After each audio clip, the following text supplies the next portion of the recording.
The Kolibugan, also spelled Kalibugan, represent a unique convergence of indigenous Subanen heritage and Islamic influence in Mindanao. Emerging from the riverine Subanen communities of the Zamboanga Peninsula, the Kolibugan identity has been shaped by centuries of trade, intermarriage, cultural exchange, and religious integration. The term Kolibugan itself, derived from a Sama/Tazig word meaning mixed or half-breed, reflects this historical blending of Subanen and neighboring Moro cultures. This narrative examines the origins, cultural practices, social structures, religious life, economic systems, and contemporary challenges of the Kolibugan. Through a detailed exploration of their language, governance, oral literature, festivals, and environmental stewardship, the account highlights how this community has negotiated identity, preserved ancestral knowledge, and adapted to modern pressures. Beyond historical events, this history emphasizes cultural hybridity, resilience, and continuity. The Kolibugan exemplify how indigenous communities can integrate external influences while maintaining core traditions, demonstrating a dynamic interplay between past, present, and future. By understanding the Kolibugan story, readers gain insight into the complex tapestry of Mindanao's cultural and religious landscapes, where adaptation, ethical responsibility, and communal cohesion remain central. Long before the name Kolibugan was ever spoken, there lived the Subanen people, whose very identity was tied to the rivers of the Zamboanga Peninsula. The word Subanen itself reveals this deep connection. Suba means river, and Nun means people. For centuries, these river dwellers lived in harmony with their environment. They built their homes along winding riverbanks, cultivated fertile valleys, and fished the abundant waters that sustained their communities. Their lives followed the rhythm of the river. When it rose, it brought fertility to their fields. When it ebbed, it exposed the soil ready for planting. The Subanen were not an isolated people. While they lived inland, their rivers connected them to the coast, and through these waterways, they encountered neighbors and traders from other parts of Mindanao. Yet, despite these connections, they retained their own worldview rooted in animism. They believed that spirits inhabited every element of their surroundings. The rushing river carried guardian beings. The tall mountains sheltered ancestral protectors, and the forests teemed with unseen watchers. To live well meant to respect these spirits through rituals, offerings, and prayers led by community shamans. Socially, the Subanen were organized around their Timue, or village leader, who was respected not only for wisdom and governance, but also for mediating relationships between humans and the spirit world. These leaders ensured that farming cycles, fishing expeditions, and hunting practices aligned with traditions and rituals that maintained balance.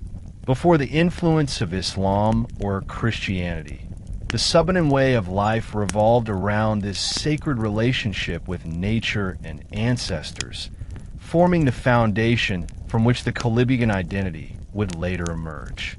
As centuries passed, changes began to ripple through these communities. The Subanen's location on the Zamboanga Peninsula placed them near the powerful trade networks of the Sulu and Mindanao sultanates. Coastal trade routes became conduits not only for goods like rice, pearls, and woven textiles, but also for ideas and faith. Slowly, these encounters would reshape the destiny of the Subanen, giving rise to the community we now know as the Kolibugan. The 14th century marked a turning point. The seas of Mindanao were alive with trading ships from the Tazig, Sama, Maguindanan, and even merchant from as far as Borneo and the Malay world. Subanen villages, especially those nearer to the coast, could not remain untouched by this vibrant movement of people and culture.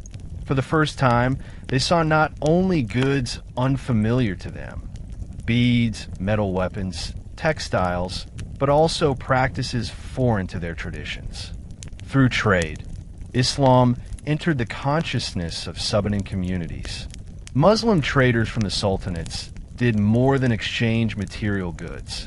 They brought with them religious ideas, prayers, and customs. At first, these were not imposed. Instead, they were introduced gradually through the trust built in trade relations. Subanen who interacted frequently with Muslim traders began to see benefits in adopting certain practices, whether in language, ritual, or alliances that offered greater protection and opportunity. One of the most profound transformations came through intermarriage. Muslim men, often traders or emissaries of the sultanates, married Subanen women. These unions created bridges not only between families, but between entire communities.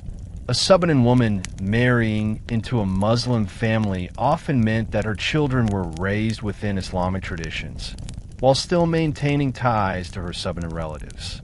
Over generations, these mixed households began to adopt a dual identity, neither wholly Subanen in the old animistic sense, nor entirely Muslim in the Orthodox sense.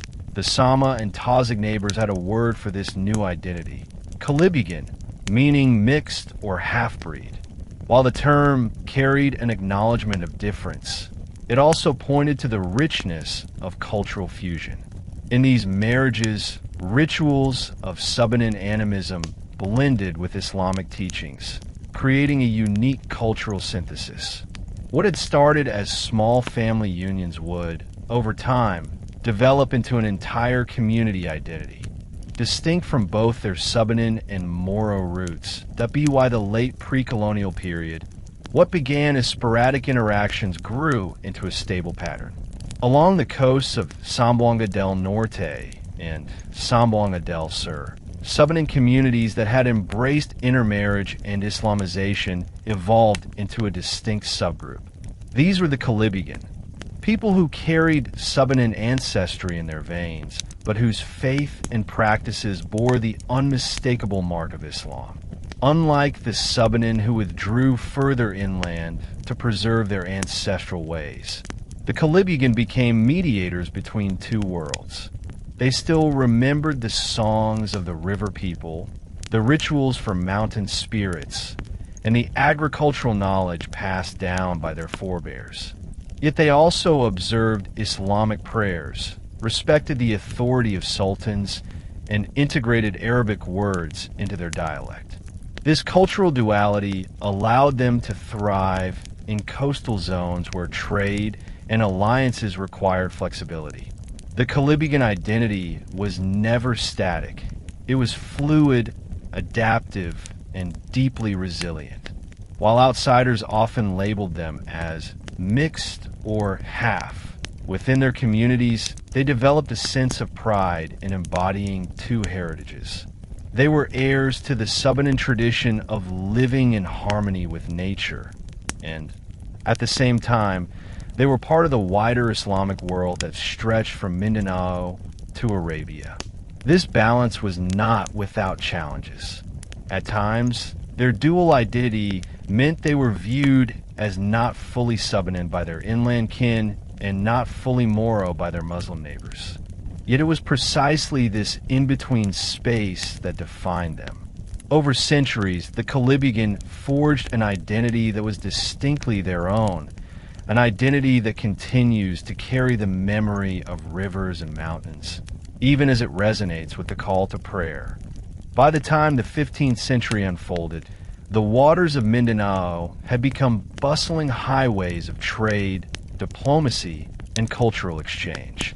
The sultanates of Sulu and Mindanao were rising in power, extending their influence not just militarily, but also economically and spiritually.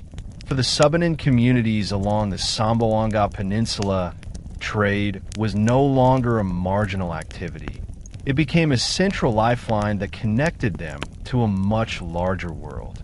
Trading ports such as Holo and Cotabato thrived with goods from across Southeast Asia.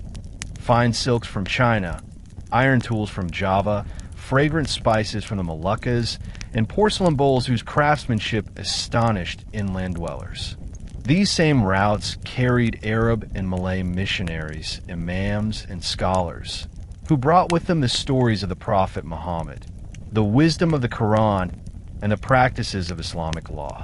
For the Kolibugan's ancestors, these teachings were first heard not in formal sermons, but in conversations over market exchanges, in friendly discussions during long sea voyages, and in the shared meals of visiting traders. The appeal of Islam lay not only in its spiritual depth, but also in the opportunities it opened. To embrace Islam meant to become part of a vast network of Muslim societies stretching far beyond Mindanao. It meant securing alliances with powerful sultanates that could offer protection against raiders and rival groups. It also meant gaining a reputation of trustworthiness in trade, since Muslims often favored doing business with fellow believers. For coastal Subanen families, adopting Islam was as much a practical choice as it was a spiritual one. This gradual acceptance of Islamic practices did not erase the old Subanen worldview overnight. Instead, a syncretic blend took shape. A family might recite Islamic prayers at dawn and dusk, but still honor the spirits of the river with small offerings at planting season. The shift was fluid, not forced, and for generations. The Kolibugan would continue to live at the intersection of these two belief systems. What outsiders saw as contradiction, the Kolibugans saw as harmony, an ability to respect both the unseen forces of nature and the divine revelations of Islam. If trade was the doorway to Islam, marriage was the foundation upon which Islamization truly took root. Coastal Subanen women often married Muslim men, traders, warriors, or emissaries of the sultanates. These unions were more than personal bonds. They were political and cultural alliances that reshaped entire communities. In many cases, a Subanen woman's marriage into a Muslim household ensured that her children were raised as Muslims. Yet she also carried with her the traditions of her people, songs, stories, farming rituals, and a reverence for ancestral spirits. Thus, her home became a living tapestry where both traditions wove together. Children might grow up hearing Quranic verses at night, while also listening to the tales of river deities and mountain guardians passed down by their maternal kin. Over generations, such households created the foundation of the Kolibugan identity. They were in between spaces where neither tradition was wholly abandoned. Instead, they became hybrid worlds where two cultural streams merged. Outsiders, particularly the Tazig and Sama, recognized this distinctiveness and coined the term Kolibugan, meaning mixed. While the term could carry a tone of otherness, for the Kolibugan themselves, it came to signify resilience and adaptability. They were not merely products of two cultures. They were creators of a new one. The social role of these marriages extended beyond the household. They formed networks of kinship that linked Subanen villages with Muslim coastal centers. Through these ties, Kolibugan families gained access to broader trade opportunities, military alliances, and religious education. At the same time, they served as cultural mediators, helping Muslim neighbors understand Subanen customs while introducing their own kin to the tenets of Islam. Thus, marriage did not simply Islamize individuals. It transformed entire communities.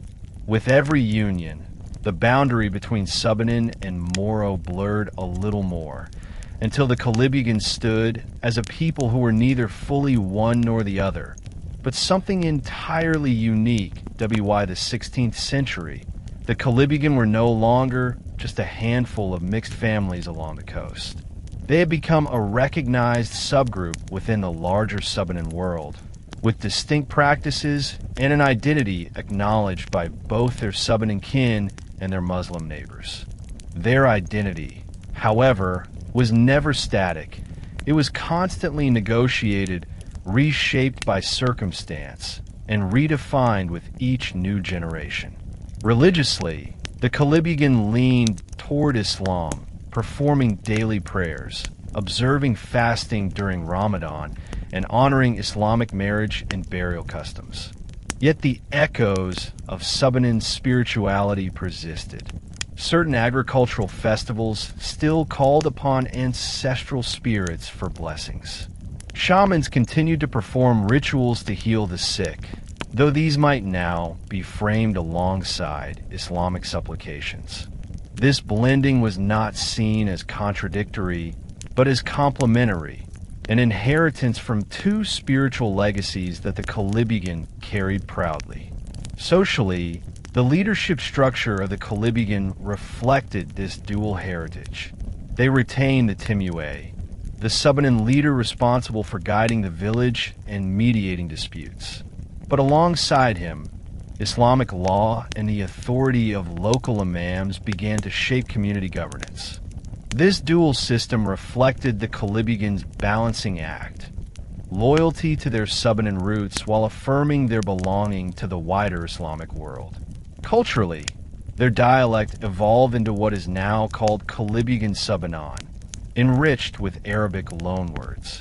Their weaving patterns, music, and oral traditions reflected a similar hybridity, carrying Subanen motifs while adopting Islamic aesthetics.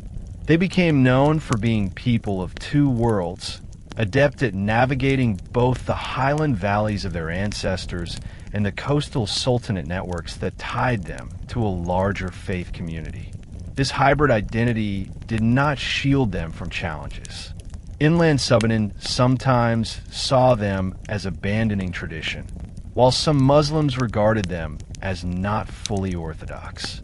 Yet for the Kolibugan, this was the essence of their resilience, to exist in the space between, to forge a distinct identity out of diversity. Far from being a weakness, their hybridity was their strength, a reminder that culture is not fixed but always evolving. The 16th century did not just bring intensified trade and deeper Islamization. It also ushered in the arrival of a new foreign power that would alter the balance of life across the Philippines, Spain. When Spanish conquistadors claimed the islands in the name of the Crown and the Catholic Church, their ambitions soon stretched southward into Mindanao. They sought to bring all peoples of the archipelago under colonial rule, convert them to Christianity, and secure the strategic trade routes that the southern seas offered. For the Kolibugan, whose identity was already marked by hybridity, the arrival of Spain presented an unprecedented challenge. Unlike their interactions with the sultanates of Sulu and Mindanao, relationships that developed through trade and kinship, the Spanish presence was distinctly colonial and missionary in nature.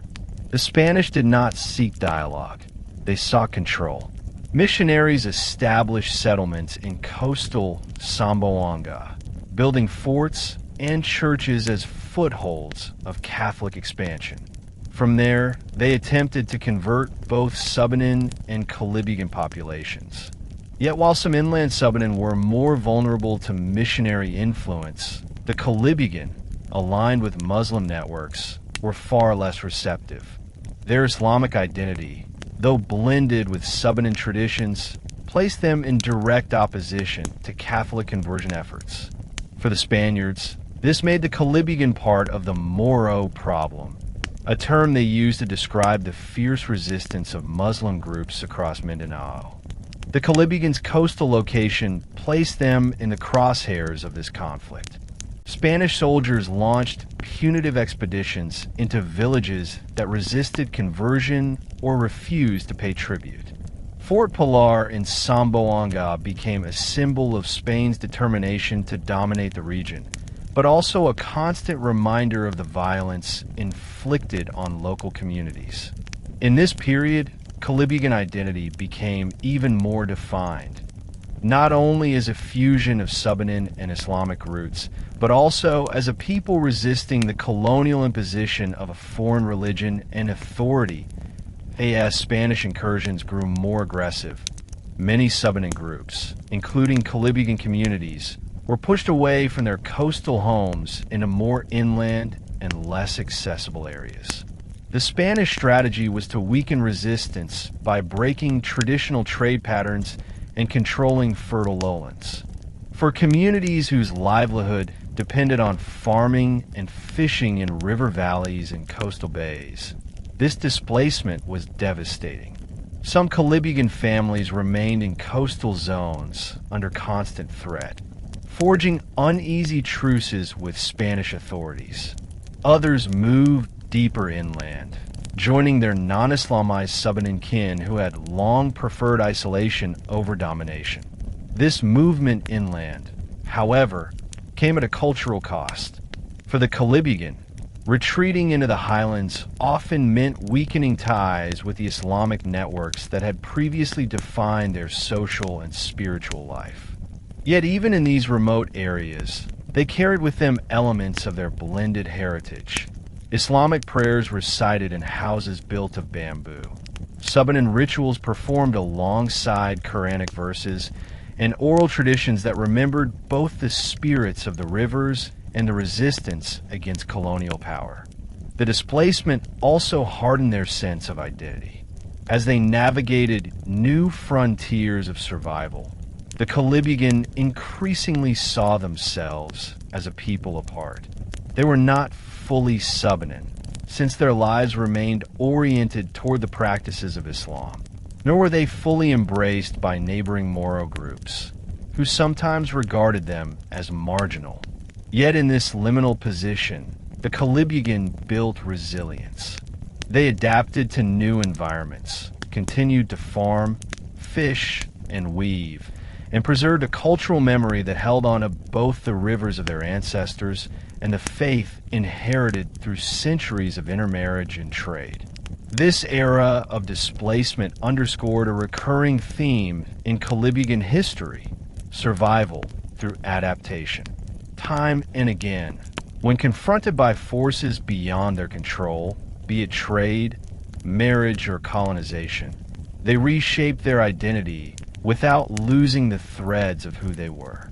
Under Spanish pressure, this adaptability became their shield, ensuring that even when scattered and displaced, they did not vanish as a people. Despite the might of the Spanish Empire, the Kolibugan, like their Moro neighbors, did not submit easily. Resistance took many forms, from open defiance in battle to subtle acts of cultural preservation. Kolibugan warriors, though fewer in number than the Tazig or Maguindanao fighters, joined coastal raids and uprisings that sought to repel Spanish incursions. Their knowledge of rivers and inland terrain made them valuable allies in guerrilla-style resistance. But resistance was not only fought with weapons. It was also expressed in the refusal to abandon their identity. The Spanish missionaries sought to erase Islam and Subanen traditions alike, replacing them with Catholic teachings. Yet Kolibugan communities clung to their blended practices. They continued to speak their dialect infused with Arabic words, to observe Ramadan alongside rituals of the land, and to pass down oral traditions that told of both ancestral spirits and Islamic heroes. Every act of preservation was an act of resistance. This defiance came at great cost. Raids, forced resettlements, and epidemics brought by the Spanish weakened many Kolibugan villages. Some communities were absorbed into Catholic towns, while others fragmented into smaller groups to avoid control. Yet the Kolibugan endured. Their resilience lay not in grand victories, but in their quiet refusal to disappear. By the end of the Spanish colonial period, the Kolibugan were firmly established as a distinct identity in western Mindanao. They had weathered centuries of trade, intermarriage, Islamization, and colonial pressure. Though marginalized, displaced, and often overlooked in historical records, they persisted as a living bridge between the Subanen roots of Mindanao's highlands and the Islamic traditions of its coastal sultanates. Their story in this period is one of struggle, but also of survival, a testament to the enduring strength of a people who refused to let their identity be erased as the Spanish foothold in Zamboanga solidified in the 17th and 18th centuries. One landmark became a symbol of both domination and resistance. Fort Pilar. Built in Zamboanga City as a stronghold against Moro and indigenous uprisings, the fort was meant to project Spanish power across the Zamboanga Peninsula. For the Kolibugan, however, it was a reminder of the continuing threat of colonial intrusion. Fort Pilar served as a base for military campaigns against Subanen and Muslim groups alike. Spanish soldiers often raided inland and coastal villages, enforcing tribute collection and punishing communities that resisted conversion. The Kolibugan, caught between their Subanen kin and their Moro allies, frequently bore the brunt of these campaigns. Villages were burned, families displaced, and leaders pressured to submit. Yet despite these hardships, the Kolibugan did not fully yield. Instead, they developed strategies of coexistence and resistance. Some Kolibugan families entered into uneasy truces with Spanish authorities, trading limited goods in exchange for relative peace. Others aligned themselves more closely with Moro forces, participating in coastal raids that targeted Spanish settlements and Christianized villages. Still others withdrew deeper into the hinterlands, choosing survival over confrontation. Fort Pilar thus became both a center of Spanish power and a rallying point for anti-colonial defiance. Oral traditions among the Kolibugan remember this era not only as one of suffering, but also as one of resilience.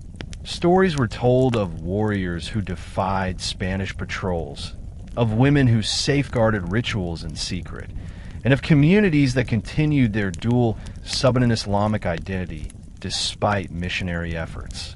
For the Kolibugan, Fort Pilar was less a beacon of faith than a fortress of foreign control, one that reminded them daily of the struggle to preserve their way of life. Life under Spanish pressure forced the Kolibugan to adapt in ways that would permanently shape their cultural identity. While inland Subanen communities remained relatively insulated, the Kolibugan could not avoid constant interaction with colonial forces. Spanish friars attempted to replace Islamic and animistic rituals with Catholic rites, introducing festivals, baptism, and Christian marriages. Some Kolibugan, especially those living closest to Spanish settlements, outwardly adopted certain Catholic practices to avoid persecution. Yet beneath this surface compliance, many continued to practice their syncretic traditions in private. Ramadan was still observed quietly in households, even if villagers were compelled to attend Catholic masses. Offerings to river spirits were hidden in the forests, carried out at night away from missionary eyes. Marriages might be blessed in a church, but ancestral songs were still sung in the privacy of family gatherings. This ability to wear two faces, a public one for survival and a private one for tradition, was a defining feature of Kolibugan resilience. Economically, adaptation also played a role. Spanish colonial demands for tribute disrupted traditional livelihoods. Some Kolibugan paid in rice or forest products, while others resisted outright. Over time, however, many communities turned to weaving, fishing, and small-scale farming that allowed them to remain self-sufficient while avoiding deeper entanglement with colonial markets.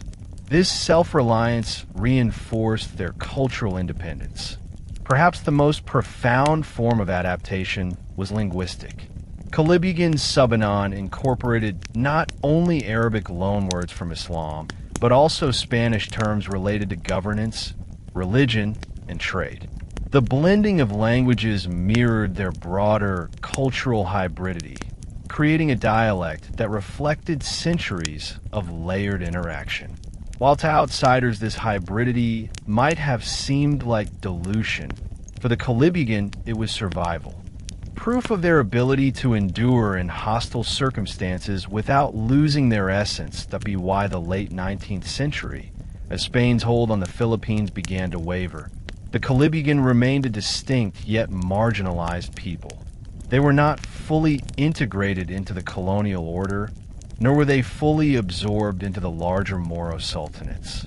Instead, they persisted in the margins, culturally hybrid, politically cautious, and deeply resilient.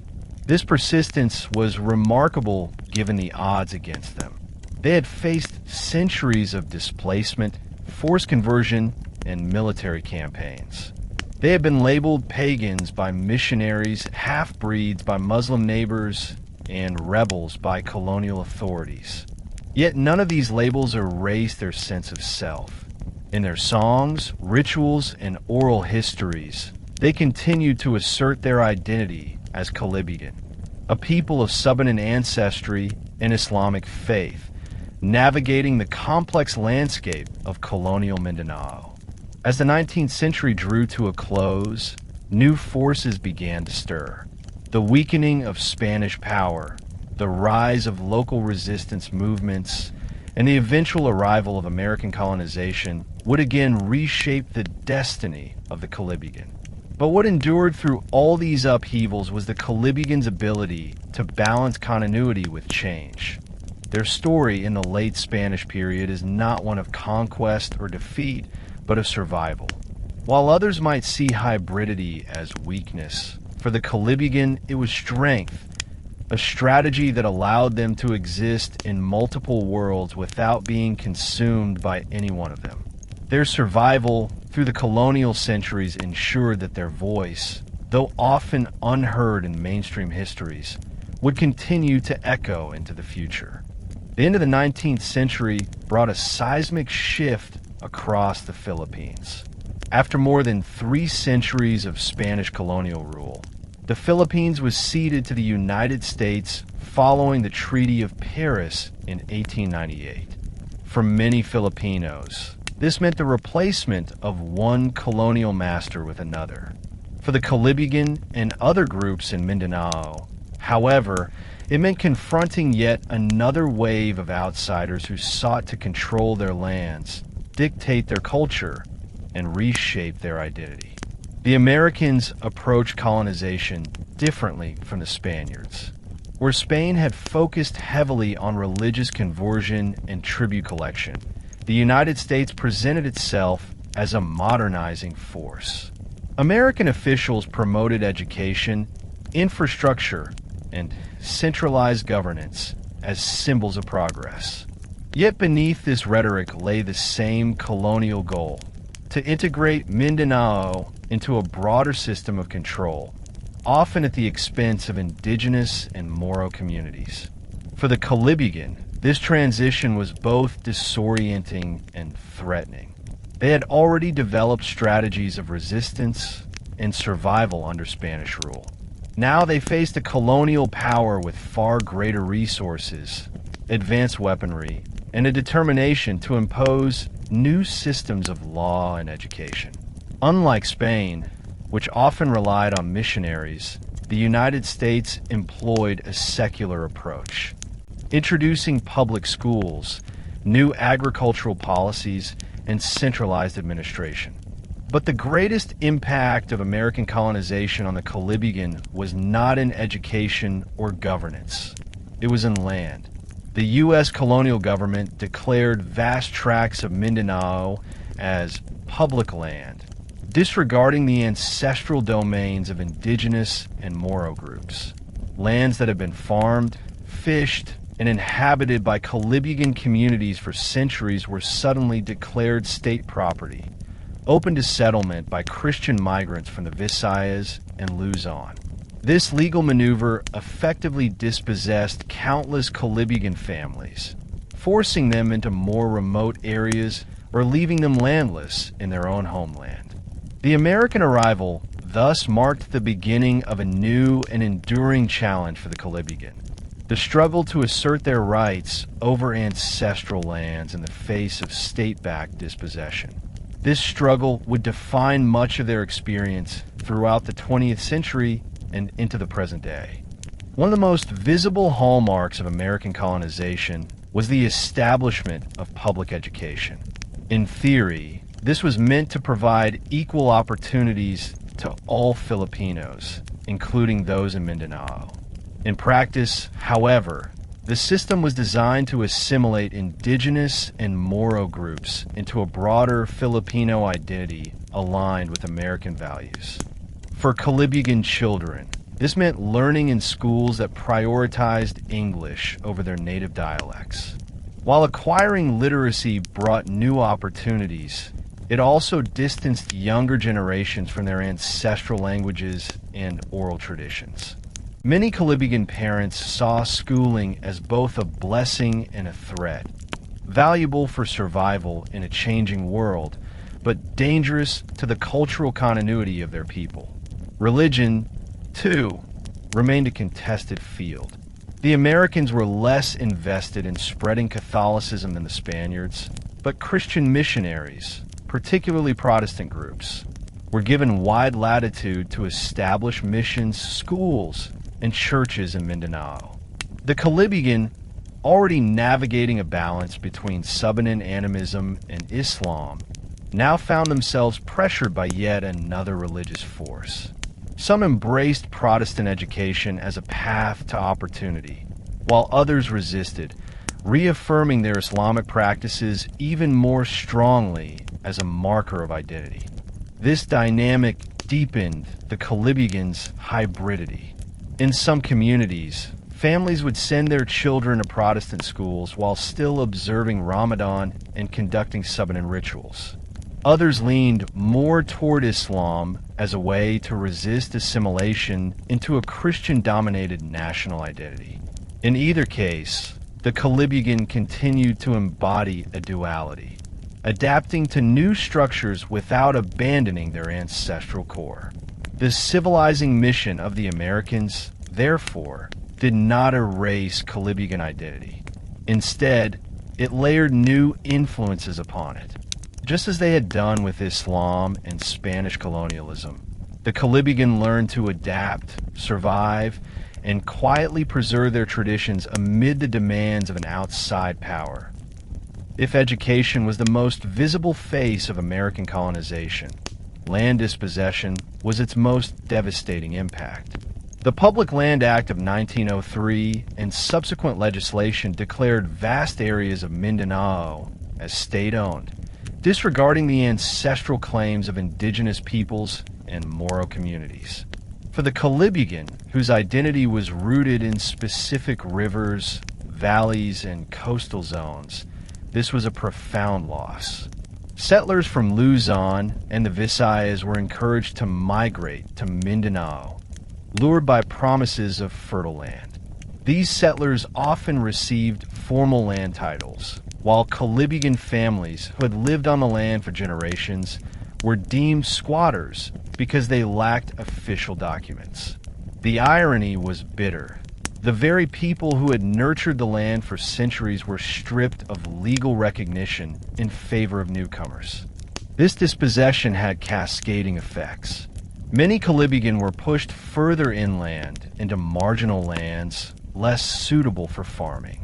Others became tenant farmers or laborers on lands that had once belonged to their ancestors. The social fabric of their communities weakened as families struggled to survive economically while grappling with the psychological blow of losing their ancestral domains. The seeds of marginalization were sown in this era. Landlessness made it harder for the Kolibugan to sustain their cultural practices, many of which were tied to specific landscapes.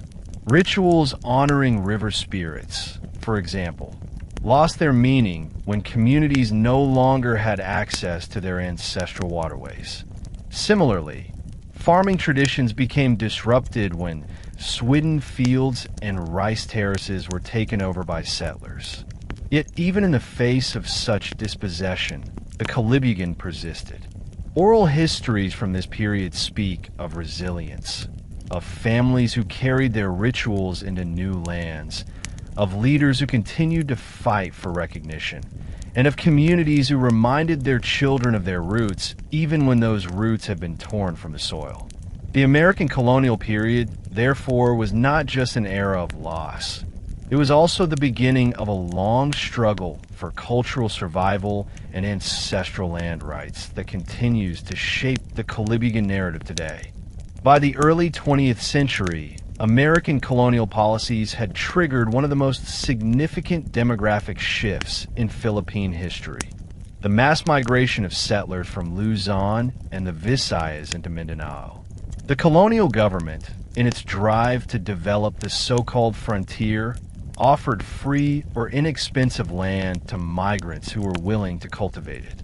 Mindanao was portrayed in Manila newspapers and propaganda materials as a land of promise, fertile and vast, waiting to be transformed into an agricultural heartland.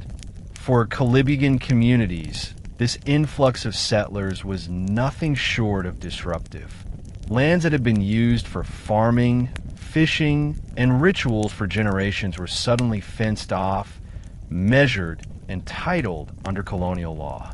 Migrants introduced new farming techniques, crops, and tools, which altered local economies.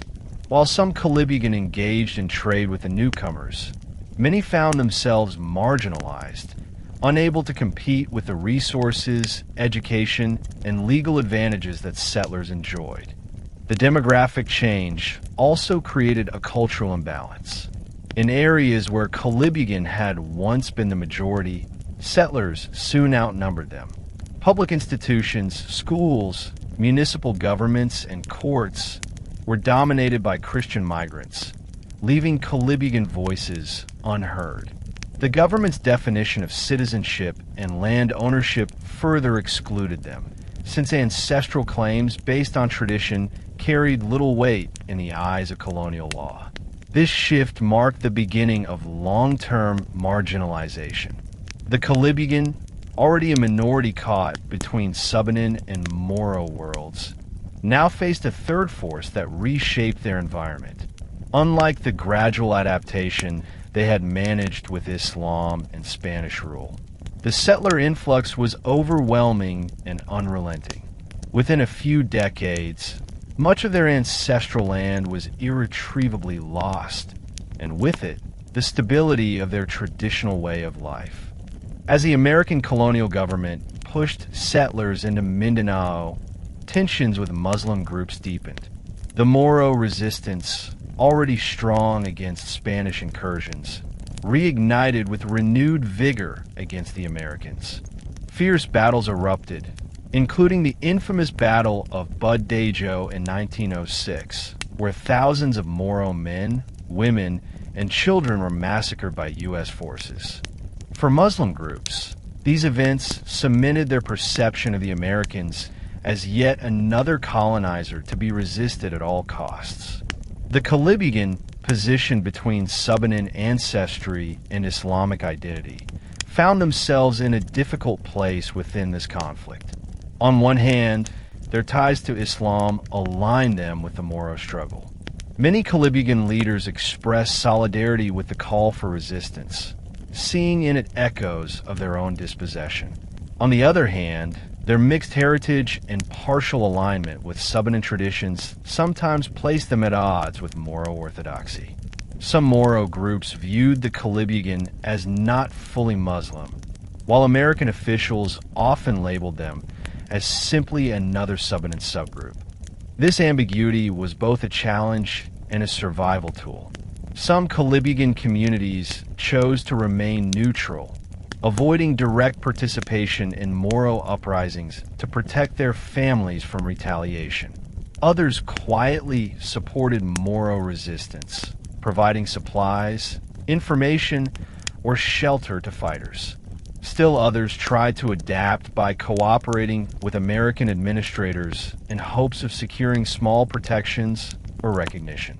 What emerges from this era is the Kalibugans' remarkable flexibility in navigating conflict.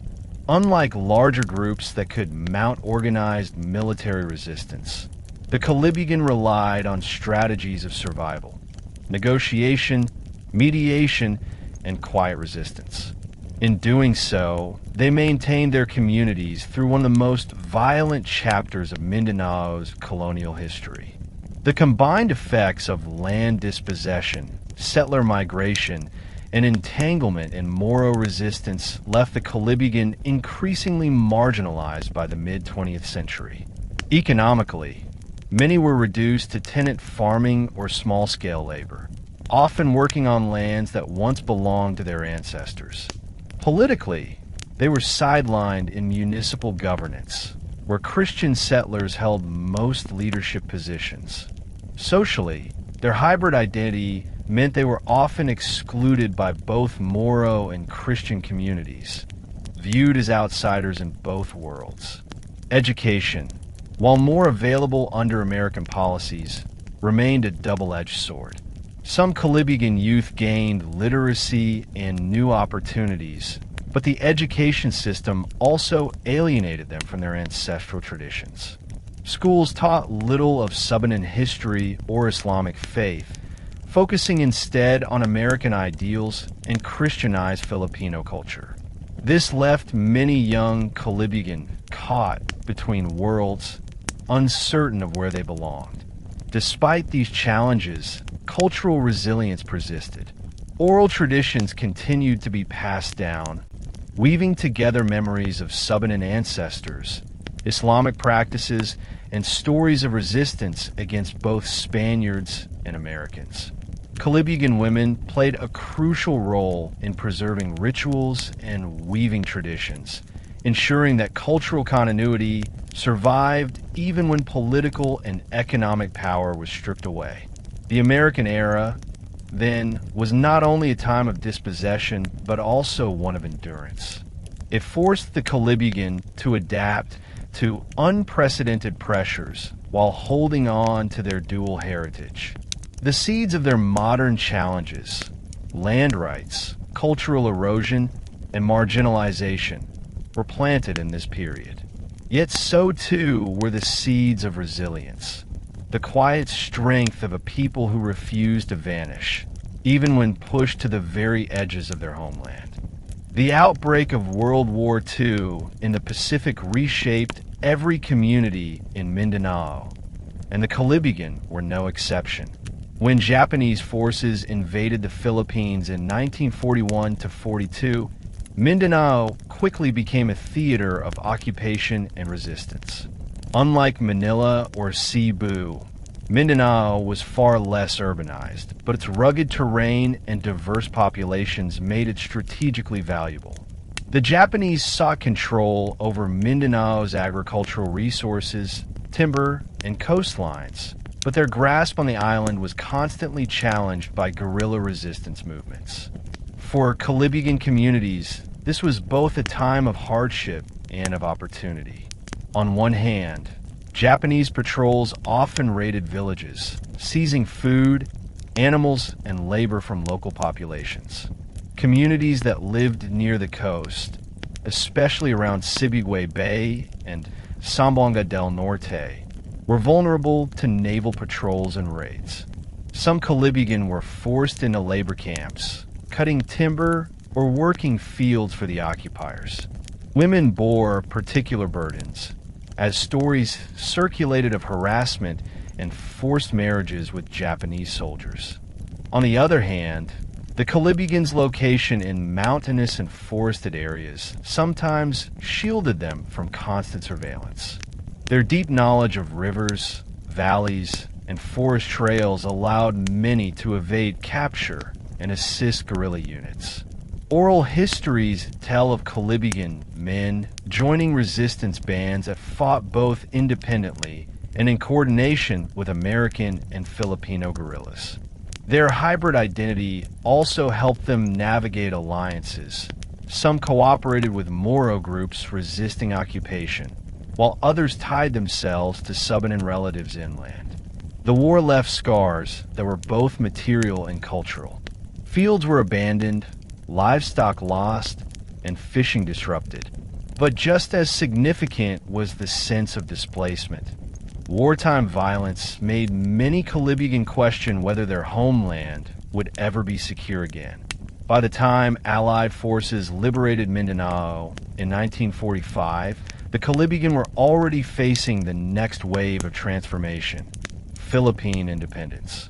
When the Philippines gained independence from the United States in 1946, expectations among minority groups like the Kolibugan were cautiously optimistic.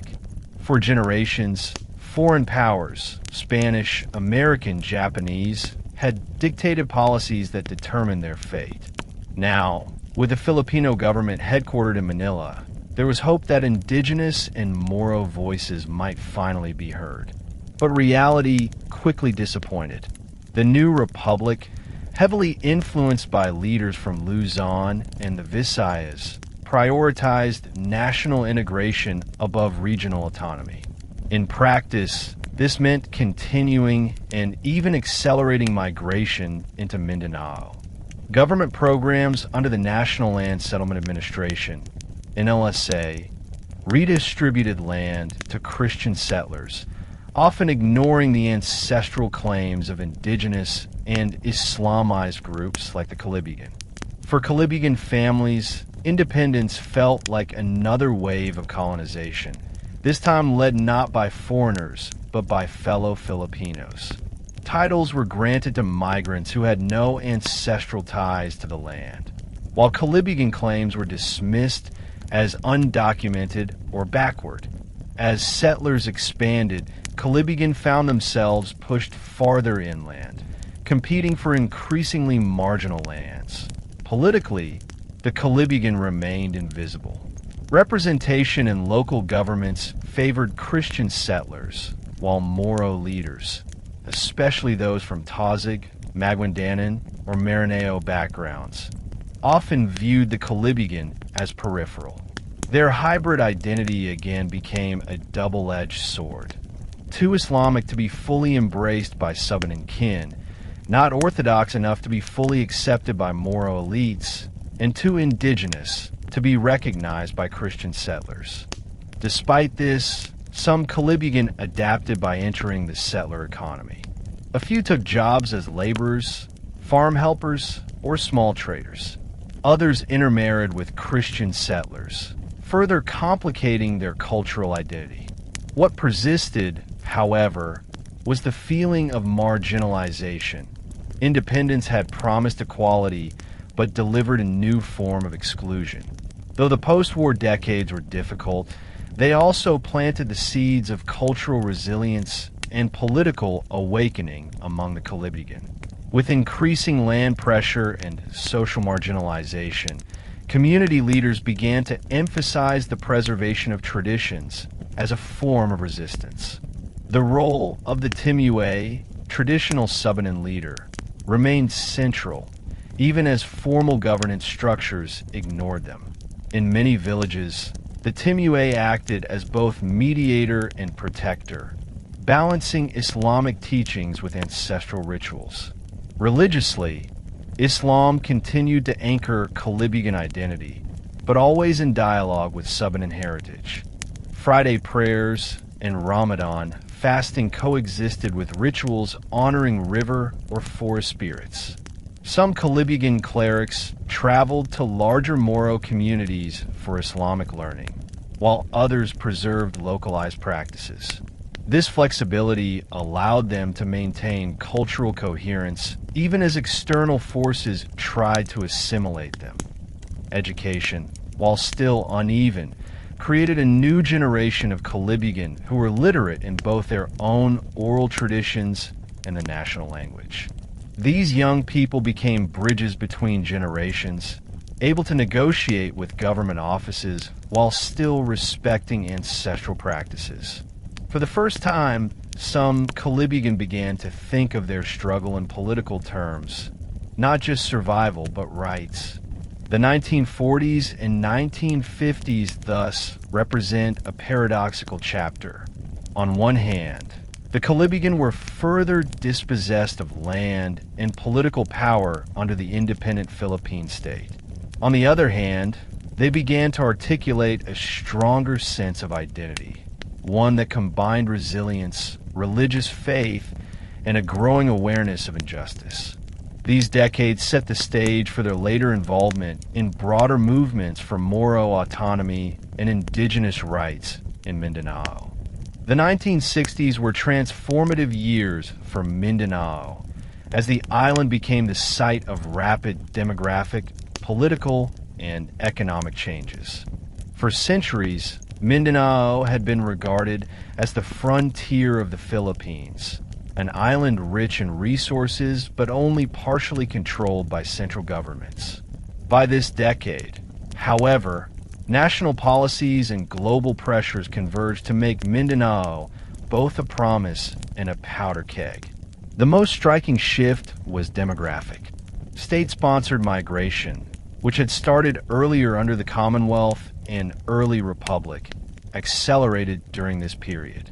Tens of thousands of families from Luzon and the Visayas relocated to Mindanao, encouraged by promises of fertile land and economic opportunity.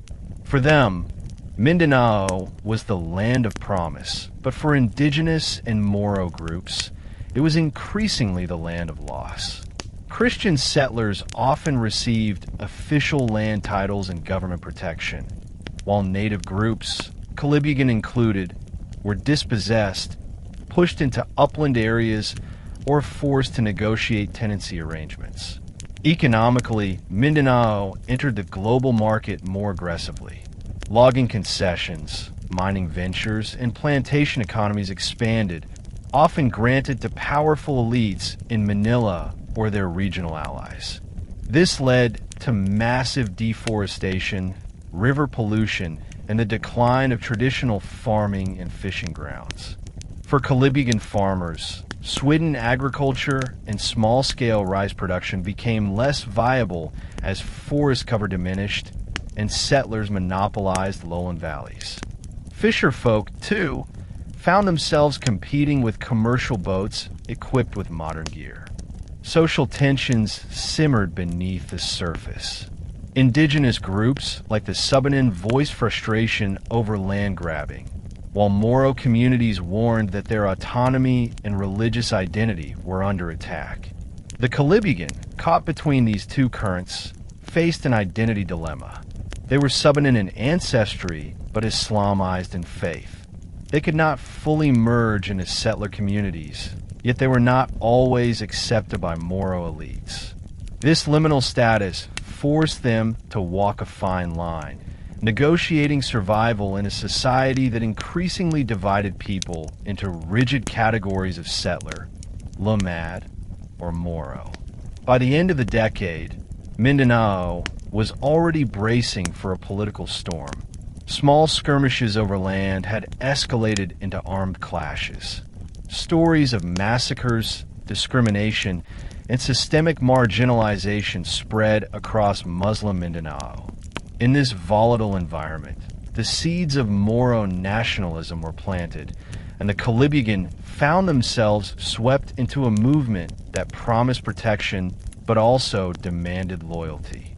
The late 1960s marked the rise of organized Moro nationalism. While Muslims in the Philippines had long resisted colonization, fighting Spanish, American, and later Japanese forces, the modern movement took on a distinctly political character. It was no longer just about defending villages or asserting Islamic identity, but about demanding autonomy and recognition within a Philippine nation-state that many felt had failed them. A critical turning point was the Jabita Massacre of 1968, in which young Muslim recruits were allegedly executed on Corregidor Island after a failed military operation.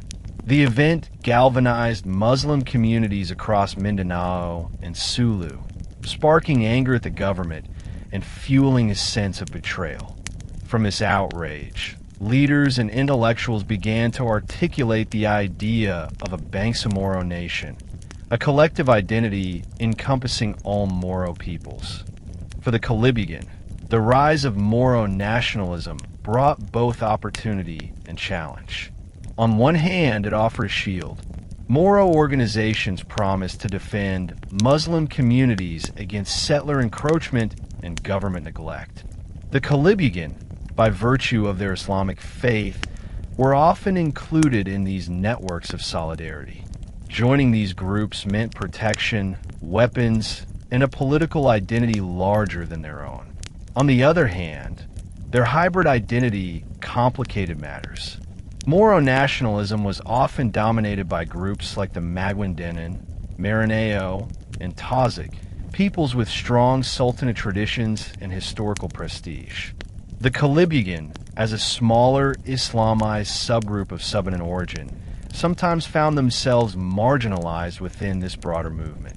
Their cultural practices, which still blended animistic rituals with Islam, were occasionally viewed with suspicion by Orthodox leaders. Moreover, their geographic distribution in Zamboanga made them peripheral to the central leadership of Moro revolutionary groups, which were based in Cotabato or Sulu. Nevertheless, many Kolibugan youth and leaders aligned themselves with emerging Moro organizations. Some joined the Bangsamoro liberation fronts that would soon dominate headlines in the 1970s. Others worked quietly at the community level, building alliances and networks of support. In this way, the Kolibugan began to step into the wider narrative of Mindanao's political struggle. The declaration of martial law in 1972 by President Ferdinand Marcos intensified the struggles of the Kolibugan and other Moro groups. Marcos justified martial law as necessary to suppress communism and rebellion, but in Mindanao, it translated into militarization, displacement, and large-scale conflict. The government launched counterinsurgency campaigns against Moro rebels, and entire communities were caught in the crossfire. For Kolibugan villages, the 1970s were marked by fear and uncertainty. Military patrols accused them of harboring rebels, while rebel groups expected their loyalty and resources. Some Kolibugan joined the Moro National Liberation Front, MNLF, believing that only armed struggle could protect their lands. Others tried to remain neutral, but neutrality was nearly impossible in a time when both government forces and rebels demanded allegiance. Martial law also disrupted their economic life. Farming fields were abandoned due to clashes, and fishing routes became dangerous. Many families fled to the mountains, living as internally displaced people. Schools closed, healthcare collapsed, and hunger spread. Amid this devastation, the Kolibugan's resilience was tested. Oral histories recall nights spent hiding in forests, children growing up in makeshift shelters, and elders struggling to keep traditions alive amid displacement. Yet this was also a time of awakening.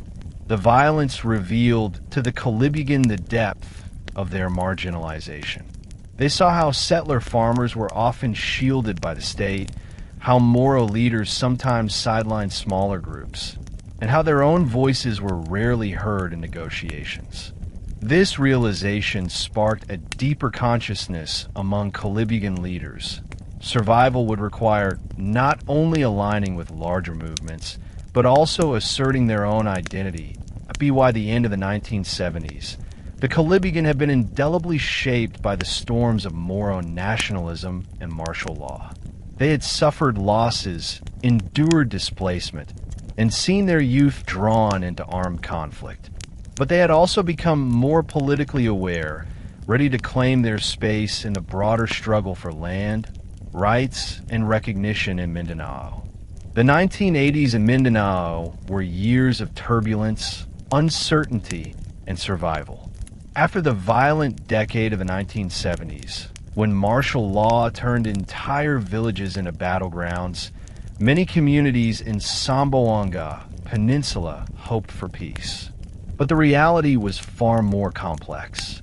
For the Kolibugan, daily life remained overshadowed by the lingering presence of armed groups, both government forces and Moro rebels.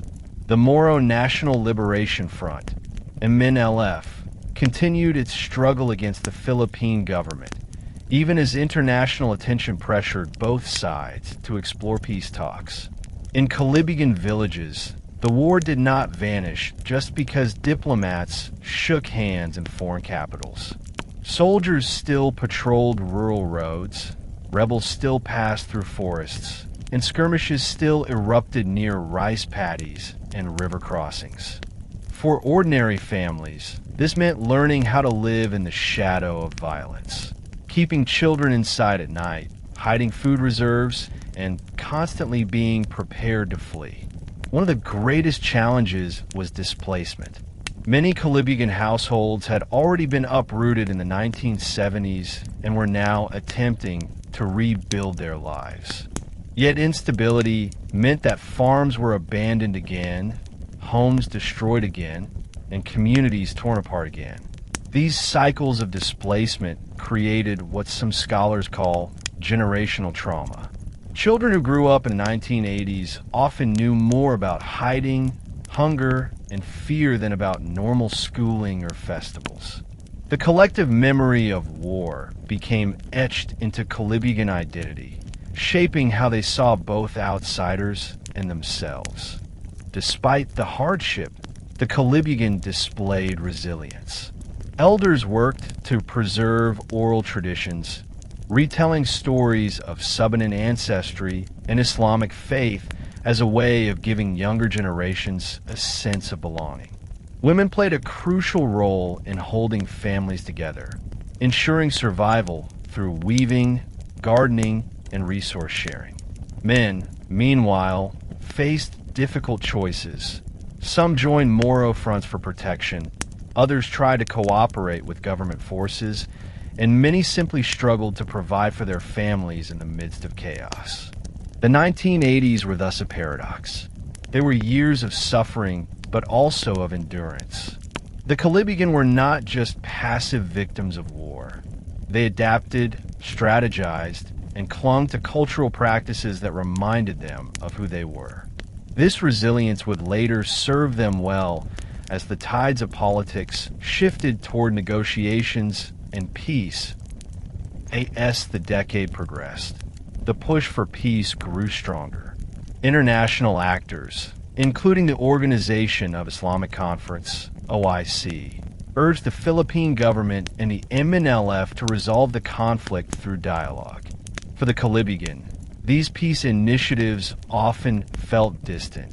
Discussions held in Tripoli or Jeddah seemed far removed from the daily struggles of farmers in Siacan or fisherfolk along Sibuguay Bay. Yet the outcomes of these talks rippled into their lives in tangible ways. The Tripoli Agreement of 1976, although earlier, still influenced the 1980s. Its promise of autonomy for Muslim Mindanao raised expectations among Moro groups. When implementation stalled, frustration deepened, fueling continued rebellion. Kolibugan leaders, while supportive of Moro calls for autonomy, often wondered whether their smaller subgroup would truly benefit from such arrangements. Would a Bangsamoro government recognize their unique identity, or would they be absorbed and forgotten under the larger Moro umbrella? Many Kolibugan men joined the MNLF in this period, seeing it as their only shield against settler encroachment and military harassment. However, their participation was often localized. Unlike the Tazig or Maguindanao, who had stronger representation in the Central Command, Kolibugan fighters were usually organized into smaller, semi-autonomous units that defended local territories. This gave them some protection, but also meant they lacked influence in broader decision-making. At the same time, government outreach efforts attempted to win over Kolibugan communities. Infrastructure projects, scholarships, and land titling programs were occasionally extended to Muslim villages, often as part of counterinsurgency campaigns. These initiatives created divisions. Some Kolibugan aligned with the state for survival, while others remained loyal to Moro nationalist causes. This duality reflected the Kolibugan's hybrid identity, always navigating between multiple worlds, rarely fully embraced by either. Peace talks, despite their imperfections, planted a seed of hope. For the first time in decades, Kolibugan families could imagine a future without constant war. But skepticism remained. Elders whispered that promises from both government and Moro elites often came at the expense of small communities like theirs. They had learned to celebrate cautiously, knowing that peace on paper did not always translate into peace in their rice fields and coastal waters. Beyond war and politics, the 1980s placed immense pressure on Kolibugan cultural identity. With schools increasingly adopting mainstream Filipino curricula, younger generations grew up speaking Cebuano, Tagalog, or English more fluently than Kolibugan Subanen. Arabic terms linked to Islam survived in daily prayers, but ancestral songs and rituals slowly faded.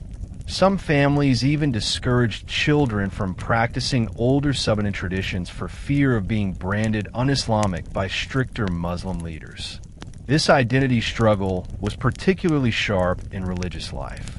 While Kolibugan communities had embraced Islam, they continued to retain elements of Subanen spirituality, beliefs in river spirits, forest guardians, and ancestral rituals. During the 1980s, however, Islamic reform movements spread across Mindanao, urging stricter adherence to Orthodox Sunni practices. Preachers influenced by Middle Eastern training criticized local customs as bid'ah, innovation. This created internal debates. Should the Kolibugan abandon their syncretic practices to be accepted as true Muslims, or should they preserve their unique blend of traditions? Meanwhile, exposure to mainstream Filipino culture through radio, television, and migration created new challenges. Kolibugan youth often admired urban lifestyles, music, and fashion, which contrasted sharply with village traditions. This generational divide worried elders, who feared that once the language and rituals were gone, the community would dissolve into anonymity. Yet some younger Kolibugan saw hybridity as strength. If their people had survived centuries of intermarriage, colonization, and displacement, then surely they could adapt again while still keeping core values intact. Thus, the 1980s became a turning point. It was not only a decade of war and fragile peace, but also a decade when the Kolibugan seriously confronted the question of identity. Were they Subanen, Moro, or something in between? Could they claim a distinct place within the emerging Bangsamoro framework, or would they forever be defined as mixed, as their very name implied? These questions did not have easy answers, but they set the stage for the Kolibugan's role in the transformative decades that followed. The 1986 People Power Revolution marked a major turning point in Philippine history. The fall of Ferdinand Marcos and the installation of Corazon Aquino as president brought hope to communities long oppressed under authoritarian rule, including Mindanao's Kolibugan villages. For decades, Kolibugan communities had lived under martial law, enduring military patrols, displacement, and marginalization.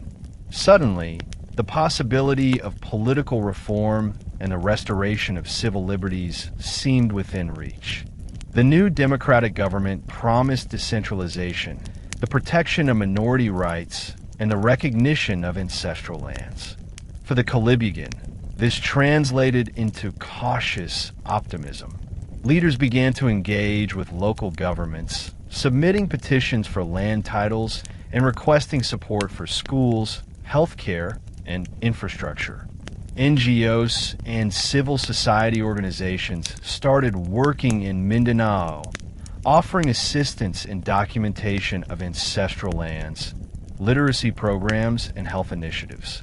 However, the transition to democracy was far from smooth. The Kolibugan's marginalized position meant that much of the political attention remained focused on larger Moro groups, such as the Maguindanan, Maranao, and Tausig. In municipalities and provinces, Christian settlers continued to dominate elected offices, and bureaucratic procedures often made it difficult for small communities like the Kolibugan to access resources. Furthermore, the legacy of martial law, broken families, displaced populations, and disrupted livelihoods remained a daily reality. Despite these challenges, the Kolibugan found that democracy offered new avenues for advocacy. Community leaders and educated youth began attending local council meetings, filing petitions, and participating in regional forums. While the journey toward recognition and equity was long, the post-1986 era represented a significant departure from decades of military domination and forced marginalization. One of the most critical issues in the post-1986 era was land rights. For centuries, the Kolibugan had farmed and fished ancestral lands. During Spanish and American colonization, through post-war settlements, and amidst Moro nationalist conflicts, many have been displaced. The democratic government introduced legal frameworks such as the Comprehensive Agrarian Reform Program, CARP, and recognition of ancestral domain claims. But Kolibugan communities faced numerous obstacles in asserting these rights. The primary challenges were documentation and recognition. Kolibugan villages relied on oral histories, maps based on traditional boundaries, and local leaders' testimonies. Yet Philippine law required formal documentation and surveys, which were often costly and bureaucratically complex. Christian settlers who had acquired formal titles decades earlier frequently contested Kolibugan claims, creating tensions in many areas. In response, Kolibugan leaders began forming alliances with NGOs, legal aid organizations, and indigenous rights groups. Workshops were held to teach communities how to map their lands, gather historical evidence, and navigate government offices. These efforts were not just legal, they were political and cultural. The act of documenting ancestral domains reinforced the Kolibugan's historical memory, linking current struggles with centuries of survival, adaptation, and resistance. The process was slow and often frustrating. Many communities received only partial recognition, while others waited years for decisions. Still, the fact that Kolibugan leaders could engage in formal legal processes represented progress. Democracy, despite its imperfections, allowed the Kolibugan a platform to assert identity and claim rights that had been denied for generations. The post-Marcos era also reignited efforts to preserve Kolibugan cultural heritage. With greater freedom of expression and renewed access to education, communities began to actively document their language, oral histories, and rituals. Schools taught Kolibugan children not only the national curriculum, but also local stories, songs, and prayers, ensuring the continuity of Subanen Islamic traditions. Religious life continued to anchor identity. Kolibugan communities remained Sunni Muslim, observing Ramadan, Eid, and Friday prayers, but they also maintained syncretic practices inherited from Subanen ancestors. Rituals honoring river spirits, forest guardians, and mountains persisted, often integrated subtly with Islamic teachings. This blending of faiths reflected resilience, demonstrating that identity could be simultaneously rooted in ancestry and religion, even amidst broader societal change. The democratic transition also fostered political awareness. Kolibugan youth began engaging with broader Moro and indigenous networks, attending conferences and forums to discuss representation, education, and cultural preservation. Elders emphasized the importance of balancing tradition with modernization, ensuring that cultural values would guide new generations even as they navigated contemporary society. By the end of the 1980s, the Kolibugan had entered a period of cautious optimism. While challenges remained, land disputes, marginalization, and the pressures of cultural erosion, they had begun to carve out a space for themselves in the democratic Philippine state. Their history, spanning centuries of colonization, displacement, and conflict, had forged a community capable of adaptation, resistance, and preservation. The post-1986 era thus represents both continuity and renewal, a moment when the Kolibugan could reimagine their future while honoring their past. The 1990s marked a period of political and social restructuring in Mindanao. Following the restoration of democracy after the Marcos era, new avenues for participation emerged, allowing marginalized communities, including the Kolibugan, to assert themselves politically. Local government units, barangay councils, and regional assemblies increasingly opened channels for citizen involvement, though access remained uneven. For the Kolibugan, political engagement meant a delicate balancing act.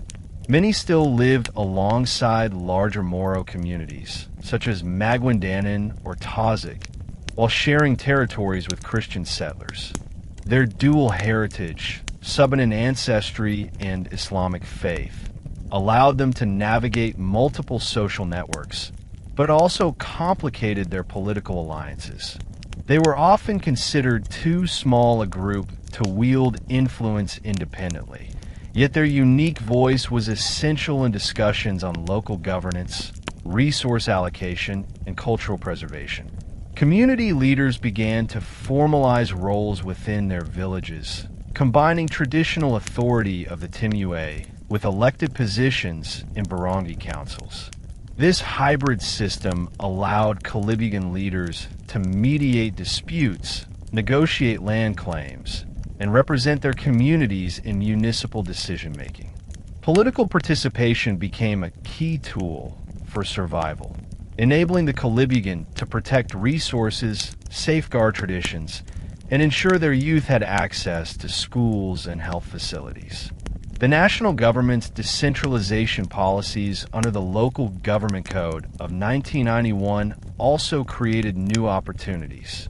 Kolibugan leaders learned to leverage local development councils and rural development funds to improve infrastructure, promote education, and strengthen community resilience. While challenges remained, the 1990s marked a turning point. For the first time in generations, the Kolibugan could strategically engage with state structures rather than merely respond to external pressures. Land continued to be the most pressing issue for Kolibugan communities in the 1990s. Decades of dispossession, settler expansion, and bureaucratic neglect had left many families marginalized, with ancestral claims disputed or ignored. The implementation of CARP, Comprehensive Agrarian Reform Program, and recognition of ancestral domain claims under the Indigenous Peoples' Rights Act, IPRA, of 1997 offered legal pathways, but practical challenges remained. Kolibugan leaders, building on efforts from the post-1986 period, began systematic documentation of ancestral lands. They combined oral histories, traditional maps, genealogical records, and ecological knowledge to prove centuries of occupation and stewardship. These efforts were labor-intensive and often contested by Christian settlers, local politicians, or commercial interests. Legal battles could take years, with outcomes varying dramatically between provinces and municipalities. Despite the obstacles, the 1990s also brought small victories. Some Kolibugan communities successfully secured recognition of ancestral lands, allowing them to farm, fish, and settle with official protection. In other areas, partial titles and co-management arrangements were negotiated, often with support from NGOs specializing in indigenous rights. These legal gains were more than economic. They affirmed the Kolibugan's historical presence, bolstering community identity and morale. Parallel to legal efforts, Kolibugan communities increasingly organized cooperatives and agricultural associations. By pooling resources, they could improve yields, market products more effectively, and defend territories collectively. This approach strengthened both economic resilience and political visibility, allowing the Kolibugan to negotiate from a position of relative strength despite their minority status. The 1990s also witnessed a conscious effort to revive and preserve Kolibugan culture. With younger generations increasingly exposed to mainstream Filipino culture, radio, television, and migration, elders feared the erosion of language, rituals, and oral histories. Communities responded by integrating cultural education into schools and village activities, ensuring that traditions were passed down alongside literacy and numeracy. Language preservation became a priority. Kolibugan Subanen dialects were taught informally in homes, community centers, and mosques. Arabic loanwords, particularly those associated with Islamic practice, were reinforced through religious instruction. Folk tales, songs, and ritual chants were recorded and retold to younger generations, preserving knowledge of ancestral practices and local landscapes. Religious practices remained central to identity. Sunni Islam continued to guide spiritual life, but traditional Subanen rituals were preserved as complementary practices. Festivals, harvest celebrations, and river or mountain offerings were carefully woven into the Islamic calendar, demonstrating the community's ability to maintain a syncretic identity. Women, in particular, played a critical role in sustaining rituals, teaching crafts, and passing down oral histories. The 1990s also saw the rise of youth engagement in cultural preservation. Young Kolibugan were encouraged to document histories, produce art, and participate in inter-community dialogues, ensuring that the next generation would inherit both knowledge and pride. These initiatives laid the foundation for contemporary efforts to maintain Kolibugan heritage, positioning the community as both resilient and adaptive in the face of social and political pressures. The early 2000s marked a period of accelerated modernization for Mindanao, affecting both urban and rural communities. For the Kolibugan, this era brought mixed opportunities and challenges. Roads, telecommunications, and access to electricity gradually reached more villages, connecting previously isolated Kolibugan communities to broader regional and national networks. Mobile phones and internet access, though limited, introduced new forms of communication, commerce, and social interaction. Economically, modernization transformed traditional livelihoods. Farming and fishing remained central, but mechanized tools, hybrid seeds, and commercial boats increasingly replaced subsistence practices. Some Kolibugan farmers adopted modern irrigation, fertilizers, and marketing strategies to compete with settlers and commercial operators. Others shifted to cash crops, weaving, or small-scale trade in local markets. While these developments increased productivity, they also disrupted traditional knowledge systems, particularly in agriculture and fishing. Migration patterns further reshaped the Kolibugan landscape. Younger generations often moved to urban centers such as Zamboanga City or Iligan in search of education, employment, and improved living standards. While these migrations opened new horizons, they also risked eroding cultural continuity as youth became exposed to mainstream Filipino and globalized lifestyles. Elders worried that Subanen Islamic traditions, rituals, and language would weaken under the pressures of modernization. Modernization also introduced new pressures on governance. Local governments, influenced by national development policies, increasingly emphasized formalized structures, regulations, and taxation.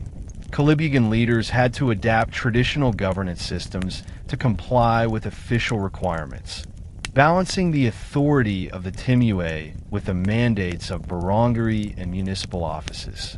This dual system required negotiation, creativity, and strategic alliances to maintain cultural integrity while participating effectively in local politics. Land rights remained the most pressing concern for Kolibugan communities in the early 2000s. After decades of partial recognition, disputes with settlers, commercial operators, and even government agencies continued. The IPRA law of 1997 provided a legal framework for indigenous peoples to claim ancestral domains, but implementation remained uneven, particularly in the Zamboanga Peninsula. Kolibugan communities faced delays, bureaucratic hurdles, and occasional legal challenges from powerful private entities. In response, Kolibugan leaders organized collective initiatives. Communities documented boundaries using GPS mapping, oral histories, and ecological markers such as rivers and mountain ranges. They formed cooperatives and alliances with NGOs specializing in indigenous rights, increasing their bargaining power with government agencies and settlers. These strategies combined traditional knowledge with modern technology, creating innovative pathways for asserting ancestral claims. In some areas, Kolibugan communities successfully gained formal recognition of ancestral domains, enabling them to maintain control over farmlands, forests, and coastal zones. These victories were not just legal. They strengthened community cohesion, validated historical narratives, and reinforced cultural pride. Yet the struggle remained ongoing, particularly in areas where commercial mining, logging, or large-scale agriculture threatened to displace long-established Kolibugan settlements. Land, therefore, remained both a livelihood and a cultural symbol. Every river, terrace, and forested hill was tied to stories, rituals, and memories. Protecting the land was inseparable from preserving identity, ensuring that modernization would not erase centuries of history. Cultural preservation became a central focus during the early 2000s. Kolibugan communities recognized that survival required both adaptation to modern realities and active maintenance of ancestral heritage. Schools and community centers began integrating Kolibugan Subanen language, oral traditions, and Islamic practices into educational programs. Children learned not only literacy and numeracy, but also songs, stories, and rituals, bridging generations and maintaining a connection to their past.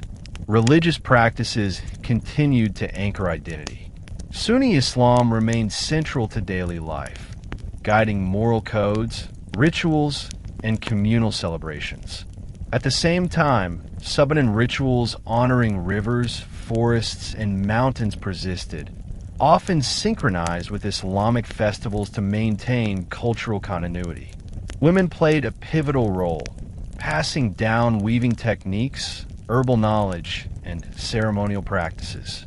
Men maintained leadership roles through the Timue, mediating disputes and representing the community in political forums.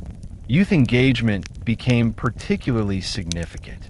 Young Kolibugan began documenting histories, recording language, and creating cultural programs that combine tradition with technology. Some produced audio and video recordings of ceremonies, ensuring that future generations would have a repository of cultural knowledge.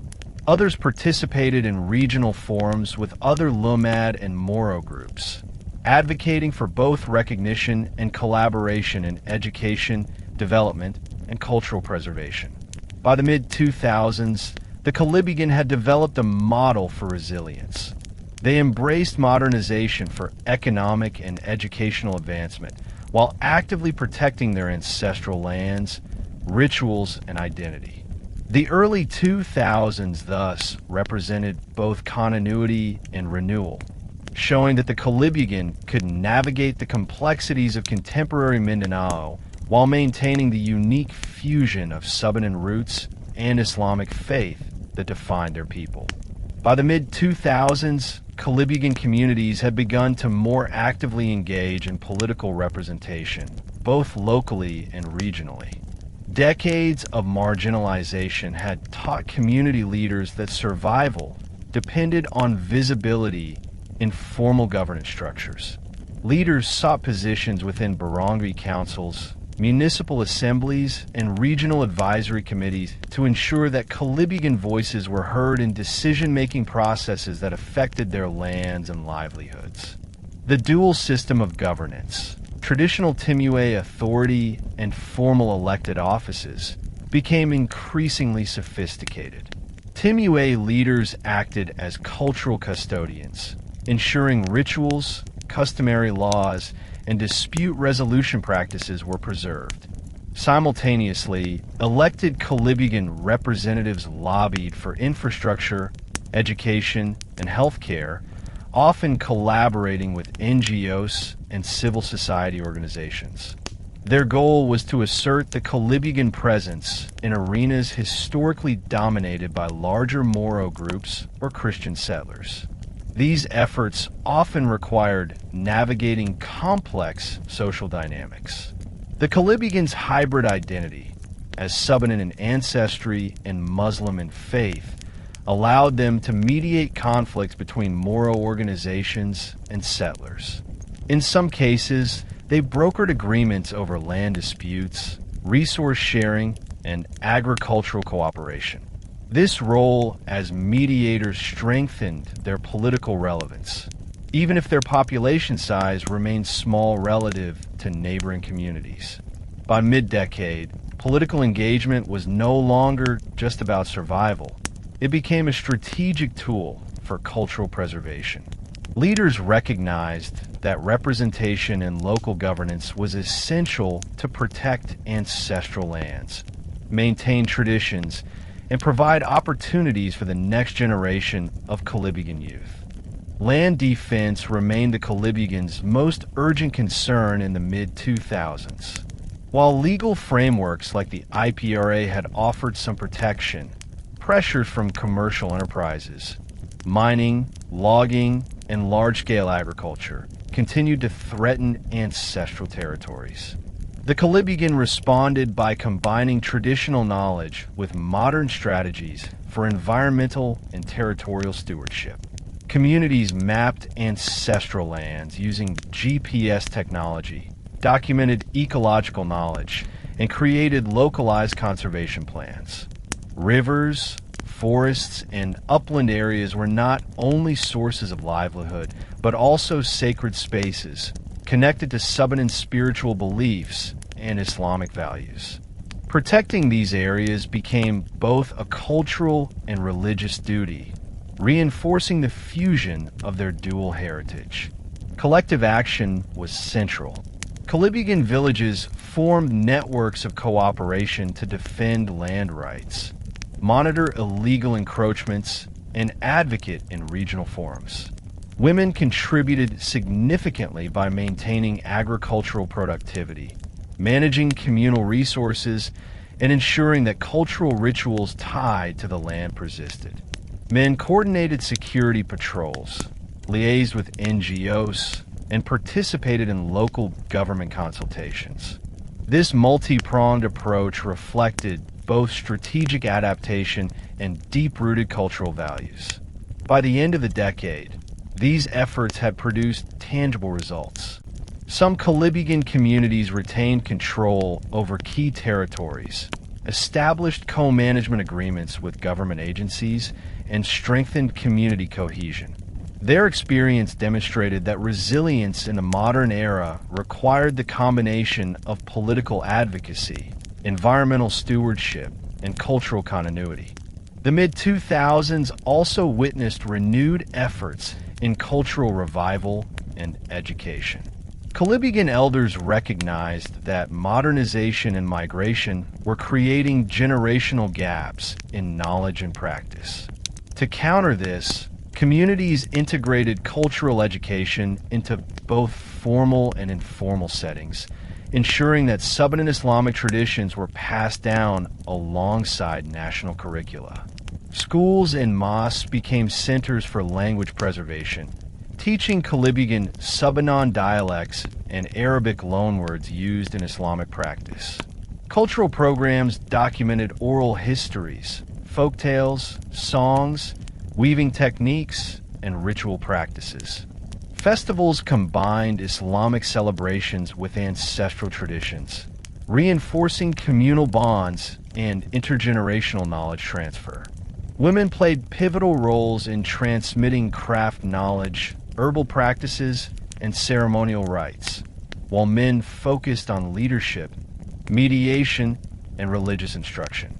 Youth participation was encouraged through community workshops, storytelling sessions, and engagement in inter-community forums.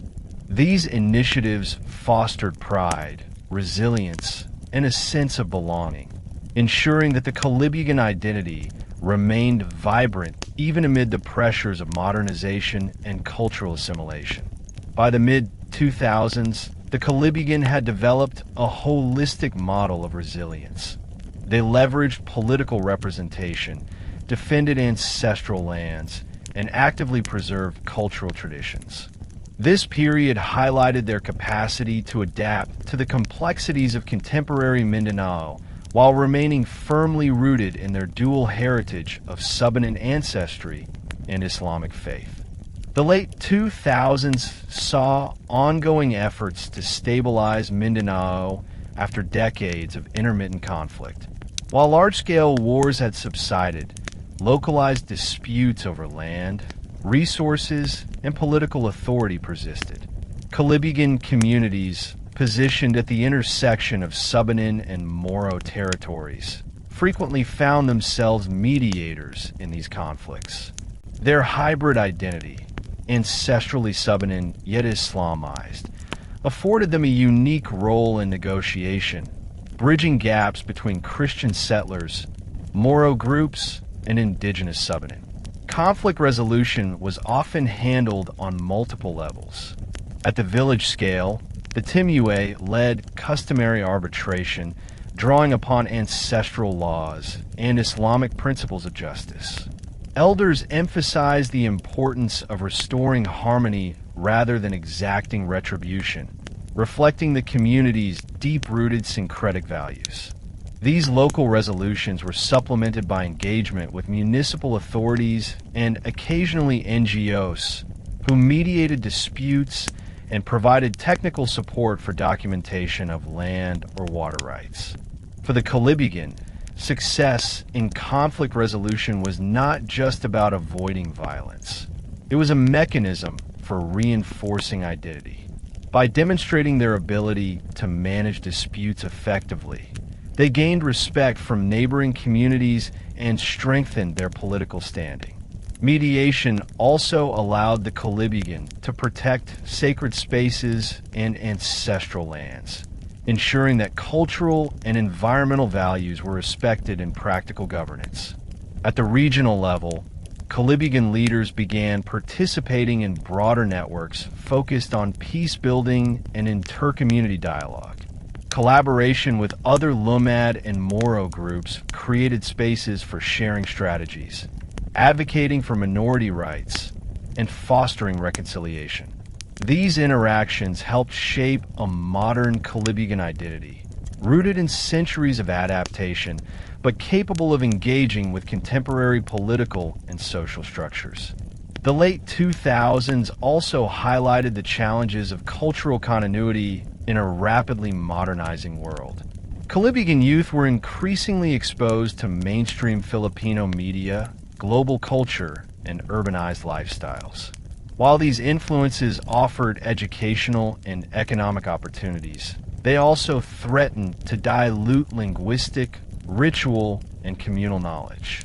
Recognizing this, elders and community leaders launched initiatives to strengthen cultural identity among the young. Educational programs integrated Kolibugan history, language, and Islamic teachings alongside national curricula. Storytelling, music, and ritual performances became tools for intergenerational knowledge transfer. Young people were encouraged to document oral histories, record traditional songs, and participate in ceremonies, fostering pride in their hybrid heritage. Technology played an emerging role. Mobile phones, computers, and audiovisual equipment allowed documentation of cultural events and facilitated communication between dispersed Kolibugan communities.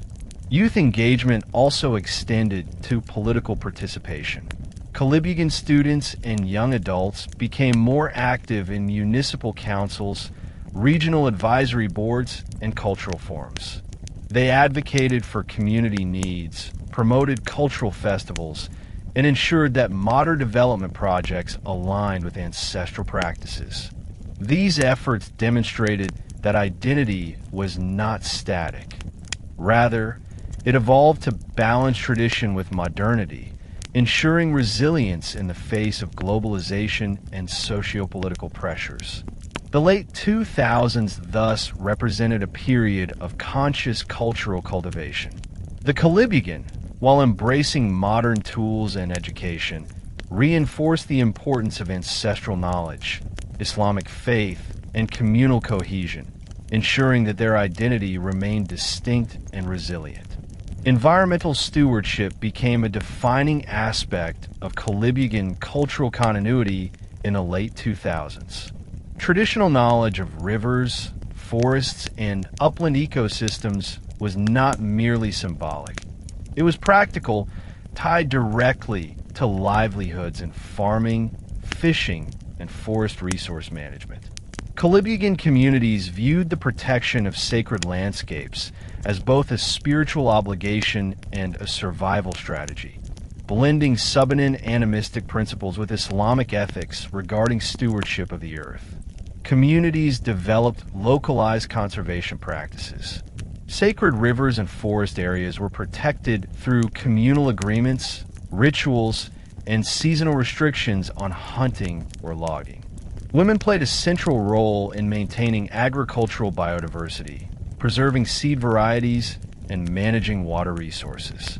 Men coordinated monitoring efforts, liaised with local governments, and mediated disputes over resource use. These practices demonstrated the Kolibugan's adaptive capacity. Traditional knowledge informed modern environmental governance. Cultural continuity also extended to ceremonial and religious life. Festivals honoring ancestral spirits were synchronized with Islamic holidays, maintaining a rhythm that linked heritage with contemporary religious practice. Weaving, song, and ritual performance persisted as communal activities, providing both spiritual sustenance and social cohesion. Documentation initiatives, including recordings and transcriptions, ensured that knowledge could be passed on even as youth migrated or became involved in urban life. By the end of the 2000s, the Kolibugan had consolidated a resilient, adaptive identity. They were capable of mediating conflict, engaging politically, preserving cultural traditions, and safeguarding ancestral lands. Their story in this era reflected a careful balancing act, embracing modernity while protecting the unique fusion of Subanen ancestry and Islamic faith that defined them. The 2010s brought rapid globalization to Mindanao, affecting even remote Kolibugan communities.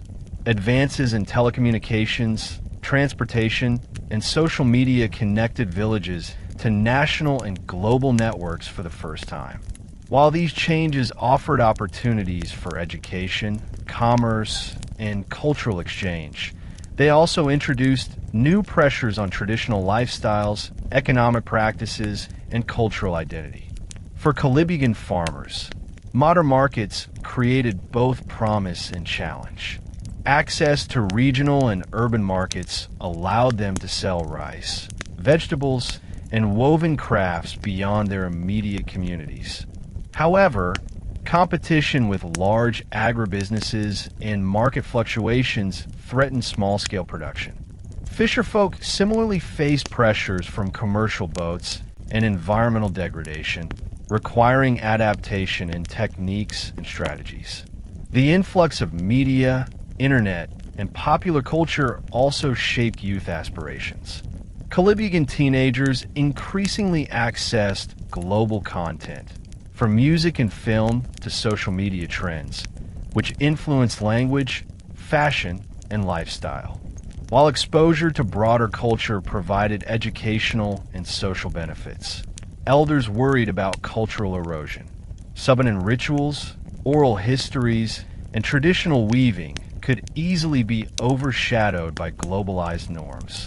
Despite these challenges, globalization created new avenues for advocacy and cultural preservation. Social media became a platform for Kolibugan communities to document traditions, share stories, and connect with other indigenous and Moro groups. It allowed youth to engage in activism, cultural education, and community networking on a scale that was previously unimaginable, creating a bridge between local identity and global awareness.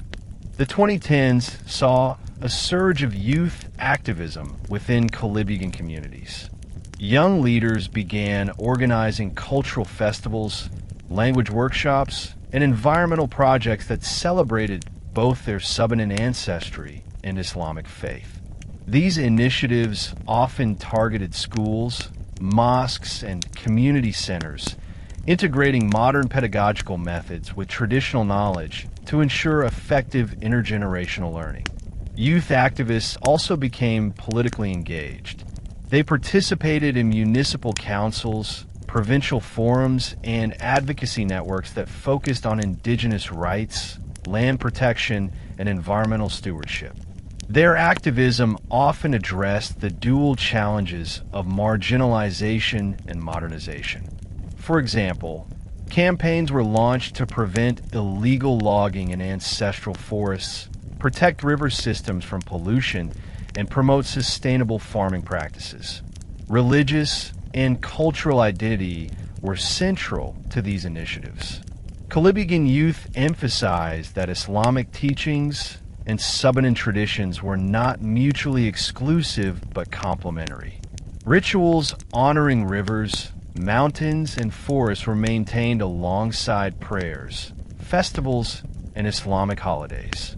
By actively participating in cultural revival, youth strengthened community cohesion and ensured that modernization did not erase ancestral knowledge or spiritual practices. Education became another critical avenue for activism. Kolibugan students documented oral histories, transcribed songs and rituals, and produced multimedia projects that highlighted community traditions. These efforts increased both local awareness and visibility beyond Mindanao, connecting the Kolibugan story to broader narratives of indigenous and Muslim cultural preservation in the Philippines and Southeast Asia. Throughout the 2010s, cultural preservation remained a cornerstone of Kolibugan resilience. Elders, leaders, and youth collaborated to ensure that language, rituals, and crafts were passed to the next generation.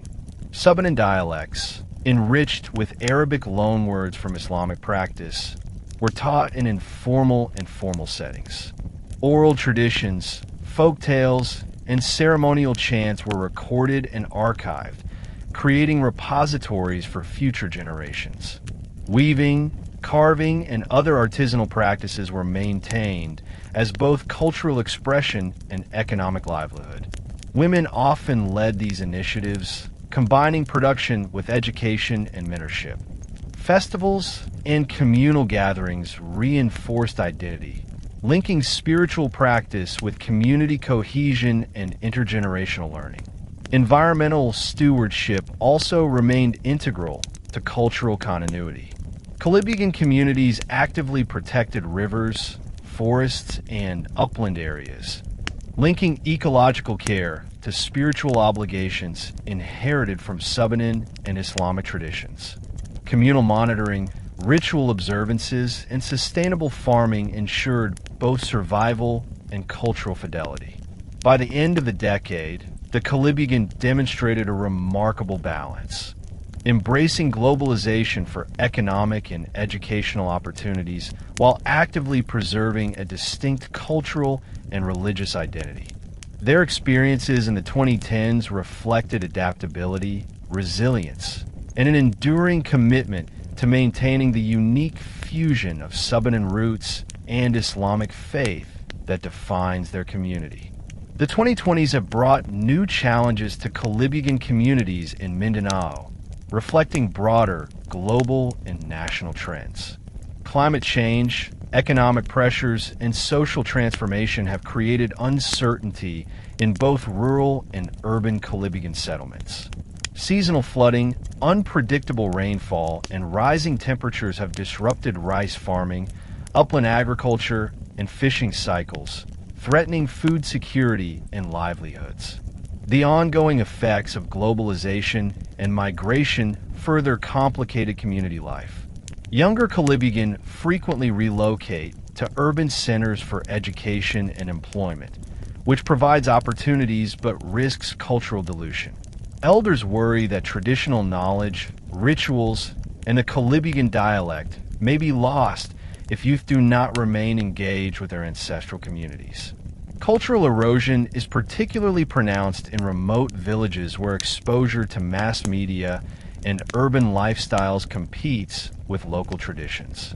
Political marginalization continues to challenge Kolibugan communities. While legal frameworks such as the Indigenous Peoples' Rights Act, IPRA, provide avenues for ancestral domain recognition, bureaucratic inefficiencies, land disputes with settlers, and commercial pressures continue to threaten territorial integrity. The Kolibugan must negotiate not only with government agencies, but also with neighboring Moro and Christian communities, requiring diplomatic skill, advocacy, and persistent legal engagement. Despite these obstacles, the Kolibugan have demonstrated resilience. Community leaders emphasize adaptive strategies, blending traditional wisdom with modern techniques.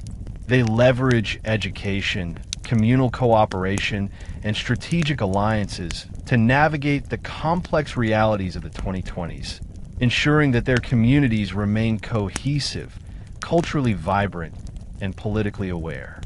The 2020s have seen unprecedented technological integration in Kolibugan communities. Mobile phones, internet access, and digital platforms have transformed communication, commerce, and cultural preservation. Farmers use online marketplaces to sell produce beyond local communities, while fisher folks share information on tides, weather, and sustainable practices through digital networks. Technology has also enabled access to government programs, grants, and legal documentation for land rights, allowing the Kolibugan to navigate bureaucratic challenges more effectively. Youth play a pivotal role in this technological integration. They document cultural practices, produce multimedia content on rituals, songs, and weaving, and connect dispersed Kolibugan communities through social media. These initiatives promote cultural visibility and pride while ensuring that ancestral knowledge is archived for future generations. Education also benefits from digital tools, enabling remote learning and access to broader academic resources. Economic adaptation remains intertwined with technology.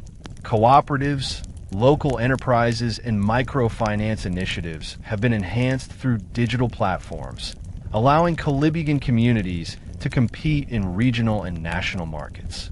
Women continue to play leadership roles in these initiatives, maintaining artisanal production such as weaving, crafts, and herbal products, while also mentoring youth in cultural and economic skills. Through technology, the Kolibugan are not only preserving heritage, they are actively modernizing without losing their cultural identity. This balance of tradition and innovation reflects a community that has continuously adapted across centuries, demonstrating resilience in the face of social, environmental, and economic change. Cultural preservation remains central to Kolibugan identity in the 2020s. Syncretic practices, blending Subanen traditions with Islamic faith, continue to anchor community life. Rituals honoring rivers, forests, and ancestral spirits are observed alongside Sunni Islamic practices, maintaining spiritual continuity while reinforcing communal cohesion. Festivals, harvest celebrations, and religious events are carefully documented, broadcasted, and taught to youth, ensuring intergenerational transmission of cultural knowledge. Language preservation has gained renewed focus. Kolibugan Subanen dialects, enriched with Arabic loanwords, are promoted through schools, community centers, and digital media. Oral histories, storytelling, and song remain integral to cultural education, enabling youth to internalize both ancestral knowledge and Islamic teachings. Women remain pivotal in transmitting craft, herbal, and ceremonial knowledge, while men continue leadership roles, mediating disputes and representing communities in formal governance structures. Environmental stewardship complements cultural preservation. Sacred rivers, forests, and upland areas are actively protected through communal management, rituals, and modern conservation strategies.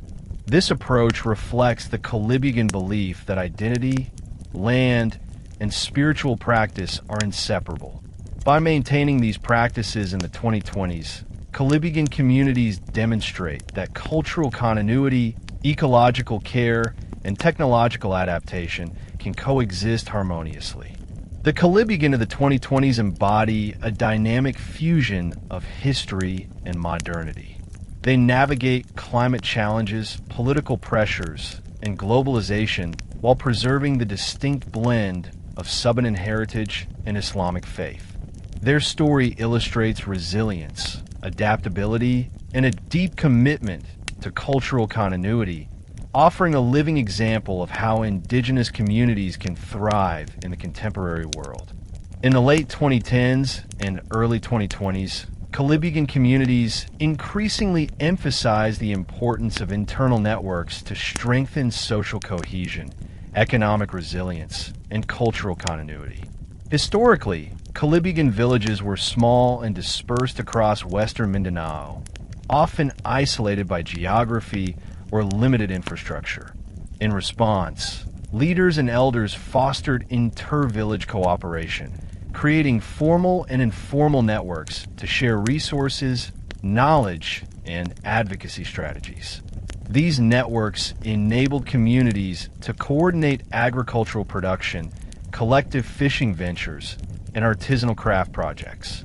Cooperative farming initiatives helped ensure that staple crops such as rice, corn, and root vegetables could be pooled and distributed equitably. Fishing communities along Kolibugan Bay shared information on seasonal tides, fish migration, and sustainable practices. Artisanal networks allowed weavers and craftspeople to market products collectively, enhancing both income and cultural visibility. Cultural networks also emerged. Communities regularly exchanged knowledge on rituals, festivals, and oral histories. Elders traveled between villages to teach ceremonies, narrate ancestral stories, and reinforce Subanen Islamic traditions. These exchanges strengthened communal identity and ensured that cultural knowledge was not confined to individual settlements. By building internal networks, the Kolibugan were not only preserving heritage, they were creating structures for mutual support, resilience, and collective advocacy. Beyond local networks, Kolibugan communities sought regional alliances to amplify their influence. Collaboration with other indigenous groups, Moro communities, and Lumad networks became increasingly important, particularly in matters of land rights, political representation, and cultural preservation. These alliances allowed the Kolibugan to participate in regional forums, workshops, and advocacy campaigns, ensuring their voice was represented alongside larger ethnic and religious groups. Political collaboration was a critical aspect of these alliances. Kolibugan leaders engaged with municipal and provincial governments, participating in planning councils, development boards, and cultural committees. By aligning with other communities, they could negotiate access to education, healthcare, infrastructure, and environmental protections more effectively. These alliances also facilitated dispute resolution, allowing the Kolibugan to mediate conflicts between neighboring Moro, Subanen, and Christian communities, reinforcing their role as peacemakers and cultural bridges. Environmental initiatives were another focus of regional collaboration. Shared river systems, upland forests, and coastal zones required collective management.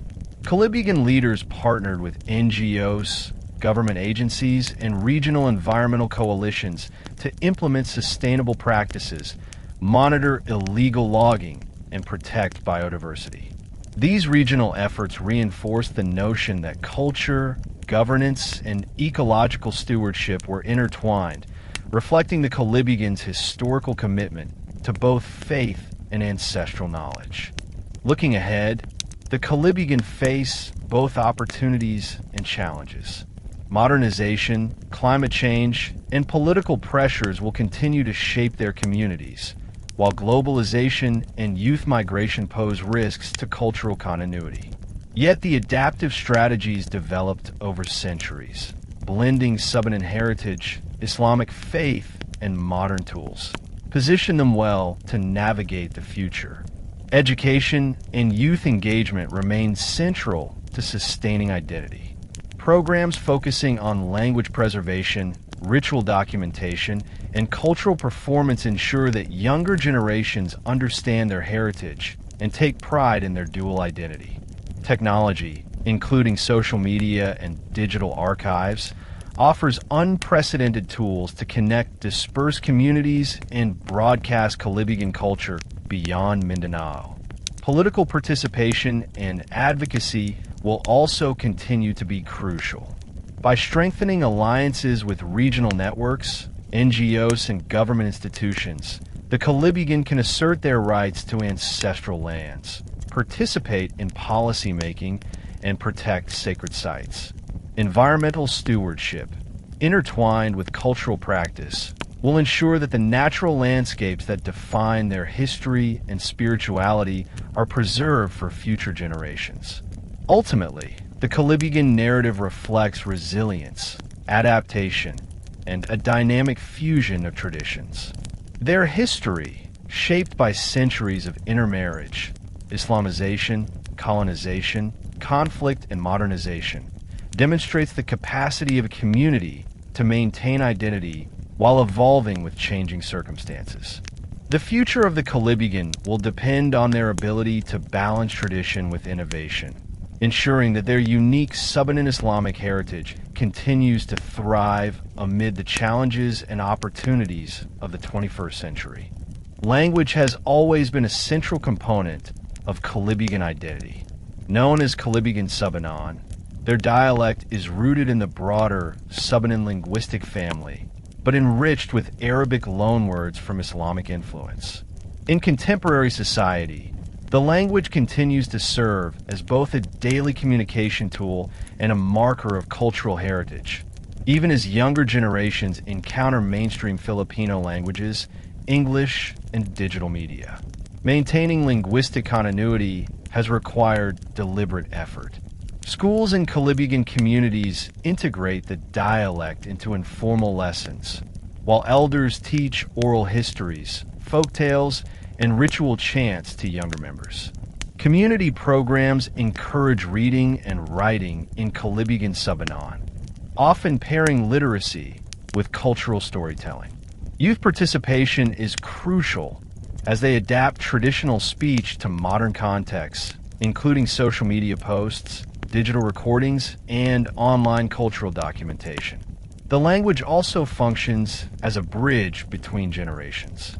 Elder Kolibugan convey ancestral knowledge, environmental practices, and social norms through storytelling, while youth contribute new terminology and concepts derived from technology, education, and contemporary life. This dynamic interplay ensures that the dialect remains vibrant, adaptable, and relevant, providing continuity of identity while accommodating the evolving realities of modern Mindanao. Oral traditions form the backbone of Kolibugan cultural memory. Stories of ancestral heroes, river spirits, mountain guardians, and legendary migrations are passed down in narrative forms that combine entertainment, ethics, and historical knowledge. These tales often intertwine Subanen animistic beliefs with Islamic values, reflecting centuries of cultural fusion and syncretism. In contemporary society, oral traditions serve multiple purposes. They are tools for education, teaching morality, communal values, and environmental stewardship.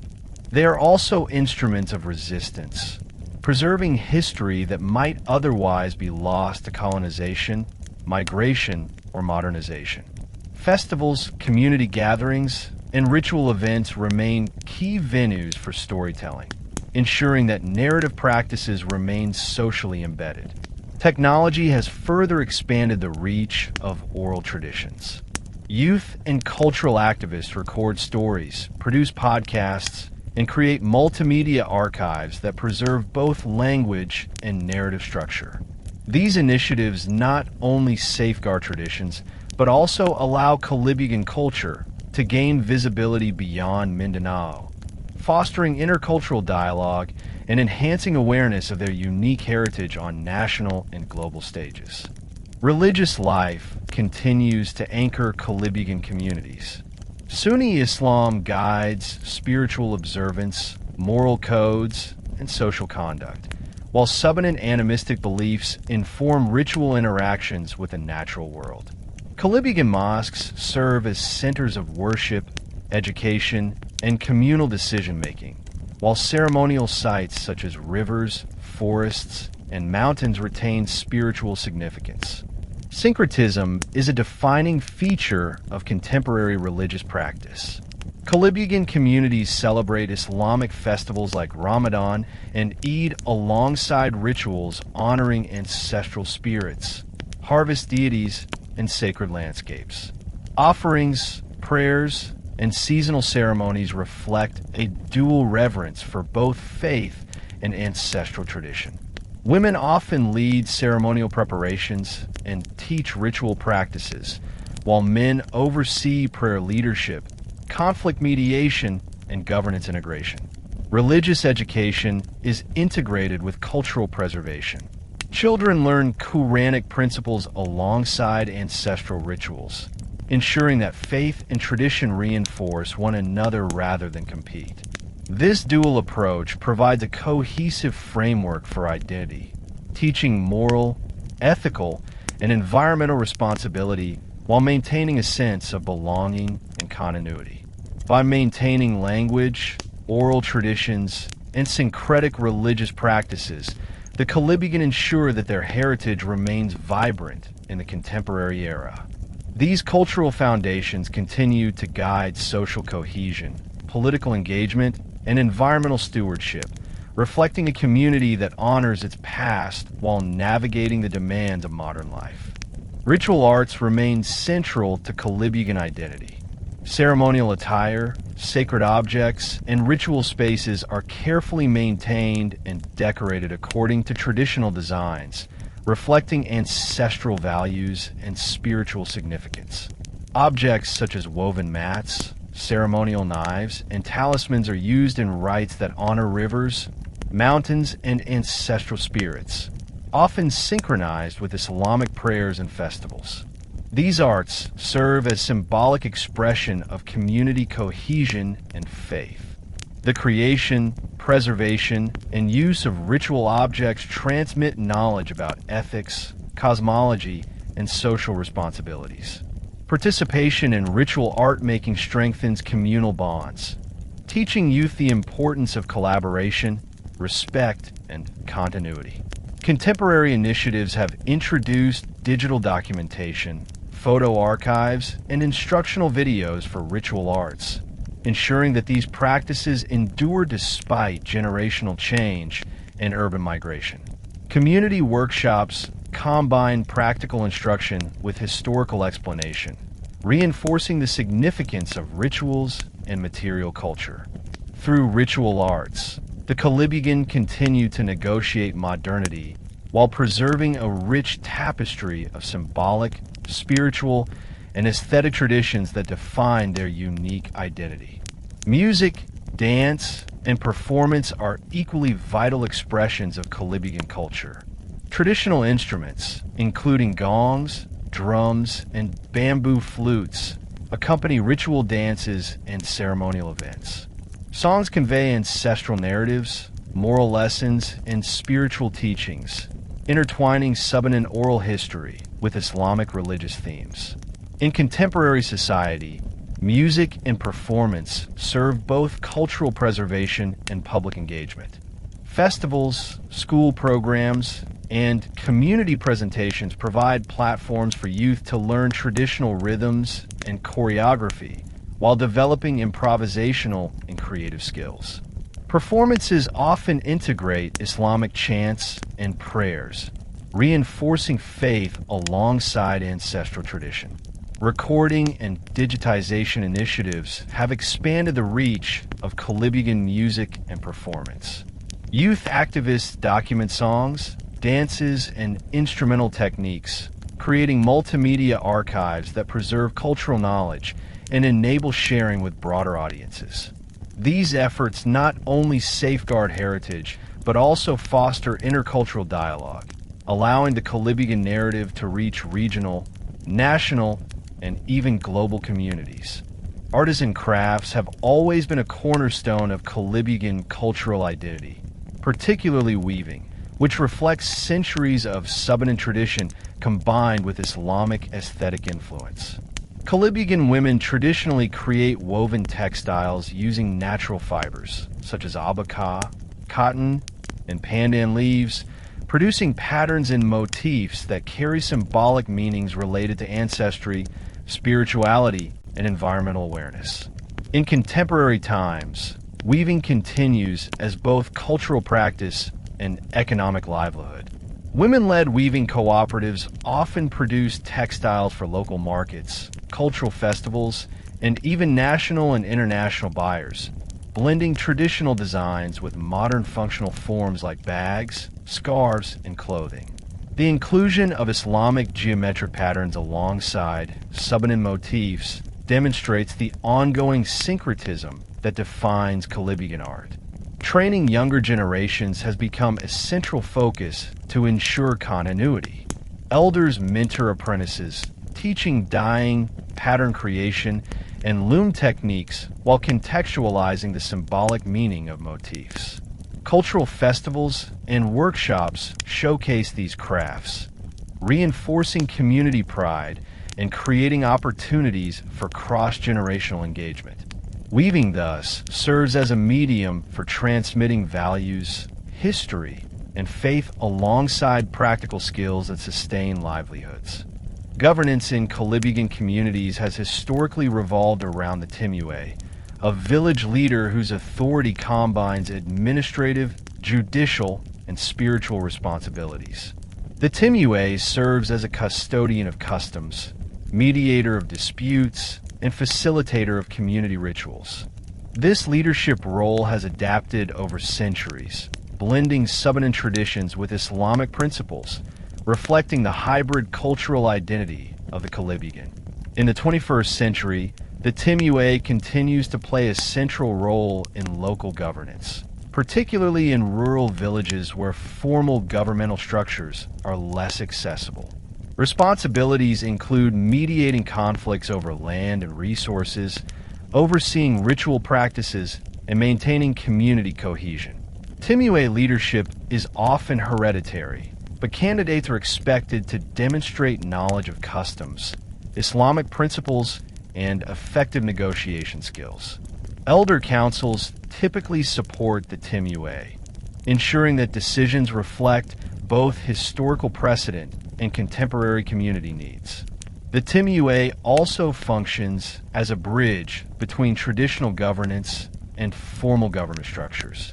When municipalities and provincial offices implement development projects or adjudicate legal disputes, the Timue represents community interests, liaising with officials to ensure that ancestral lands, cultural practices, and local autonomy are respected. This dual authority strengthens both governance and cultural preservation, demonstrating the adaptability of Kolibugan leadership in a rapidly changing socio-political landscape. The 21st century has introduced new opportunities and challenges for Kolibugan governance.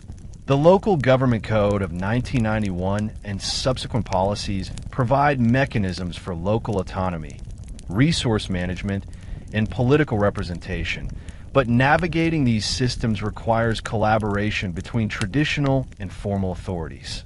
Kolibugan leaders, including the Timue, often hold elected or advisory positions in barangay councils, municipal planning committees, or regional development boards.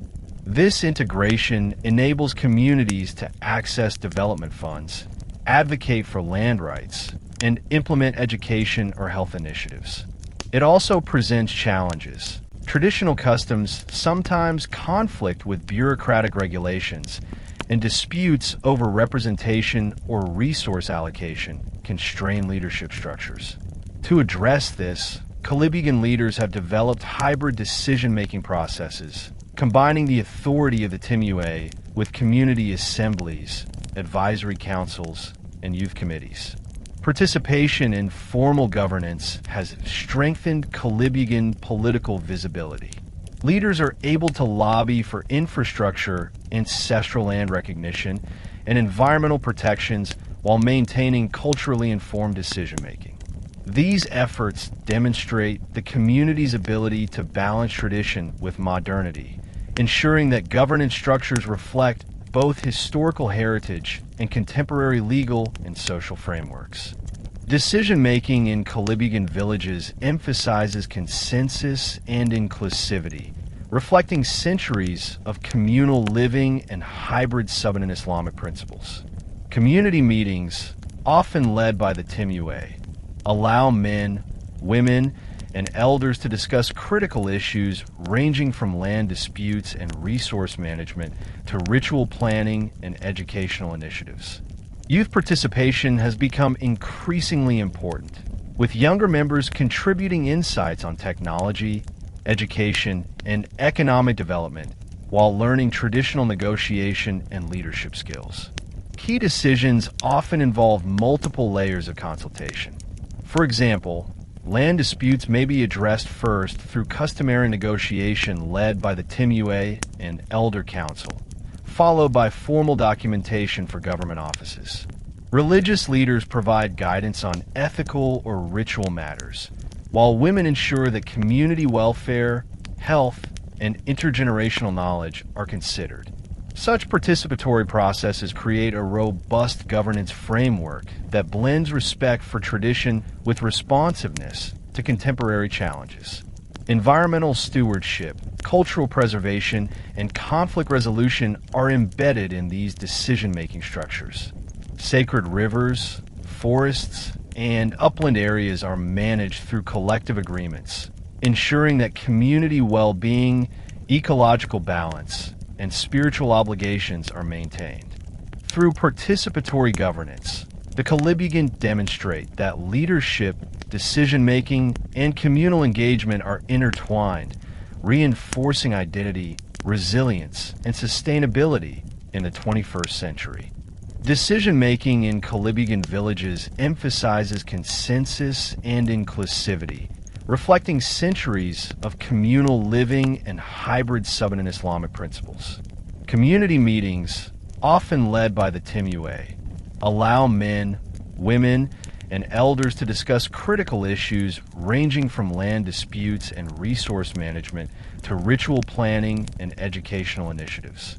Youth participation has become increasingly important, with younger members contributing insights on technology, education, and economic development while learning traditional negotiation and leadership skills. Key decisions often involve multiple layers of consultation. For example, land disputes may be addressed first through customary negotiation led by the Timue and Elder Council, followed by formal documentation for government offices. Religious leaders provide guidance on ethical or ritual matters, while women ensure that community welfare, health, and intergenerational knowledge are considered. Such participatory processes create a robust governance framework that blends respect for tradition with responsiveness to contemporary challenges. Environmental stewardship, cultural preservation, and conflict resolution are embedded in these decision-making structures. Sacred rivers, forests, and upland areas are managed through collective agreements, ensuring that community well-being, ecological balance, and spiritual obligations are maintained. Through participatory governance, the Kolibugan demonstrate that leadership, decision-making, and communal engagement are intertwined, reinforcing identity, resilience, and sustainability in the 21st century. Education has become a central focus for Kolibugan communities in the 21st century, representing both a tool for socioeconomic advancement and a means of cultural preservation. Formal education in local public schools provides literacy, numeracy, and technical skills, equipping Kolibugan youth to navigate broader Philippine society and access modern economic opportunities.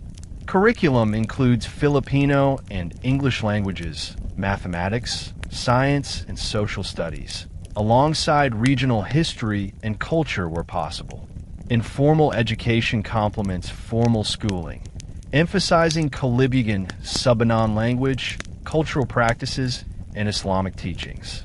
Elders and parents actively teach oral histories, rituals, weaving techniques, and agricultural knowledge, ensuring that younger generations internalize ancestral practices alongside modern academic learning. Mosques and community centers serve as hubs for religious instruction, language preservation, and cultural workshops, strengthening both spiritual life and communal cohesion. This dual approach to education reflects the Kolibugan's adaptive strategy. By integrating traditional knowledge with formal education, communities ensure that youth are equipped for contemporary challenges without losing touch with their heritage. Education also serves as a bridge between generations, allowing elders to impart cultural wisdom while youth contribute innovative approaches to problem solving, technology, and community development. Literacy in the Kolibugan context is multifaceted, encompassing both standard education in Filipino and English and the preservation of the Kolibugan Subanen dialect. Maintaining fluency in their indigenous language is crucial for transmitting oral histories, songs, rituals, and ecological knowledge. Programs within communities, schools, and mosques actively promote reading and writing in the dialect, often pairing literacy with storytelling, ritual instruction, and community projects. Arabic loanwords, which have been incorporated through centuries of Islamic influence, are emphasized in religious education. Young Kolibugan learn the meanings, pronunciation, and cultural significance of these terms, linking language to both faith and cultural identity. Community initiatives also encourage youth to document language used digitally, producing recordings, online resources, and multimedia archives that preserve both dialect and storytelling traditions. Language literacy has become a tool for empowerment. By maintaining fluency in Kolibugan Subanen and understanding its historical and religious significance, youth develop pride in their heritage, strengthen community ties, and enhance their ability to advocate for cultural and territorial rights. This commitment to literacy reflects a broader strategy, ensuring that knowledge transmission remains robust in an era of globalization, migration, and technological change. Knowledge transmission in Kolibugan society relies on structured intergenerational learning that integrates practical, spiritual, and cultural dimensions.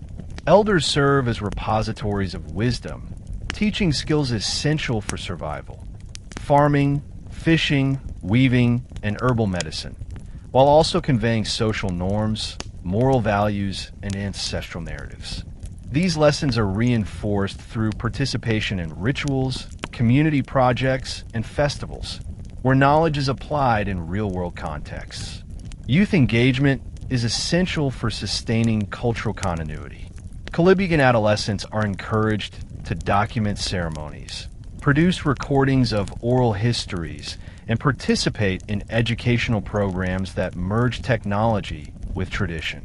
This participatory approach ensures that knowledge is not static but dynamic, allowing communities to adapt teachings to contemporary realities while preserving core values. Religious instruction complements secular and cultural learning. Islamic teachings, prayers, and ethical guidance are integrated with Subanen rituals and spiritual practices, creating a holistic framework for identity formation. Gender roles also influence knowledge transmission.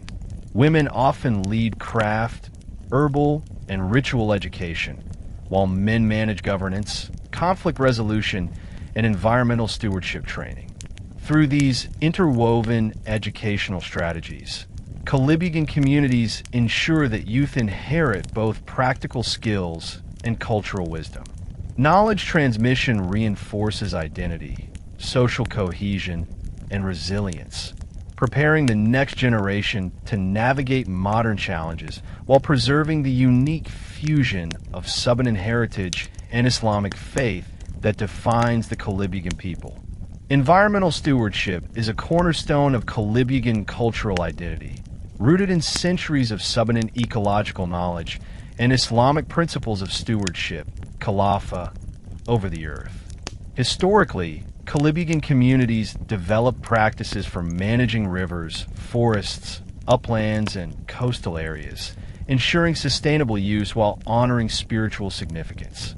Rivers provided fresh water and fish, uplands yielded root crops and medicinal plants, and forests supplied timber, fibers, and sacred spaces for rituals. Traditional practices include rotational farming, selective harvesting, and taboos against overexploitation of certain plants and animals. These systems were guided by spiritual and ethical frameworks. Harming sacred trees or disturbing specific river areas without ritual permission was forbidden. Elders conveyed this knowledge orally, linking ecological practices to moral obligations and communal well-being. In contemporary times, these traditions remain essential. Kolibugan leaders incorporate ancestral environmental knowledge into modern land use planning, conservation projects, and educational programs. By maintaining a strong relationship with the land, Kolibugan communities ensure the sustainability of their livelihoods while preserving the sacred landscape central to cultural and spiritual identity. Sacred landscapes, rivers, mountains, forests, and coastal zones hold dual spiritual and ecological significance. Subanen animistic beliefs regard these sites as inhabited by spirits, dewata, ancestors, or guardians, requiring rituals, offerings, and seasonal observances. Islam further influences perceptions, emphasizing stewardship, ethical resource use, and prayers for protection and sustenance. Communal activities often involve synchronized rituals, combining offerings to ancestral spirits with Islamic prayers, creating a syncretic form of environmental spirituality unique to the Kolibugan. These practices reinforce social cohesion, teach ethical engagement with natural resources, and instill a sense of responsibility toward the land. Sacred landscapes also serve as sites for festivals, community gatherings, and youth education, embedding ecological awareness within cultural life. In recent years, environmental advocacy has become part of Kolibugan cultural practice. Villages organize conservation patrols, monitor biodiversity, and document ecological knowledge using modern tools such as GPS mapping and digital databases. These initiatives ensure that sacred landscapes are protected against deforestation, mining, and unsustainable development, linking spiritual obligation with practical environmental management. Kolibugan environmental stewardship in the 21st century reflects a blend of traditional wisdom and contemporary strategies. Communities integrate sustainable farming methods, agroforestry, and watershed management into daily life, ensuring that resource use remains balanced. Sacred sites are respected, and access is regulated through customary laws enforced by the Timue and community councils. Youth engagement has become a critical aspect of modern stewardship. Kolibugan adolescents participate in mapping sacred areas, monitoring ecosystems, and documenting environmental practices. Workshops and educational programs teach ecological principles alongside ritual significance, ensuring that the younger generation understands the intertwined nature of faith, culture, and sustainability. Partnerships with NGOs, government agencies, and regional conservation networks further strengthen Kolibugan environmental practices. Collaborative projects address challenges such as climate change, soil erosion, and biodiversity loss while respecting traditional knowledge. These efforts highlight the Kolibugan's adaptive capacity. They maintain cultural and spiritual obligations while integrating modern science, technology, and governance to safeguard the environment. By sustaining environmental practices and protecting sacred landscapes, the Kolibugan preserve both their ecological and cultural heritage. Their approach demonstrates a sophisticated balance of tradition and modernity, ensuring that the community's identity, spirituality, and livelihood remain resilient amid contemporary challenges. Kolibugan communities have long relied on traditional medicine as a cornerstone of health and well-being. Rooted in Subanen knowledge systems and Islamic healing principles, traditional medicine integrates herbal remedies, spiritual rituals, and community care practices. Elders, often women, serve as babalan or healers, transmitting knowledge about medicinal plants, therapeutic techniques, and preventive measures for common illnesses. Herbal remedies are derived from forests, riversides, and upland areas, including roots, leaves, barks, and flowers. These plants are prepared through boiling, drying, or crushing, and applied according to symptoms or spiritual guidance. Treatments are often accompanied by prayers, incantations, or ritual observances, reflecting a holistic approach that treats both body and spirit. In modern contexts, Kolibugan traditional medicine continues to be relevant.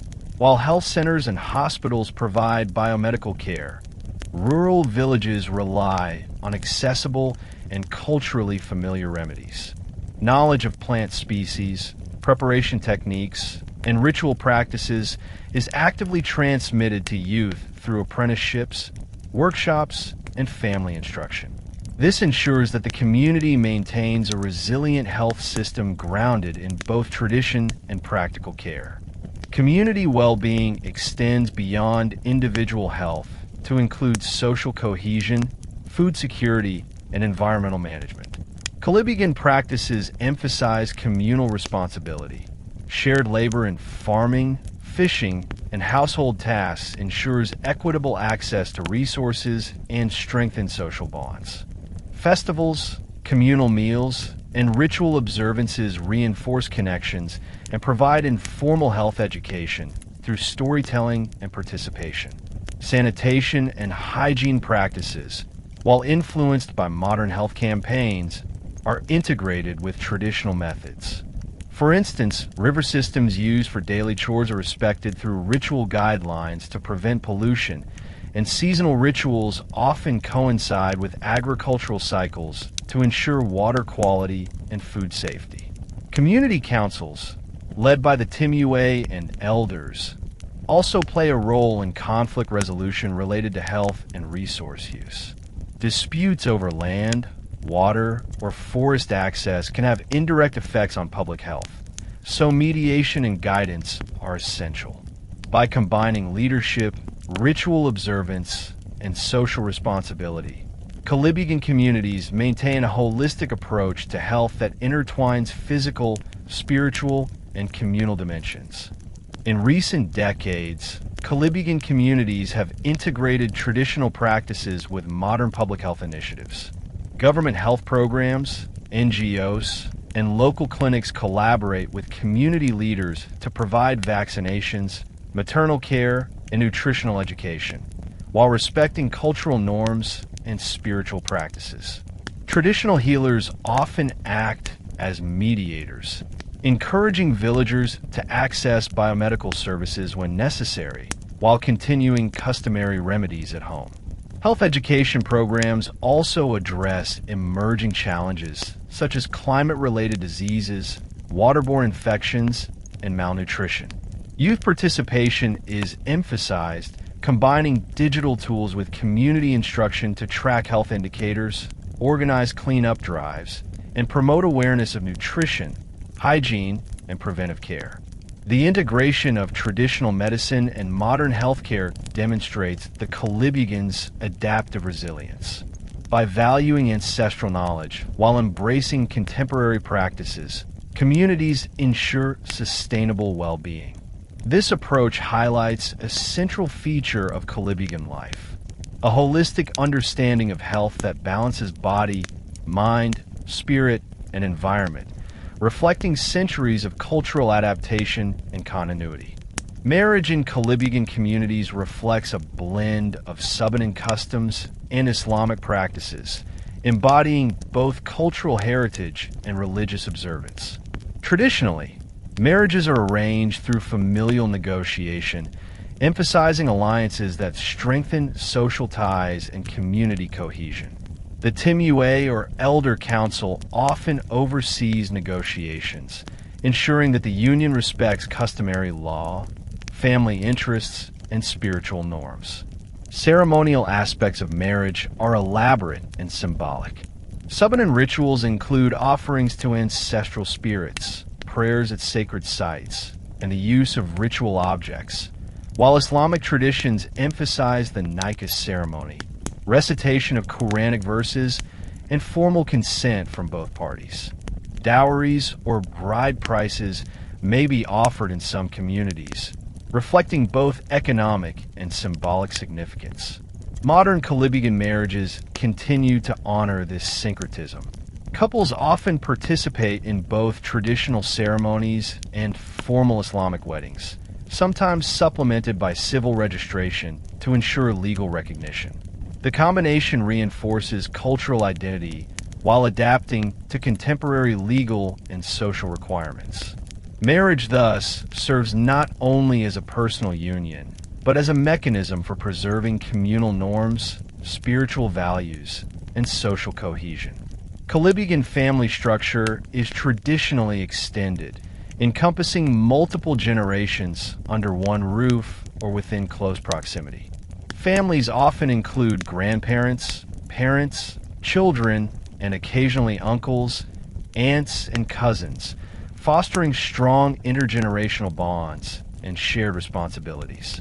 Elders play a central role in decision-making, particularly regarding education, resource allocation, and dispute resolution. Gender roles, while influenced by both tradition and religion, are dynamic. Men typically manage external affairs, governance participation, and leadership in rituals, whereas women oversee domestic life, child rearing, food production, and the transmission of cultural knowledge such as weaving, herbal medicine, and ceremonial practice. Despite these distinctions, collaboration and mutual respect define daily life, with roles often adapting to community needs, economic circumstances, and modern influences. Youth are integrated into family structures as active participants, learning practical skills, cultural practices, and social responsibilities.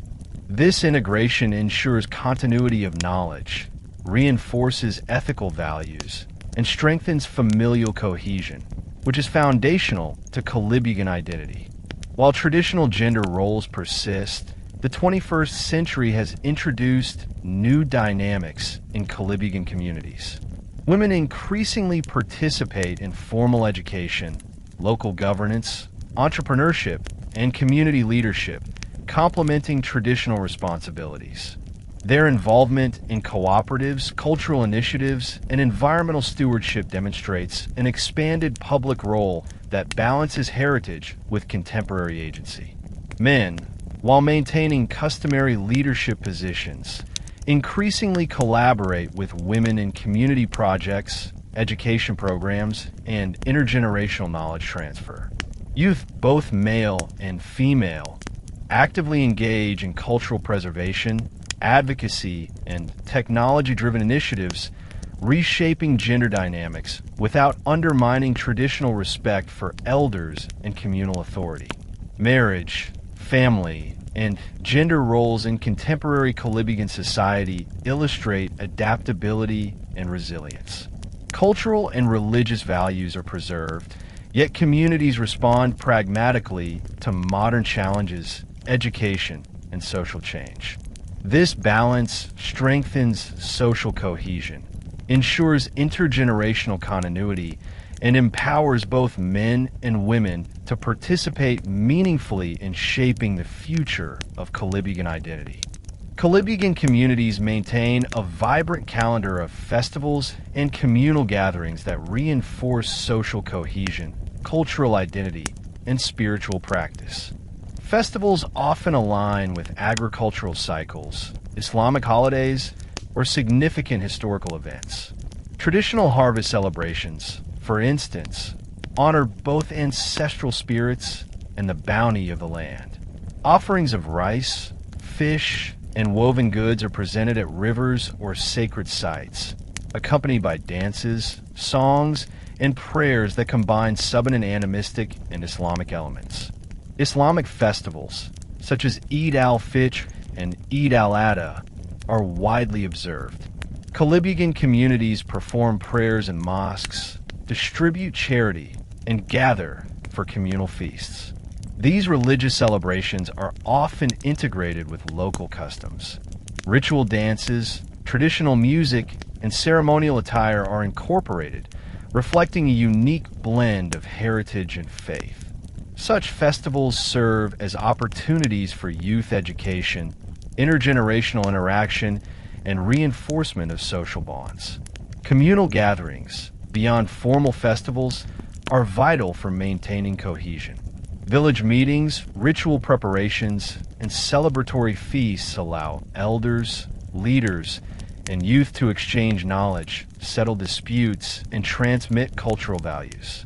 These occasions also provide a platform for showcasing Kolibugan arts, crafts, and storytelling, ensuring that traditions remain active and relevant. Rituals occupy a central role in Kolibugan life, mediating the relationship between humans, spirits, and the natural world. Subanen-inspired ceremonies honor rivers, forests, mountains, and ancestral spirits, often performed at specific times of the year, such as the planting or harvest season. These rituals involve offerings, chants, dances, and symbolic gestures that embody respect, gratitude, and ecological awareness. Islamic practices are seamlessly integrated into these rituals. Prayer recitation, Quranic verses, and blessings accompany offerings and ceremonies, creating a syncretic spiritual framework. Ritual leadership is shared between men and women. Men often lead prayers and mediate community decisions, while women manage ceremonial preparation, attire, and symbolic activities. Youth participation is encouraged, as rituals function as educational tools. Young Kolibugan learn ceremonial procedures, songs, and spiritual principles through active involvement. This participatory approach ensures continuity of tradition, cultivates a sense of identity, and fosters communal responsibility. By maintaining rituals, the Kolibugan preserve not only spiritual practices but also ecological knowledge, social norms, and historical memory. Kolibugan festivals and rituals extend beyond annual events to include seasonal and life cycle celebrations. Planting and harvest festivals, weddings, naming ceremonies, and funerals all integrate spiritual observance with cultural performance. Offerings, music, and dance reinforce communal values, while Islamic prayer and ethical guidance provide spiritual context. Life cycle ceremonies highlight the Kolibugan commitment to education, morality, and social responsibility. Naming ceremonies honor ancestry and faith, while weddings symbolize communal alliances and continuity. Funerary rituals reflect respect for ancestors and integrate prayers for the soul with traditional offerings. These events foster intergenerational learning, ensuring that youth inherit both practical knowledge and spiritual understanding. Seasonal celebrations also strengthen ecological awareness. Planting rituals may include prayers for rain, protection of sacred sites, and guidance on sustainable practices, while harvest rituals express gratitude for nature's bounty and reinforce stewardship principles. Through these celebrations, the Kolibugan maintain a holistic understanding of life, linking spiritual, cultural, and ecological dimensions. Historically, Kolibugan communities relied on a mix of agriculture, fishing, and artisanal crafts to sustain their livelihoods. Upland swidden farming and lowland rice cultivation provided staple foods, while rivers and coastal waters offered fish, shellfish, and other aquatic resources. Traditional systems emphasize sustainability. Rotational farming, selective harvesting, and communal labor ensured that resources were not depleted. Craft production, particularly weaving and basketry, played both functional and economic roles.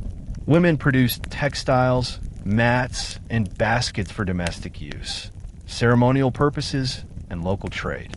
Men contributed by crafting tools, fishing equipment, and ritual objects. Trade within and between villages allowed Kolibugan communities to exchange surplus goods, maintain social networks, and strengthen inter-village alliances. Bartering and reciprocal exchange were common practices.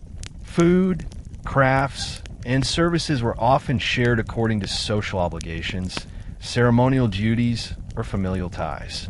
This system reinforced communal interdependence and ensured equitable distribution of resources, reflecting the Kolibugan value of collective well-being over individual accumulation.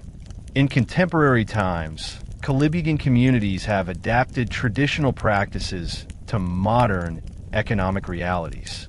Access to regional markets, transportation, and technology has expanded opportunities for income generation. Farmers sell rice, vegetables, and fruits to local and urban markets, while fishers transport catches to coastal towns or trading centers. Artisans market woven textiles, handicrafts, and ceremonial objects beyond the village, often collaborating in cooperatives to improve quality, visibility, and pricing. Youth play a crucial role in economic adaptation. Social media, e-commerce platforms, and digital marketing tools allow Kolibugan communities to reach national and international customers. Documentation of production processes, storytelling, and cultural branding enhances the appeal of Kolibugan products, linking economic activity to cultural preservation. The integration of modern finance, microcredit, and cooperative structures enables collective investment in farming, fishing, and craft production. Loans, savings schemes, and cooperative funds provide capital for seed, tools, and infrastructure while reinforcing community cohesion. This approach ensures that economic development does not undermine traditional values, allowing modernization and cultural identity to coexist harmoniously. Despite these opportunities, Kolibugan communities face significant economic challenges. Environmental degradation, climate change, and resource competition threaten agricultural and fishing productivity. Encroachment from commercial enterprises, land disputes, and bureaucratic barriers complicate access to ancestral territories. Global market fluctuations also impact income stability, particularly for small-scale farmers and artisans. In response, Kolibugan communities employ adaptive and sustainable strategies. Diversification of crops, integration of aquaculture, rotational and organic farming practices, and cooperative craft production reduce vulnerability to economic and environmental shocks. Environmental stewardship, rooted in ancestral and Islamic ethics, ensures that natural resources are conserved while sustaining livelihoods. Youth involvement in education, technology, and entrepreneurial initiatives strengthens economic resilience.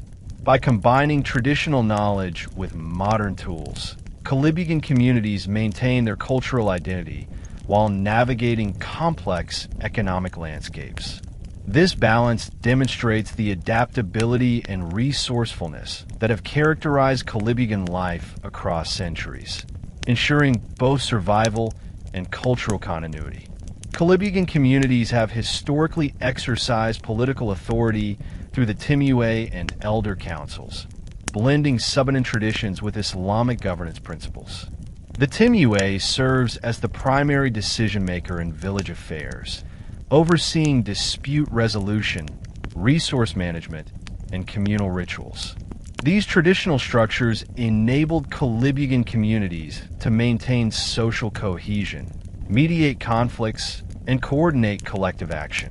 Leadership roles were not only administrative but also symbolic, reflecting spiritual authority and ethical stewardship. Political influence extended beyond the village. The Timue often negotiated with neighboring Moro groups, Christian settlers, and colonial authorities, representing community interests and securing alliances. This combination of internal governance and external negotiation illustrates the Kolibugan's capacity to adapt to shifting socio-political landscapes while maintaining cultural integrity. Elders and religious leaders reinforced these structures. Their council ensured that decisions were consistent with both ancestral customs and Islamic principles, creating a governance system that balanced tradition, morality, and practical community needs. This system laid the foundation for modern Kolibugan political engagement, combining historical legitimacy with contemporary advocacy. In the 21st century, Kolibugan communities engage actively in political advocacy to safeguard land, cultural rights, and social well-being. Legal frameworks, such as the Indigenous Peoples' Rights Act, IPRA, provide avenues for ancestral domain recognition, self-governance, and cultural preservation. Kolibugan leaders navigate these frameworks, often collaborating with NGOs, academic institutions, and government agencies to assert claims, resolve disputes, and implement development projects. Political engagement includes participation in municipal and provincial councils, barangay assemblies, and regional coalitions. Leaders advocate for infrastructure, education, healthcare, and environmental protection, while also ensuring that development respects cultural norms and ancestral territories. Youth involvement in advocacy has grown, with young Kolibugan utilizing digital platforms, social media, and community campaigns to raise awareness of indigenous rights and mobilize support. Kolibugan political advocacy reflects a balance between tradition and modernity. Customary leadership, elder councils, and spiritual authority coexist with formal political structures and legal mechanisms, ensuring that community voices are heard and respected. This dual approach strengthens both cultural identity and political influence, demonstrating resilience in the face of ongoing socio-political challenges. Securing indigenous rights remains a central concern for Kolibugan communities. Land dispossession, commercial encroachment, mining operations, and bureaucratic obstacles threaten ancestral territories and livelihoods. Access to education, healthcare, and government services is often limited, especially in remote villages. Social and political marginalization can exacerbate economic vulnerability, highlighting the need for sustained advocacy and strategic alliances. Kolibugan strategies combine legal, social, and cultural approaches. Legal documentation, community mapping, and ancestral domain claims assert territorial rights, while cultural festivals, oral history documentation, and environmental stewardship reinforce the legitimacy of ancestral claims. Collaboration with regional and national organizations strengthens advocacy, allowing Kolibugan voices to influence policy, protect sacred sites, and secure resources for community development. The ongoing struggle for indigenous rights underscores the resilience and adaptability of the Kolibugan. By combining traditional governance, religious principles, legal tools, and modern advocacy, they navigate complex political landscapes while preserving cultural identity. Their experience provides a model of how indigenous communities can assert agency, maintain autonomy, and safeguard heritage in the 21st century. Over the centuries, Kolibugan communities have experienced both voluntary and forced migration due to economic, environmental, and political factors. Historically, migration within Mindanao was influenced by agricultural opportunities, trade routes, inter-village alliances, and colonial pressures. Coastal Subanen groups, from which the Kolibugan emerged, settled along rivers and bays to access fishing resources and engage with Moro traders. In recent decades, economic necessity, urbanization, and educational opportunities have prompted younger Kolibugan generations to migrate to towns and cities. Many relocate to Zamboanga City, Iligan, Cagayan de Oro, and other urban centers for employment, higher education, and better access to services.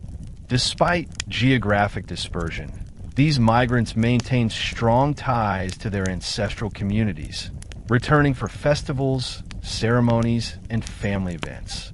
Migration has introduced both opportunities and challenges. Urban living provides access to modern education, healthcare, and employment, yet it also exposes Kolibugan youth to mainstream Filipino culture, risking cultural dilution. Communities have responded by reinforcing language preservation, cultural education, and communal networks to ensure continuity despite geographic mobility. Kolibugan diaspora networks play a vital role in sustaining cultural identity outside ancestral lands. Families maintain communication through visits, social media, and community associations. Cultural organizations in urban centers host events that replicate village festivals, teach traditional crafts and rituals, and provide mentorship for youth. These initiatives reinforce a sense of belonging and ensure that urban Kolibugan remain connected to their heritage. Economic remittances from urban migrants also support rural communities, funding infrastructure, education, and ceremonial activities. This interdependence strengthens both urban and rural networks, demonstrating the integration of traditional communal values with modern economic practices. Religious institutions, particularly mosques, further anchor diaspora communities, offering spiritual guidance, educational programs, and social support. Diaspora engagement illustrates the Kolibugan capacity for adaptability. While migration introduces new social dynamics, the community's emphasis on language, rituals, and familial ties ensures that identity remains coherent and resilient, bridging geographic and generational divides. Urban Kolibugan faced the challenge of negotiating identity in multicultural and pluralistic settings. Exposure to mainstream Filipino, Christian, and other Muslim communities necessitates careful navigation of cultural norms, social expectations, and religious practices.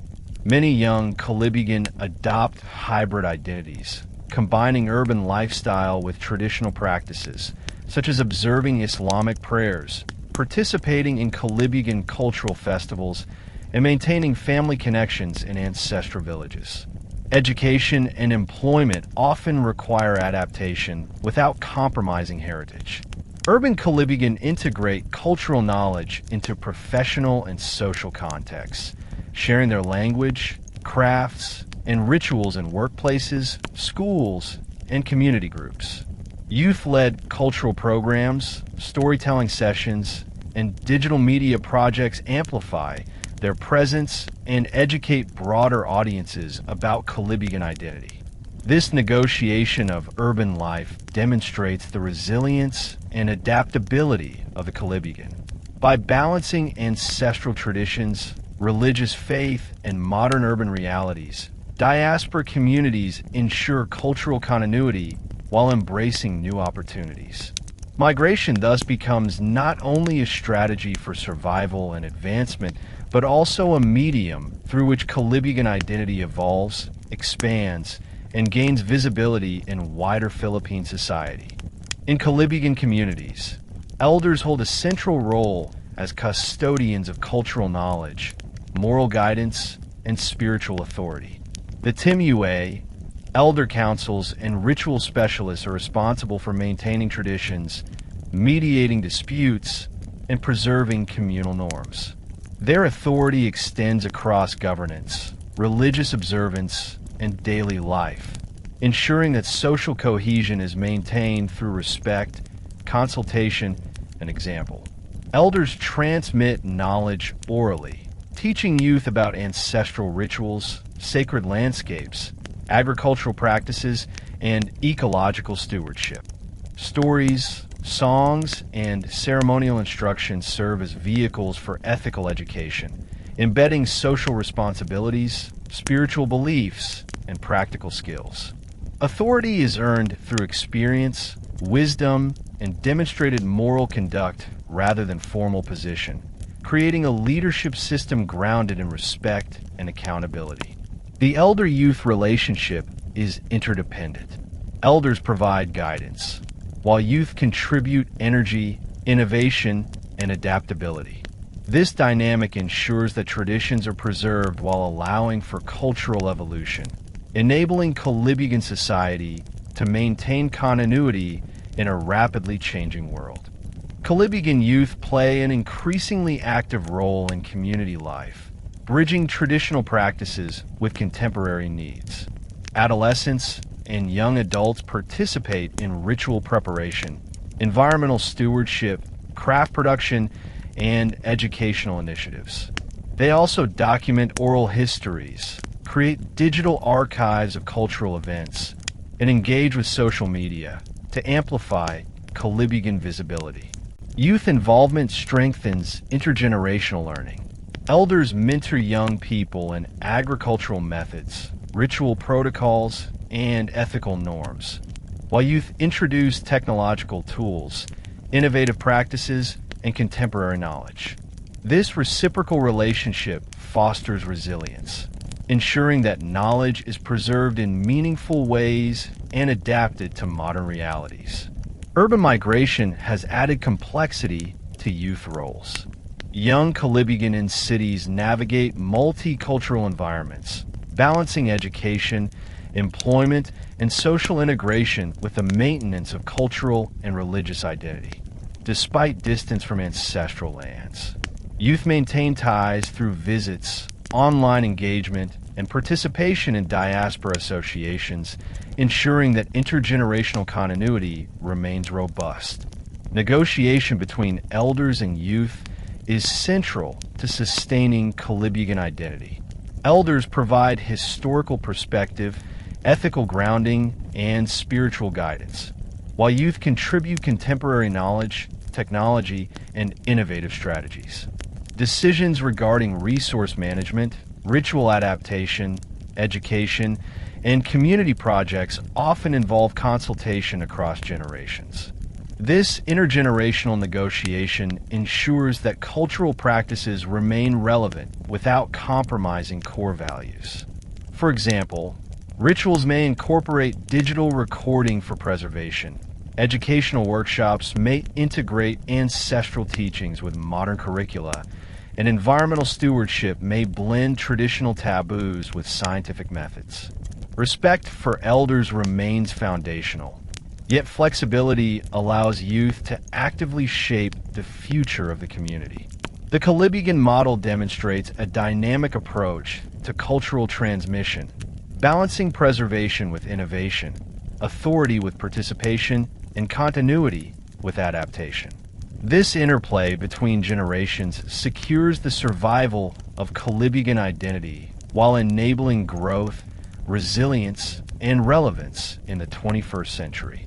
Marriage among the Kolibugan functions not only as a personal union, but also as a central mechanism for maintaining social cohesion and reinforcing cultural norms. Traditionally, marriages are arranged through negotiations between families, with the guidance of the Timue and elder councils to ensure that alliances strengthen community bonds and honor both Subanen customs and Islamic principles. Ceremonial elements combine symbolic, spiritual, and communal aspects. Subanen traditions include offerings to ancestral spirits, river and forest rituals, and the use of woven ceremonial textiles, while Islamic practices incorporate Nika rites, Quranic recitations, and prayer-led blessings. These dual influences highlight the Kolibugan's hybrid identity, creating a marriage practice that integrates faith, tradition, and community cohesion. Marriages also serve as vehicles for resource sharing, labor cooperation, and social alliances. By linking families and lineages, marital unions facilitate mutual support in farming, fishing, trade, and ritual activities. This network of relationships strengthens communal solidarity, ensuring that families remain interconnected and collective welfare is prioritized over individual interests. Kolibugan kinship extends beyond the nuclear family, encompassing grandparents, uncles, aunts, cousins, and other relatives, often residing in close proximity. This extended structure reinforces intergenerational support, communal labor, and cultural transmission. Elders guide the younger generation, mediating disputes, teaching rituals, and transmitting practical knowledge of agriculture, fishing, crafts, and spiritual practice. Kinship networks also serve as mechanisms for social security. In times of hardship, illness, or environmental challenges, family and extended kin collaborate to provide resources, labor, and protection. These networks are strengthened through ritual participation, shared economic ventures, and collective celebrations, ensuring that community solidarity remains a fundamental aspect of Kolibugan life. Modern challenges, such as migration and urbanization, have reshaped kinship practices. Despite geographic dispersion, families maintain connections through visits, communications, and participation in festivals. These networks ensure that knowledge, traditions, and ethical norms are transmitted across space and time, sustaining the Kolibugan identity amid societal change. In contemporary Kolibugan society, Marriage and kinship continue to be central to social cohesion. Urban migration, formal education, and economic change have introduced new dynamics, requiring flexibility in family structures and alliances. Young couples may relocate for employment or schooling, yet maintain strong ties to their ancestral communities through visits, digital communication, and participation in communal events. Kinship-based obligations continue to guide social behavior, including conflict resolution, ritual participation, and community decision-making.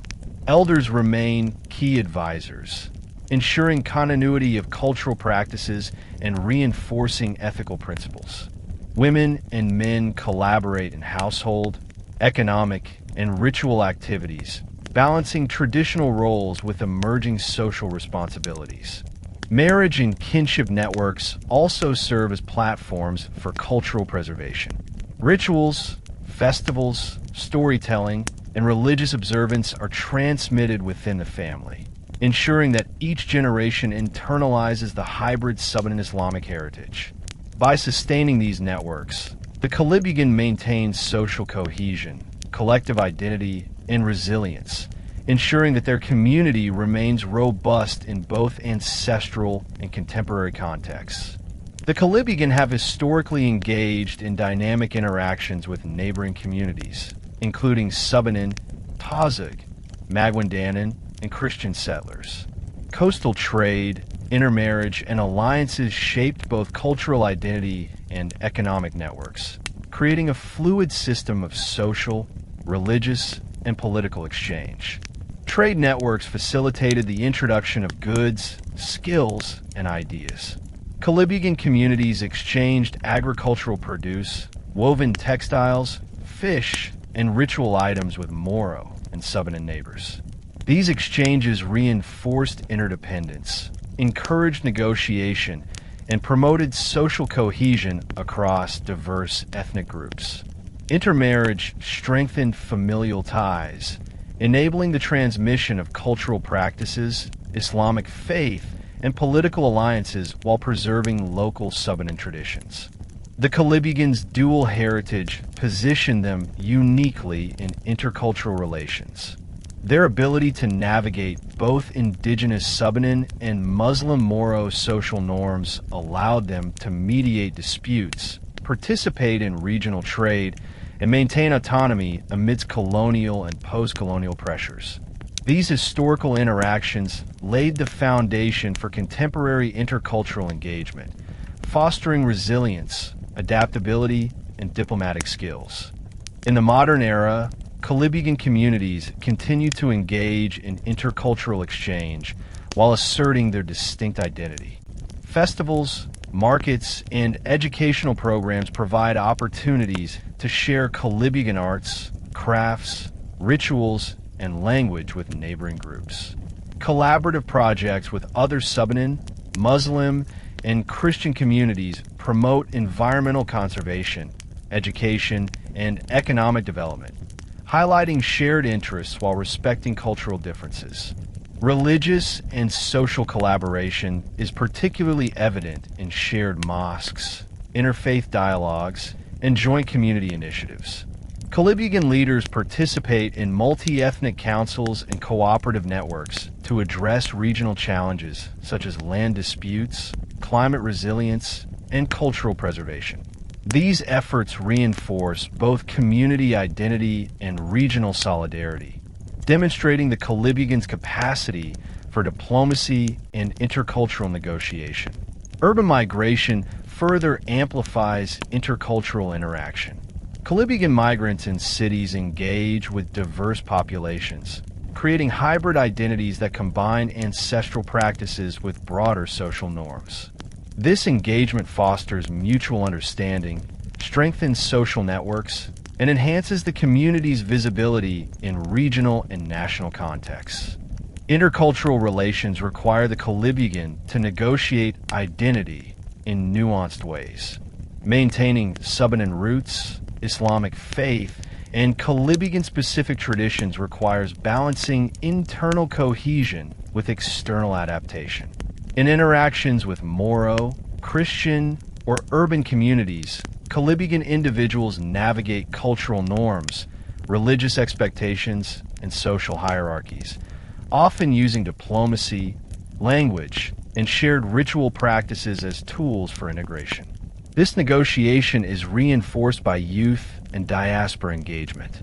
Young Kolibugan, both in villages and urban settings, participate in cultural exchange programs, educational initiatives, and digital storytelling, showcasing their heritage while engaging with other communities. These interactions promote tolerance, mutual respect, and awareness of cultural diversity while preserving the unique Kolibugan identity. By fostering intercultural collaboration, the Kolibugan strengthen communal resilience, maintain social cohesion, and enhance cultural visibility. Their ability to navigate complex relationships with neighboring groups reflects centuries of adaptation, hybridization, and strategic engagement, ensuring that Kolibugan identity remains vibrant and respected in diverse regional and societal contexts. The Kolibugan are primarily Sunni Muslims, and Islam plays a central role in shaping their spiritual life, social organization, and moral framework. Prayer, fasting during Ramadan, and participation in Eid celebrations anchor religious observance, providing rhythm to both daily life and annual cycles. Islamic teachings guide ethical behavior, family structure, and communal obligations, reinforcing cohesion and identity. Religious instruction often occurs in mosques, madrasas, or community centers, where elders and religious teachers educate youth on Quranic principles, prayer recitation, and ethical conduct. Arabic loanwords integrated into the Kolibugan Subanen dialect emphasize Islamic literacy and facilitate understanding of sacred texts. Religious leaders, often men, play key roles in mediating disputes, organizing communal prayers, and guiding spiritual observance, while collaborating with traditional Subanen authorities. Islam's influence extends to daily practices, such as dietary laws, ritual cleanliness, and moral conduct. Yet, Kolibugan communities maintain flexibility, integrating faith with local customs and practical knowledge. This foundational religious framework enables both spiritual cohesion and a shared moral compass that underpins social and cultural life.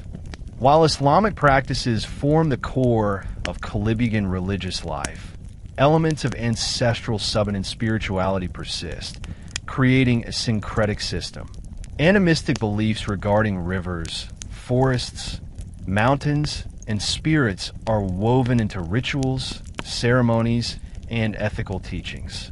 Offerings, chants, and symbolic gestures acknowledge ancestral guardians, ecological forces, and spiritual intermediaries. Syncretism manifests in ritual practice, where Islamic prayers and Quranic recitation accompany Subanen offerings or ceremonies. For example, planting or harvest rituals may include Quranic blessings alongside traditional chants honoring river or forest spirits. These hybrid practices reflect centuries of cultural interaction, adaptation, and negotiation, ensuring that both faiths coexist harmoniously. The integration of Islamic and Subanen traditions fosters a holistic worldview.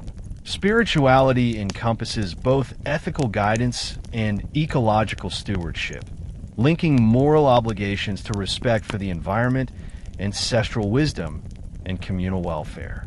Youth participation in these practices ensures continuity, teaching them the significance of both faith and heritage while providing practical and spiritual knowledge for contemporary life. Kolibugan's spiritual life extends beyond formal rituals to everyday practice, shaping behavior, social norms, and community ethics.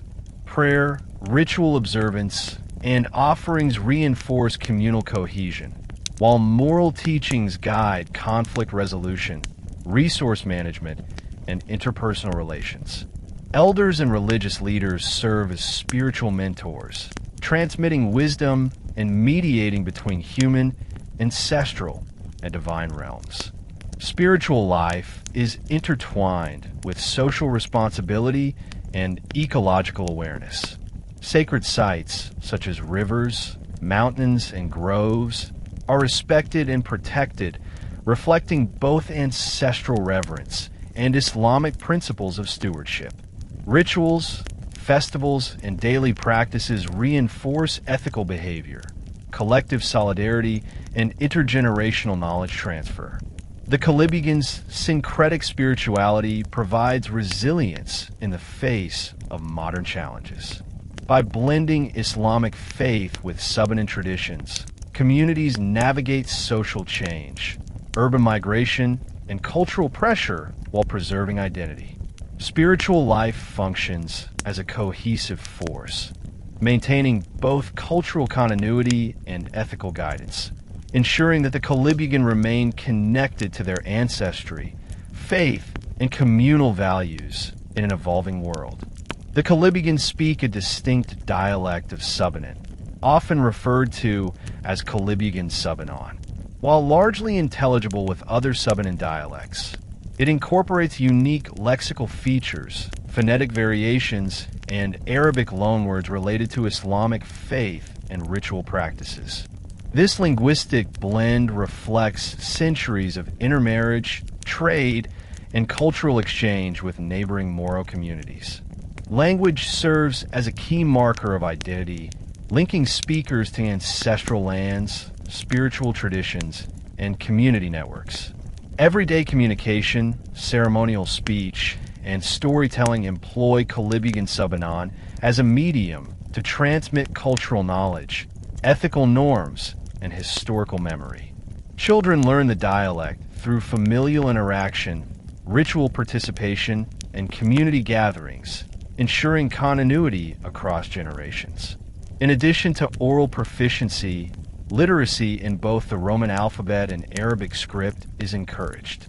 Arabic literacy supports religious instruction, while Roman literacy facilitates engagement with government, education, and media.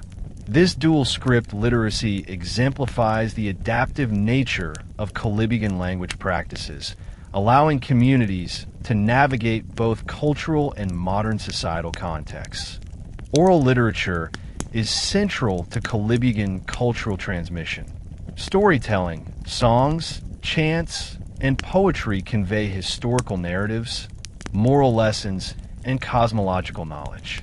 Traditional epics recount ancestral exploits, migration histories, and interactions with neighboring communities, blending myth, history, and ethical teaching.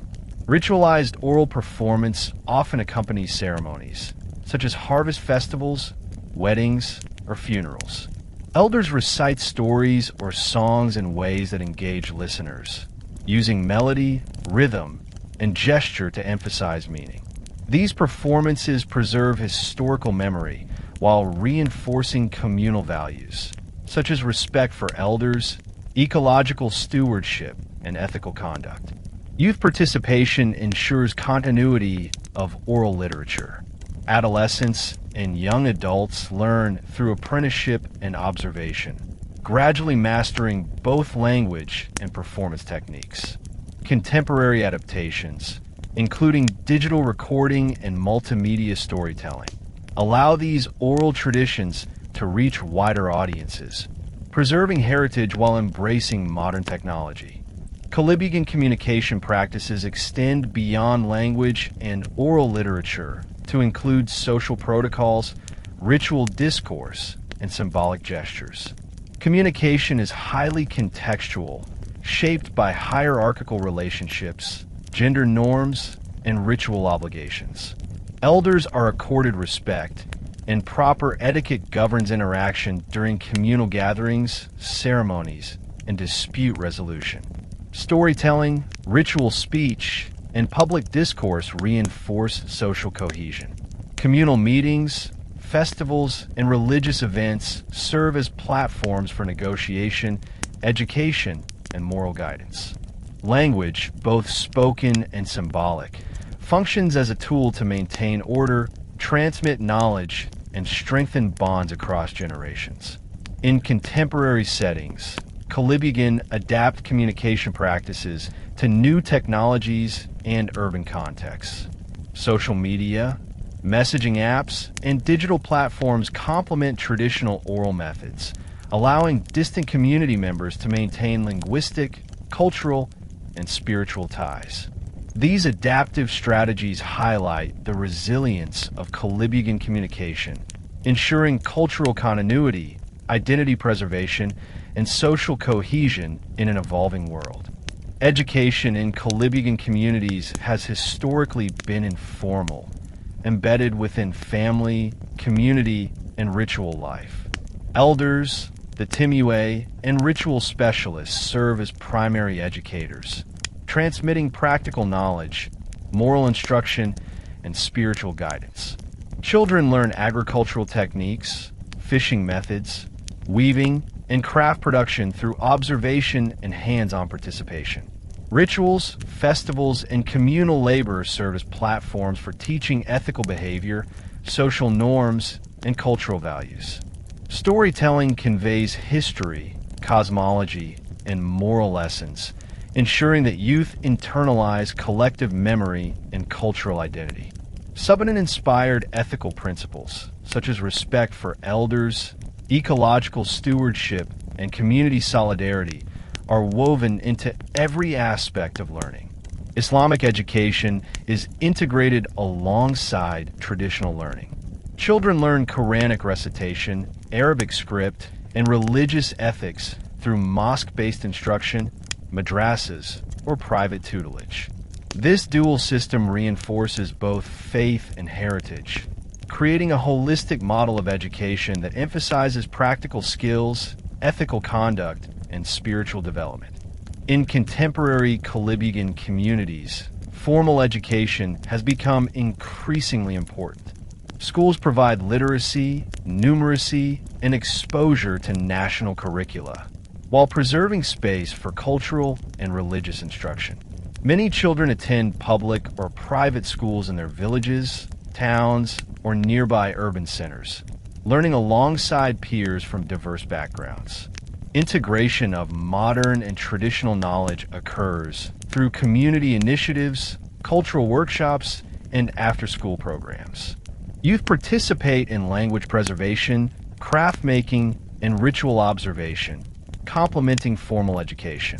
Elders and educators collaborate to design curricula that respect Kolibugan heritage while preparing children for broader societal participation. Higher education and vocational training are avenues for further integration. Young Kolibugan attend universities, technical institutes, and religious schools, acquiring professional skills while maintaining cultural identity. Community support, mentorship, and diaspora networks help sustain cultural continuity during periods of mobility or urbanization. Kolibugan knowledge systems are dynamic, blending traditional, religious, and modern forms of learning. Environmental management, spiritual practices, and social norms are transmitted orally, practically, and ritually, while formal education introduces literacy, numeracy, and critical thinking skills. Youth involvement in documentation, digital archiving, and multimedia storytelling ensures that knowledge is preserved and accessible across generations. Community learning extends beyond the young. Adults engage in workshops, cooperative projects, and cultural events to reinforce skills, transmit new knowledge, and strengthen social bonds. Learning is thus both vertical between generations and horizontal across peers and communities. This holistic approach fosters resilience, adaptability, and identity preservation. By valuing both ancestral wisdom and contemporary education, the Kolibugan maintain cultural continuity while equipping youth to navigate modern society. Education becomes a tool not only for individual advancement, but also for collective empowerment, sustaining community cohesion, ethical conduct, and cultural vitality. In traditional attire, weaving is a cornerstone of Kolibugan material culture. blending aesthetic expression with social and ritual significance. Women primarily perform weaving, producing textiles, mats, ceremonial garments, and accessories. Patterns and colors convey identity, status, and affiliation, reflecting Subanen heritage while incorporating Islamic motifs inspired by regional interactions. Traditional attire is worn during festivals, weddings, religious ceremonies, and important community gatherings. Clothing often incorporates hand-woven textiles, intricate embroidery, and symbolic designs representing ancestral spirits, natural elements, and Islamic faith. The production process itself is educational, transmitting knowledge of natural fibers, dyeing techniques, and weaving patterns from one generation to the next. Textiles serve multiple purposes: practical use in daily life, ceremonial importance in rituals, and economic value for trade or barter. The integration of functional, spiritual, and commercial roles highlights the Kolibugan approach to material culture, where artistic expression, social meaning, and economic utility coexist harmoniously. Beyond weaving, Kolibugan communities excel in a variety of crafts, including basketry, wood carving, metalwork, and beadwork. Baskets and mats are used in food preparation, storage, and ceremonial offerings. Wood carving produces ritual objects, tools, and decorative pieces, while metalwork may create jewelry, utensils, and symbolic items. Artistic expression is closely tied to ritual, religious observance, and communal life. Carvings, patterns, and decorative motifs carry cultural narratives, spiritual symbolism, and ethical messages. Young artisans learn through apprenticeship, observation, and participation in communal projects, ensuring the transfer of both practical skills and cultural knowledge. Crafts are also economically significant. Artisans sell products in local markets, urban centers, and even online, providing income while promoting cultural heritage. Cooperative production and community-based workshops allow Kolibugan crafts to gain visibility beyond the village, linking tradition with modern entrepreneurship. Material culture is central to Kolibugan identity, connecting past, present, and future generations. Ritual objects, textiles, and crafts embody both ancestral wisdom and Islamic influence, reinforcing communal values, social cohesion, and spiritual observance.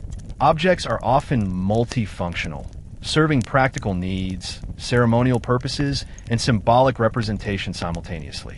Cultural preservation relies on documentation, education, and youth engagement. Craft workshops, storytelling, and digital media projects allow material culture to be transmitted, adapted, and showcased to wider audiences.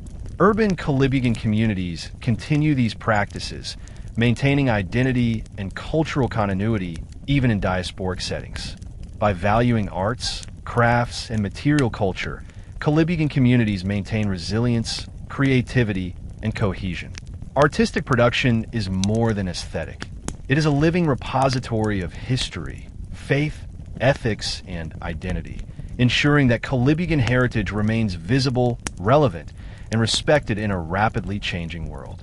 Kolibugan communities have long relied on intimate knowledge of their local environment to sustain livelihoods and cultural practices. Rivers, forests, mountains, and coastal areas are not merely resources, but sacred spaces governed by ancestral wisdom and spiritual protocols. The Subanen-inspired cosmology imbues natural sites with guardianship spirits, fostering respect, restraint, and stewardship. Traditional practices include rotational swidden farming, selective harvesting, controlled fishing, and forest-based foraging. These techniques maintain soil fertility, biodiversity, and ecological balance. Rituals and taboos reinforce these practices, linking spiritual observance to environmental sustainability. Elders instruct younger generations in ecological knowledge, teaching which plants are medicinal, which rivers are sacred, and how to balance human needs with environmental health. This embedded environmental knowledge ensures that Kolibugan communities thrive while preserving ecological integrity. It also frames human activity within a moral and spiritual context, where overexploitation or disrespect for nature carries both social and spiritual consequences. Resource management in Kolibugan society is communal, guided by both social norms and spiritual values. Fishing zones, rice fields, and forest areas are often shared among families and regulated by the Timua and elder councils. Decisions about resource use, seasonal harvests, and land allocation are made collectively, balancing individual needs with community welfare. Sustainable practices are reinforced through ritual, ceremony, and local governance. For instance, planting and harvest rituals may include prayers, offerings, and taboos against overharvesting, reflecting an ethical commitment to future generations. Communities also monitor natural resources collaboratively, addressing overfishing, illegal logging, or encroachment by external actors. This model of shared responsibility ensures ecological resilience and social cohesion. By integrating cultural norms, spiritual guidance, and practical management, the Kolibugan maintain both environmental health and community solidarity, exemplifying a holistic approach to sustainability rooted in centuries of lived experience. Modern challenges, such as climate change, mining, deforestation, and urban encroachment, have prompted Kolibugan communities to adapt traditional practices while maintaining ecological principles. Agroforestry, organic farming, rotational aquaculture, and reforestation programs combine ancestral knowledge with scientific techniques to ensure both productivity and conservation. Youth and diaspora involvement has strengthened environmental initiatives. Young Kolibugan participate in awareness campaigns, digital mapping, and documentation of sacred sites, ensuring that ecological and cultural knowledge is preserved and applied effectively. Partnerships with NGOs and governmental agencies provide technical support, funding, and advocacy, enabling communities to negotiate land rights and protect natural resources.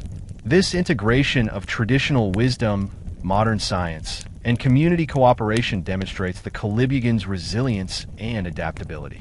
Environmental stewardship is not only an economic necessity, but also a moral and spiritual imperative. Through these practices, Kolibugan communities safeguard biodiversity, sustain livelihoods, and ensure the continuity of cultural identity for future generations. Kolibugan communities have long relied on traditional medicine and indigenous healing practices to maintain health and well-being. Knowledge of medicinal plants, herbal remedies, and therapeutic techniques has been passed down through generations, primarily by elders, shamans, or babalan. These healers serve not only as health practitioners, but also as spiritual guides, addressing physical ailments, emotional distress, and spiritual imbalance. Common treatments involve herbal decoctions, poultices, and ritualized healing ceremonies. Specific plants are chosen based on their medicinal properties, seasonal availability, and symbolic significance. For example, river or forest herbs may be used to treat digestive, respiratory, or skin ailments, while spiritual offerings accompany treatments to restore balance between humans, ancestors, and nature spirits. Traditional medicine is deeply intertwined with cultural values, emphasizing preventive care, harmony with nature, and ethical conduct. Healing practices are often communal, fostering solidarity and shared responsibility for health. The transmission of medical knowledge is hands-on, with apprentices learning through observation, practice, and ritual participation, ensuring continuity across generations. In contemporary times, Kolibugan communities increasingly interact with formal healthcare systems, integrating modern medicine with traditional practices.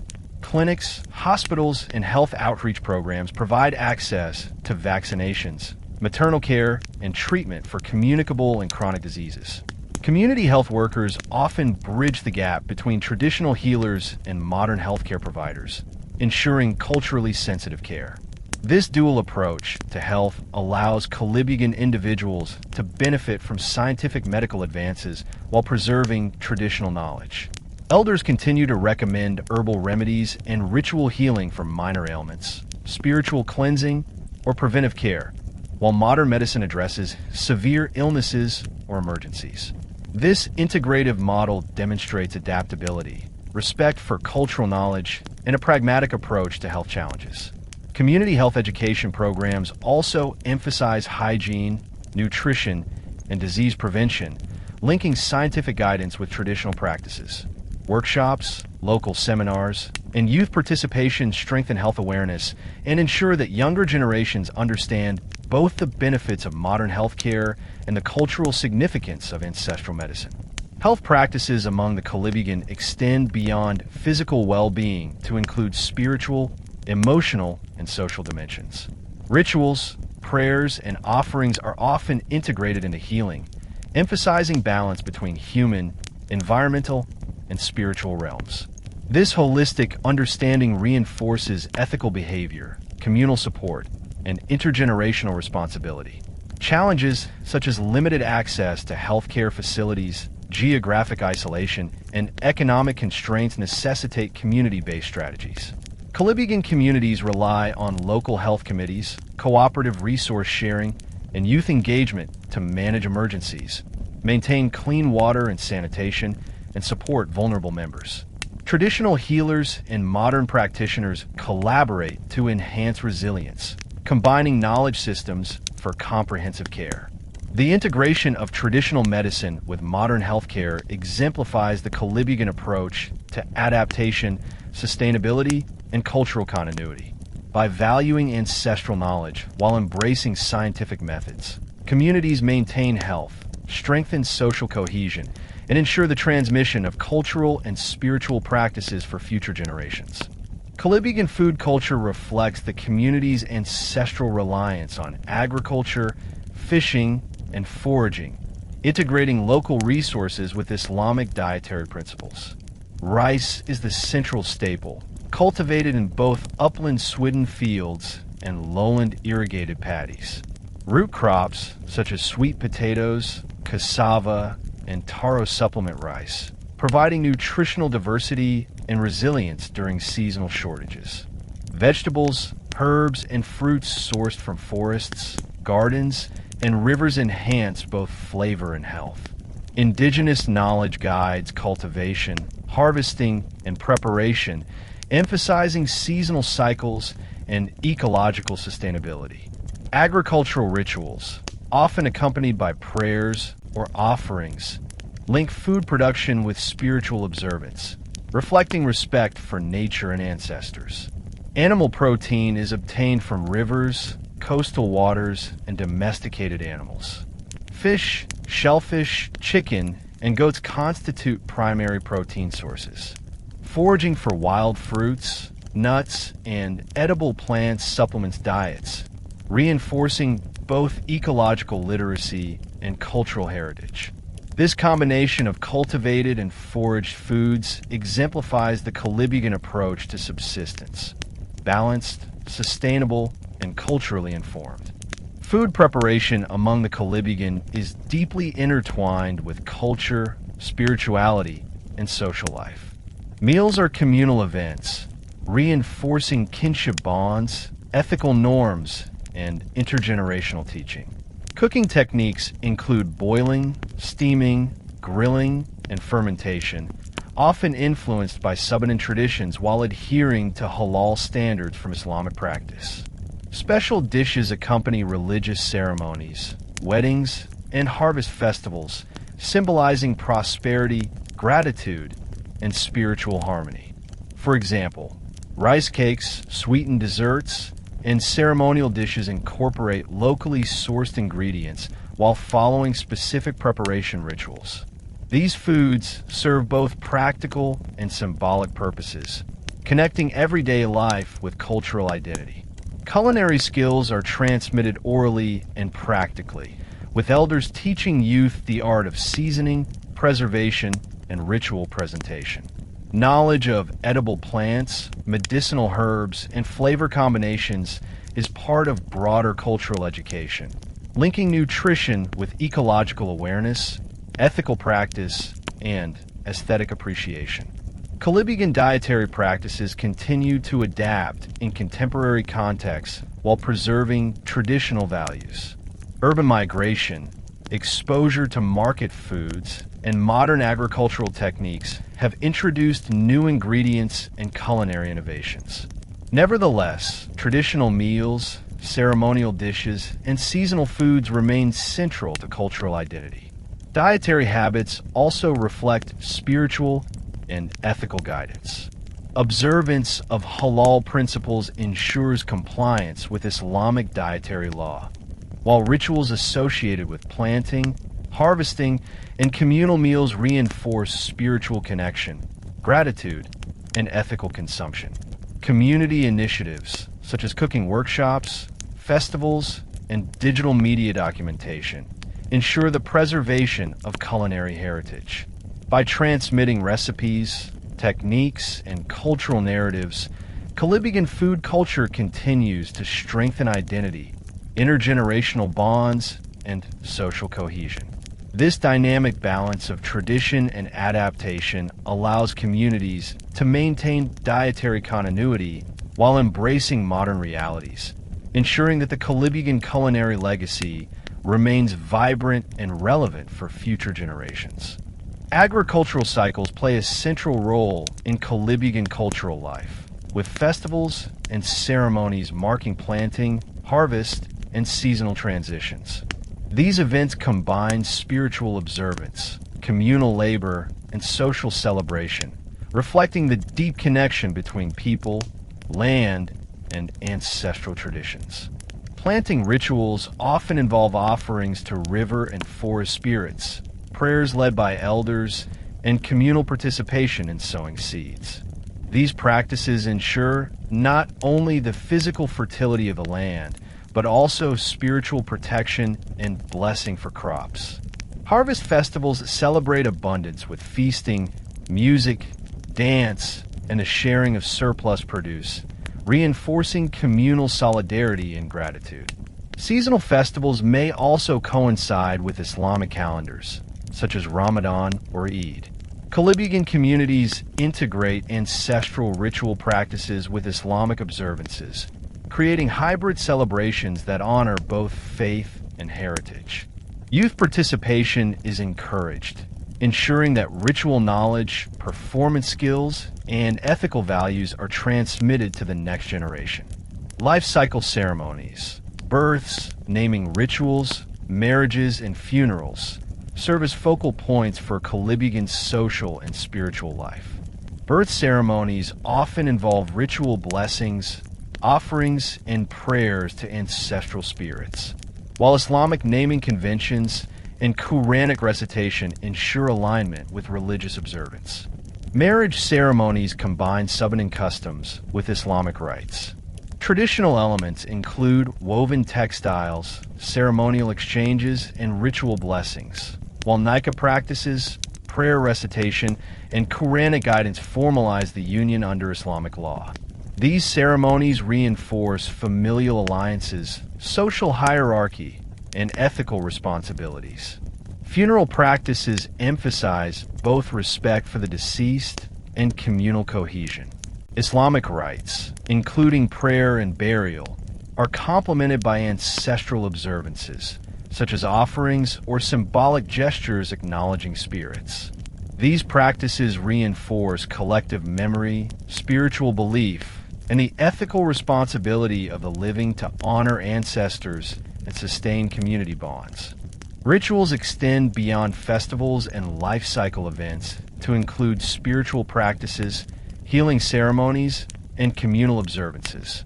Prayer, offerings, chants, and symbolic gestures link individuals to ancestral and spiritual realms, fostering ethical reflection, social cohesion, and ecological awareness. Youth involvement is central to continuity. Adolescents and young adults participate in preparation, performance, and documentation, learning both technical and symbolic aspects of ritual practice. Urban and diaspora communities maintain these traditions through digital recording, community gatherings, and intergenerational mentorship. Kolibugan festivals and ceremonies thus function as a nexus of identity, spirituality, and social cohesion. They preserve historical memory, transmit ethical norms, and reinforce communal bonds, demonstrating resilience and adaptability.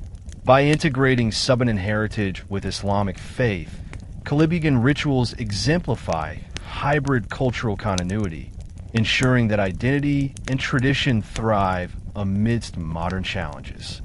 Music is a vital component of Kolibugan cultural expression, deeply intertwined with ritual, social gatherings, and storytelling. Traditional music employs a range of indigenous instruments, often crafted from bamboo, wood, or animal materials.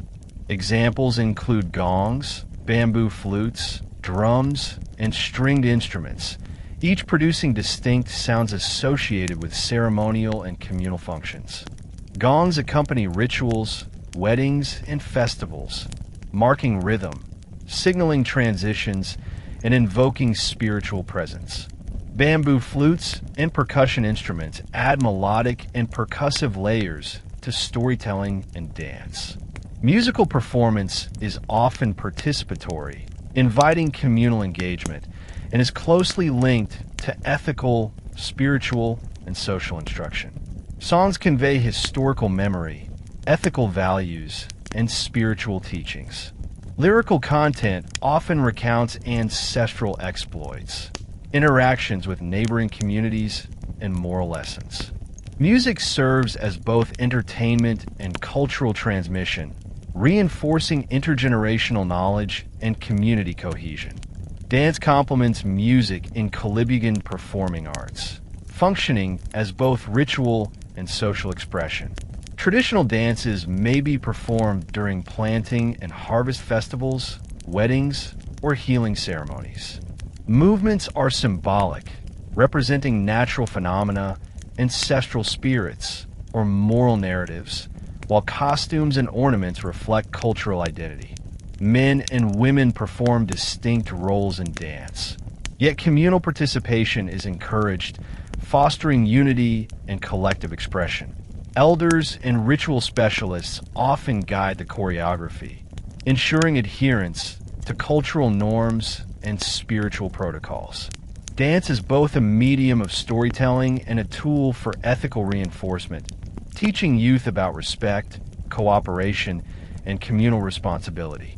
Performances may incorporate hybrid elements from Islamic and Subanen traditions.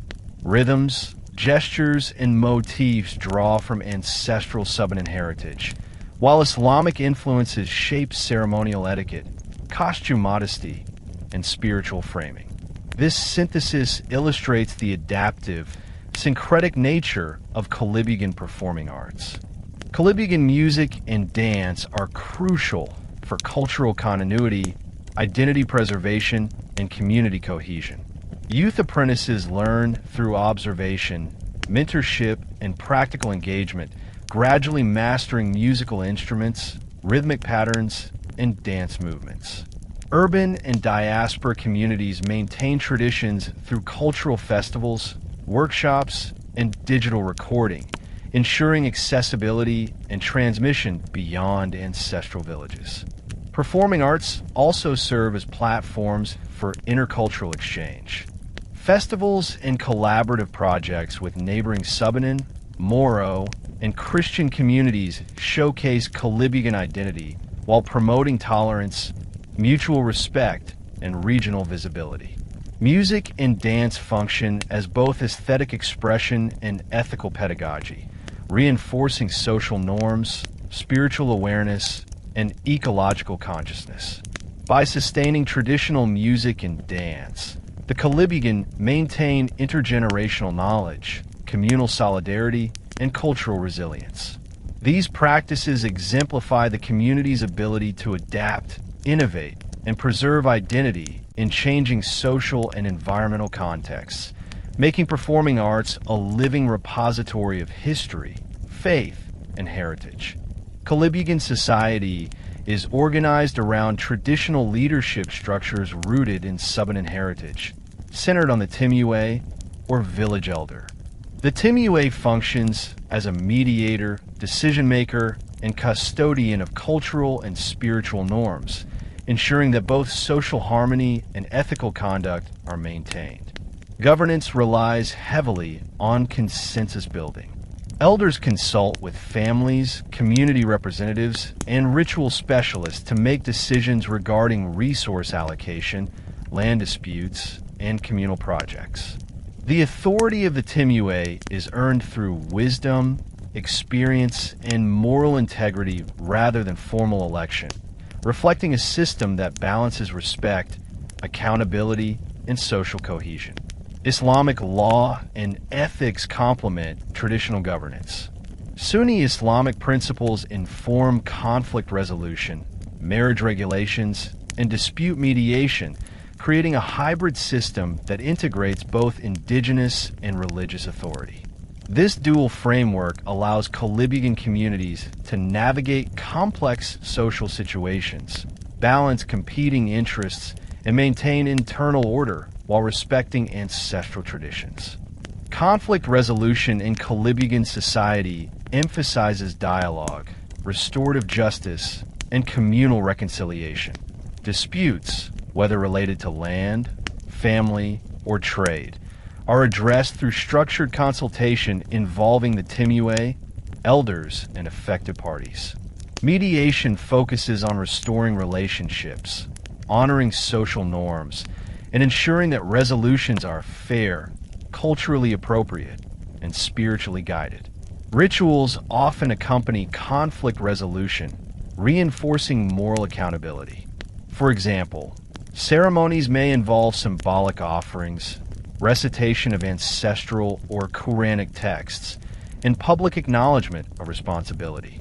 Such practices reinforce ethical norms, demonstrate transparency, and provide spiritual legitimacy to decisions. Youth involvement in conflict resolution is encouraged in controlled settings, teaching negotiation skills, ethical reasoning, and cultural literacy. By participating in dispute mediation processes, young Kolibugan gain practical knowledge about leadership, social responsibility, and community ethics, ensuring continuity of governance practices. Kolibugan social order is maintained through a combination of traditional customs, Islamic ethics, and communal cooperation. Social norms regulate behavior in everyday life, ceremonial observance, and ecological stewardship, creating a structured yet flexible system of moral and social accountability. Communal participation reinforces cohesion. Cooperative labor in farming, fishing, rituals, and construction projects creates interdependence and fosters trust. Social sanctions for unethical behavior, such as public apology, restitution, or ritual reconciliation, maintain harmony and reinforce communal values. Modern challenges, including migration, urbanization, and exposure to national legal systems, have prompted adaptation. Kolibugan communities integrate formal legal knowledge while preserving customary governance practices. Hybrid strategies allow them to negotiate land rights, access resources, and manage disputes while retaining cultural autonomy. This blend of traditional, religious, and adaptive governance highlights Kolibugan resilience. By maintaining a system that values ethical leadership, restorative justice, and communal responsibility, the Kolibugan ensures social cohesion, cultural continuity, and collective identity even amid societal change. The Kolibugan economy has historically been shaped by the geographical and ecological characteristics of the Zamboanga Peninsula. River valleys, upland areas, and coastal zones provide diverse resources for sustenance and trade. Agriculture is the backbone of economic life, with rice cultivation occupying lowlands and swidden farming practiced in uplands. Root crops, vegetables, and fruits supplement diets and ensure resilience during environmental fluctuations. Fishing in rivers, lakes, and coastal areas provides a consistent source of protein. Traditional techniques, such as fish traps, nets, and sustainable seasonal harvesting, reflect ecological knowledge passed down through generations. Foraging for forest products, medicinal plants, wild fruits, and bamboo adds to household income, and supports ritual practices. The integration of spiritual belief with resource management ensures that economic activity maintains ecological balance, reflecting a philosophy of sustainability embedded in daily life. Subsistence practices are often communal, with labor shared among family and village members. Tasks such as planting, harvesting, fishing, or weaving are coordinated collectively, reinforcing social bonds and ensuring equitable distribution of resources. This communal approach also allows for risk sharing during lean seasons or environmental challenges, fostering resilience and interdependence. Trade has historically expanded Kolibugan economic horizons beyond local subsistence. Coastal settlements serve as hubs for exchanging rice, root crops, fish, woven textiles, and crafts with neighboring Moro and Subanen communities. Interaction with Tazig, Sama, and Maguindanao traders introduced Islamic cultural influences, new goods, and economic strategies that were integrated into Kolibugan life. Barter and monetary exchange coexist, reflecting both traditional and modern economic adaptation. Local markets serve as social spaces where information, news, and ideas circulate alongside goods. Trade strengthens intercommunity alliances, encourages cultural exchange, and reinforces the Kolibugan role as intermediaries between upland Subanen communities and coastal Muslim settlements. Economic diversification has emerged in response to environmental and societal pressures. Beekeeping, handicraft production, and small-scale aquaculture supplement traditional livelihoods. Women play critical roles in weaving, food preparation, and market participation, while men focus on agriculture, fishing, and labor-intensive tasks. This division of labor ensures efficiency, skill transmission, and equitable household management. Modern Kolibugan economic life integrates ancestral knowledge with contemporary opportunities. Urban migration has expanded access to employment in trade, education, healthcare, and public service. Remittances from diaspora communities support village infrastructure, education, and healthcare, while creating new networks of social and economic capital. Community cooperatives and NGOs assist with skill development, microfinance, and sustainable livelihood projects. Agroforestry, organic farming, and craft marketing initiatives demonstrate the Kolibugan ability to adapt traditional practices to global markets while preserving cultural identity. Religious ethics, such as halal food production, also guide market participation and trade, ensuring alignment between economic activity and spiritual principles. Kolibugan economic resilience lies in flexibility, communal support, and the integration of traditional and modern knowledge.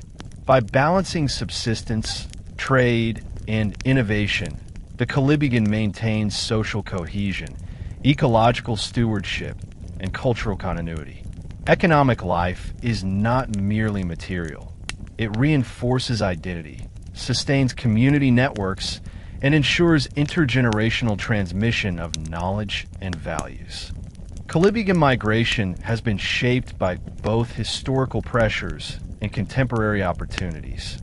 Traditionally, movements occurred along rivers, valleys, and coastal zones to access fertile land, fishing grounds, and trade routes.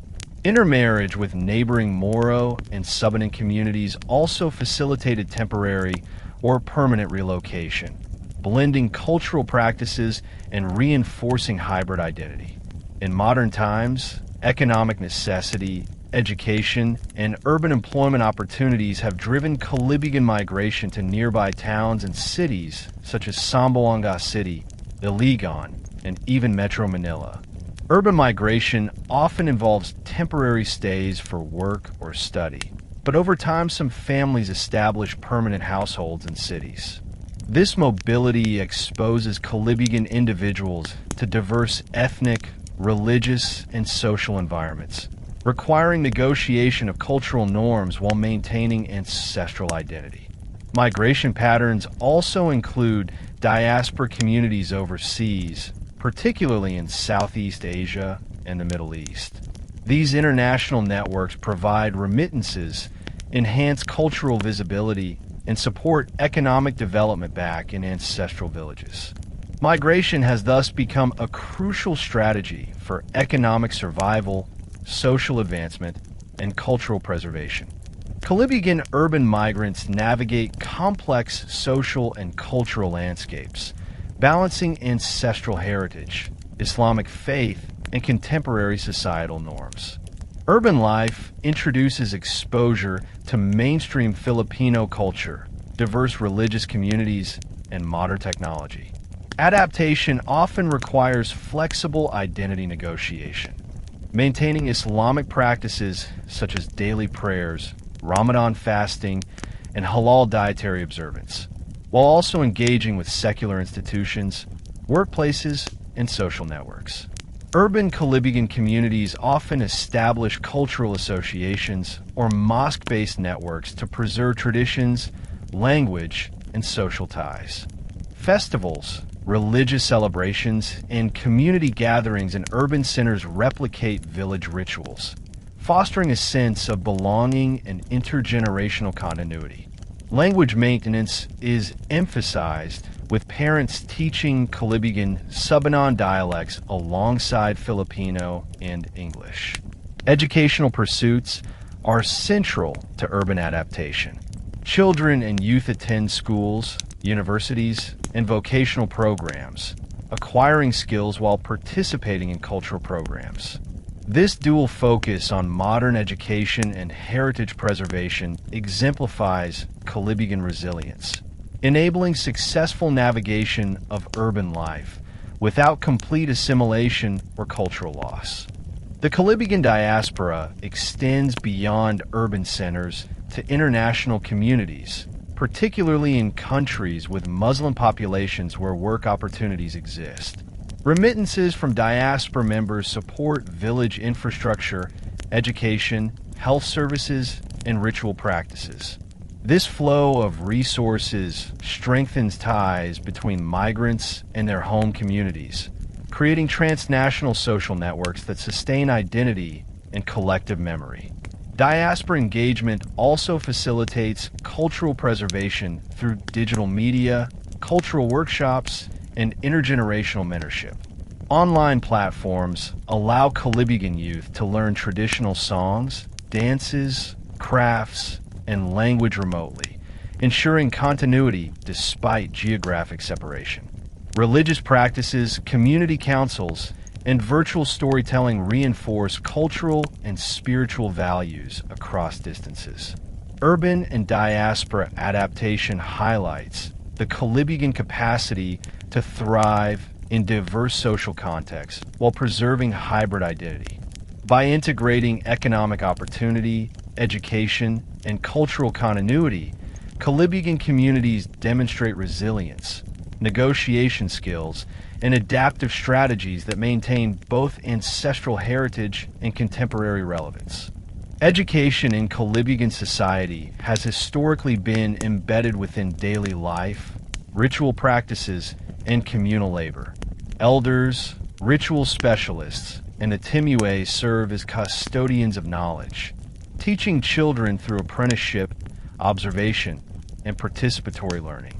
Skills such as agriculture, fishing, weaving, and craft making were passed down alongside spiritual instruction, ethical codes, and social norms. Oral literature played a central role in transmitting knowledge.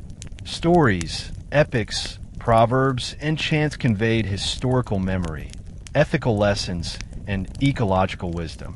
Children learned moral reasoning, problem solving, and social responsibility while absorbing narratives of ancestral exploits and community history.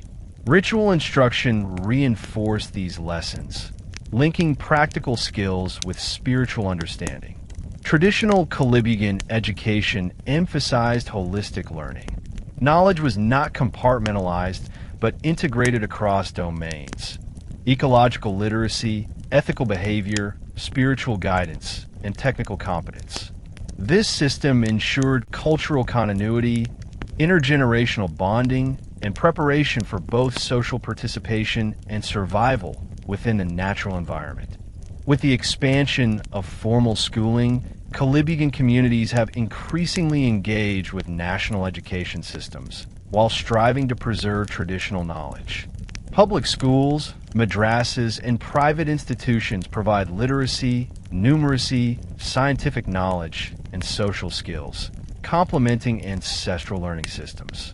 Kolibugan children often navigate multiple languages: Kolibugan Subanen at home, Filipino for national communication, English for academic and professional contexts, and Arabic for religious studies. This multilingual approach fosters cognitive flexibility, cultural adaptability, and spiritual literacy. Community-based initiatives further integrate modern and traditional education. Workshops, after-school programs, and cultural seminars teach youth weaving, oral literature, music, and ritual practice alongside formal curricula. By combining classroom instruction with experiential learning, Kolibugan communities ensure that youth remain connected to heritage while acquiring skills for contemporary life. Knowledge transmission in the modern era extends beyond the village to urban centers and diaspora communities. Youth engagement in cultural festivals, cooperative projects, and mentorship programs reinforces skill acquisition, ethical teaching, and social cohesion. Elders and educators collaborate to document oral histories, rituals, and practical skills using audio, video, and written media. Digital platforms play a growing role in preserving Kolibugan heritage. Online tutorials, social media storytelling, and virtual workshops allow remote youth and diaspora members to access language lessons, craft instructions, and ritual guidance. This digital strategy complements face-to-face learning, ensuring continuity and accessibility across generations. By integrating traditional learning, modern education, and digital preservation, Kolibugan communities maintain cultural identity, ethical values, and community resilience. Education becomes both a tool for individual advancement and a vehicle for collective empowerment, sustaining heritage, spiritual understanding, and social cohesion in an increasingly interconnected world. Kolibugan society is structured around a traditional hierarchy rooted in Subanen heritage, where the Timue serves as the village leader. The Timue functions as the mediator, conflict resolver, and spiritual custodian, balancing political authority with moral and ethical guidance. Decisions are often made through consensus, involving elders, family heads, and ritual specialists. Communities are organized around extended family units, or clans, which provide social cohesion, resource sharing, and intergenerational support. Each household contributes labor to agriculture, fishing, and craft making, while elders ensure that ethical norms, spiritual practices, and cultural knowledge are transmitted effectively. The traditional hierarchy emphasizes respect, experience, and wisdom rather than formal titles, ensuring that leadership remains accountable to the community. Islamic influence has integrated into the traditional system, adding religious legitimacy to leadership roles. Religious knowledge, ethical guidance, and Quranic instruction enhance the authority of elders and the Timue, creating a hybrid governance model that merges spiritual and political responsibilities. Gender roles within Kolibugan society are complementary, balancing household responsibilities, economic activity, and ritual participation. Women primarily manage domestic affairs, including child-rearing, cooking, weaving, and ceremonial preparation. They are also key custodians of cultural knowledge, teaching language, oral literature, and craft skills to younger generations.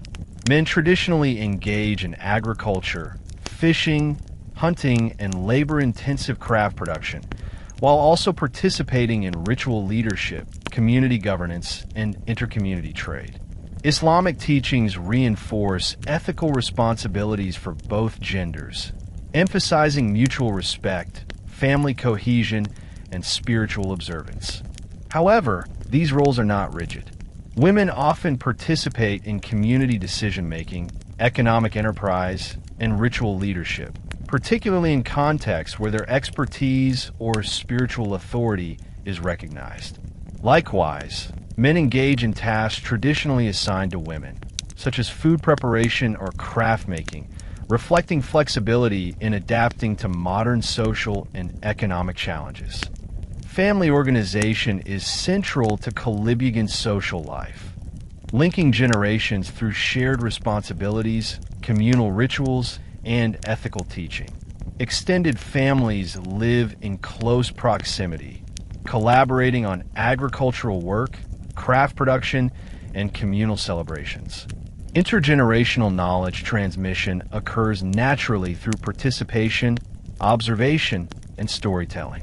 Marriage practices reinforce social bonds, creating alliances between families and clans. Traditional ceremonies blend Subanen customs with Islamic rites, ensuring continuity of both cultural and religious norms. Children are raised in environments rich in ethical instruction, spiritual guidance, and practical skill development, preparing them to contribute effectively to communal life. Contemporary challenges, such as urban migration and economic pressures, have introduced variations in family structure. Nuclear households, urban employment, and educational pursuits require adaptive strategies to maintain intergenerational cohesion. Despite these changes, Kolibugan families actively preserve cultural rituals, ethical instruction, and communal solidarity, ensuring continuity of social norms, identity, and heritage across generations. The Kolibugan are an Islamized subgroup of the Subanen, whose religious transformation began centuries ago through trade, intermarriage, and political alliances with neighboring Moro sultanates, such as Sulu and Mindanao. Coastal Subanen communities, engaging in commerce with Muslim traders, were gradually exposed to Islamic beliefs, practices, and ethics. Intermarriage played a critical role. Subanen women often married Muslim men, bringing Islamic teachings into family and community life. Over time, religious conversion intertwined with social, economic, and political relationships, producing a hybrid identity.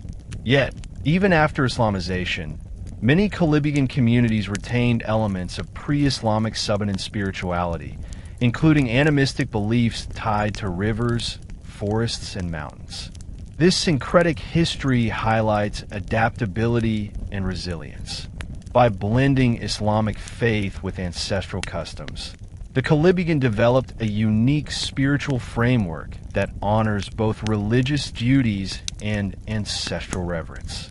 Rituals, prayers, and moral codes reflect this dual heritage, allowing Kolibugan communities to maintain cohesion while navigating cultural intersections. Kolibugan spiritual practices demonstrate a fluid integration of Islamic and Subanen elements. Rituals often begin with Quranic recitation and prayer, followed by offerings or symbolic gestures directed to ancestral spirits. Festivals, agricultural ceremonies, and life cycle events frequently incorporate hybrid practices, blessings by the Timue, communal feasts, and ritualized performances that invoke both spiritual protection and divine guidance. Healing rituals exemplify syncretism.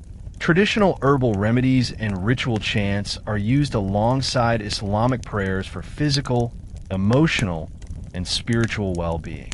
Spiritual leaders may guide participants through ceremonies that honor both Allah and ancestral spirits, reflecting a dual system of authority that balances religion and cultural memory.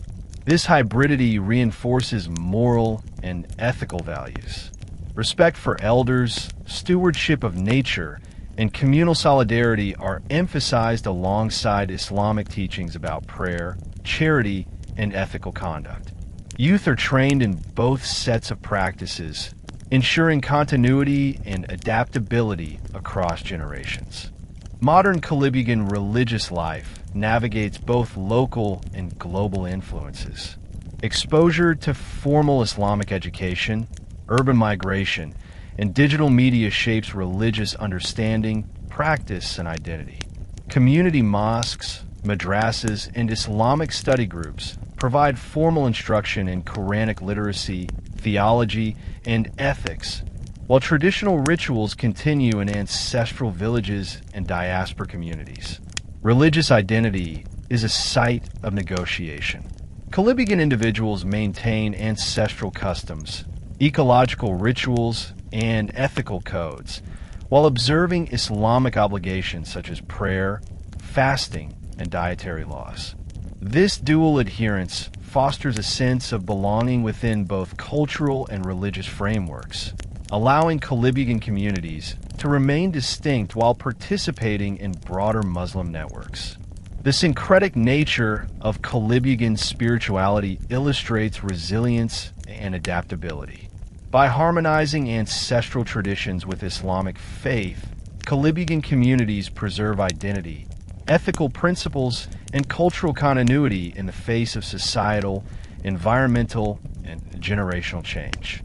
Spiritual life thus remains central to communal cohesion, intergenerational teaching, and the hybrid identity that defines the Kolibugan today. Kolibugan communities traditionally occupied fertile valleys, uplands, and coastal regions in Zamboanga del Norte, Zamboanga del Sur, and parts of Iligan. These lands provided rice paddies, swidden fields, rivers, and forests critical for sustenance, ritual practices, and communal cohesion. Land was considered both a practical resource and a spiritual inheritance, with rivers, mountains, and forests holding sacred significance. Colonial interventions, starting with Spanish rule and later American occupation, disrupted traditional land tenure. Coastal communities were encouraged or forced to migrate inland, and customary land rights were often disregarded in favor of commercial exploitation. The establishment of Moro, sultanates, and trade networks further reshaped territorial boundaries, creating complex interethnic land claims. During the 20th century, Philippine national land policies, mining concessions, and development projects further threatened ancestral domains. Kolibugan communities faced bureaucratic obstacles in securing formal land titles, even as they maintained centuries-old claims based on customary law and communal stewardship. This historical context frames modern struggles for land recognition and environmental preservation. Kolibugan lands face a range of environmental challenges. Deforestation, illegal logging, and mining operations degrade forests, reduce biodiversity, and disrupt traditional agricultural systems. Rivers and coastal areas are affected by overfishing, pollution, and climate change-induced flooding, threatening both food security and ritual practices connected to water bodies. Kolibugan communities apply traditional ecological knowledge to mitigate these threats. Rotational farming, selective fishing, forest conservation, and sacred site protection are central strategies.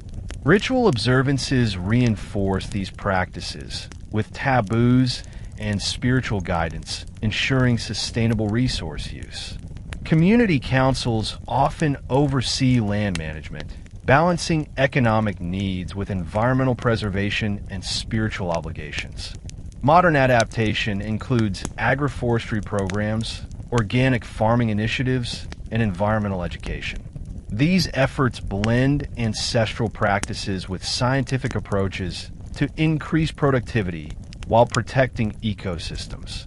Such strategies demonstrate the Kolibugan commitment to ecological stewardship, resilience, and intergenerational sustainability.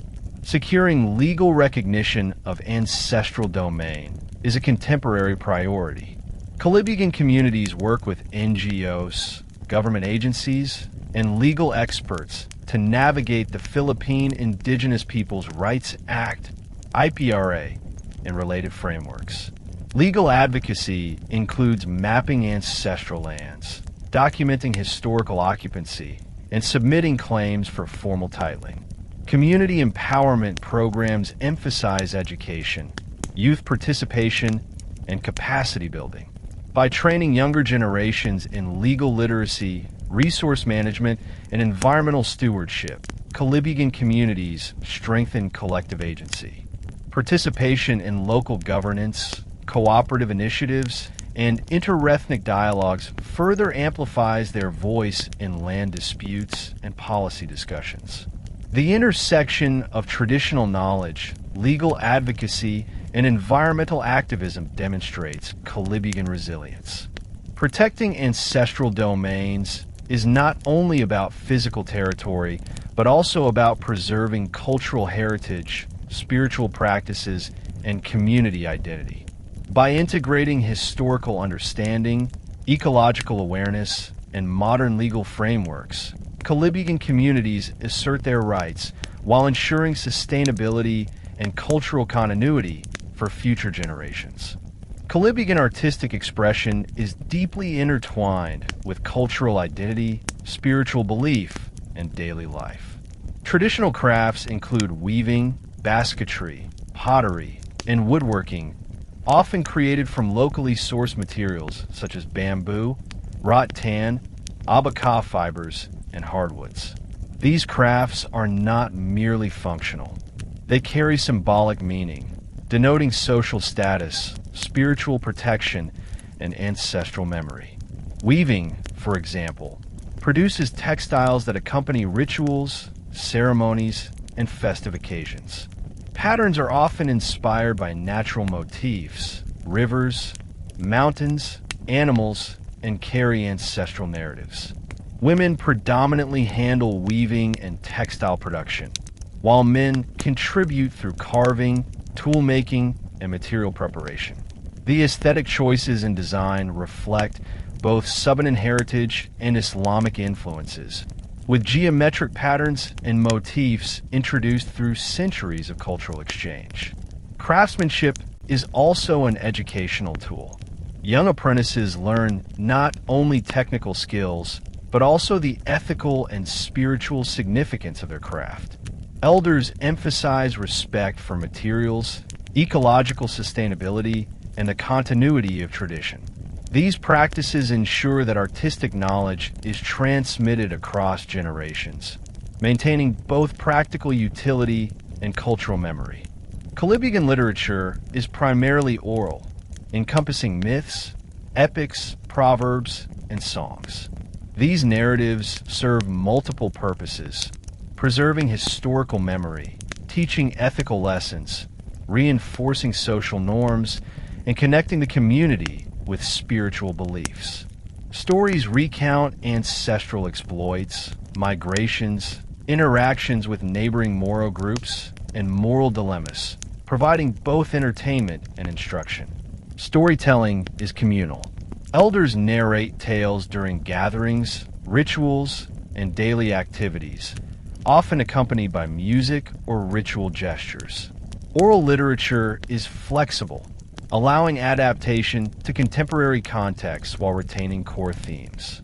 This dynamism ensures that cultural knowledge remains relevant and accessible to younger generations. Islamic influences are evident in literary forms as well. Quranic verses, moral parables, and religious stories are incorporated into oral traditions, blending faith and heritage. Such syncretism strengthens spiritual identity while preserving Subanen narrative frameworks. Digital documentation and modern recording techniques now complement traditional oral transmission, ensuring preservation amidst urban migration and generational change.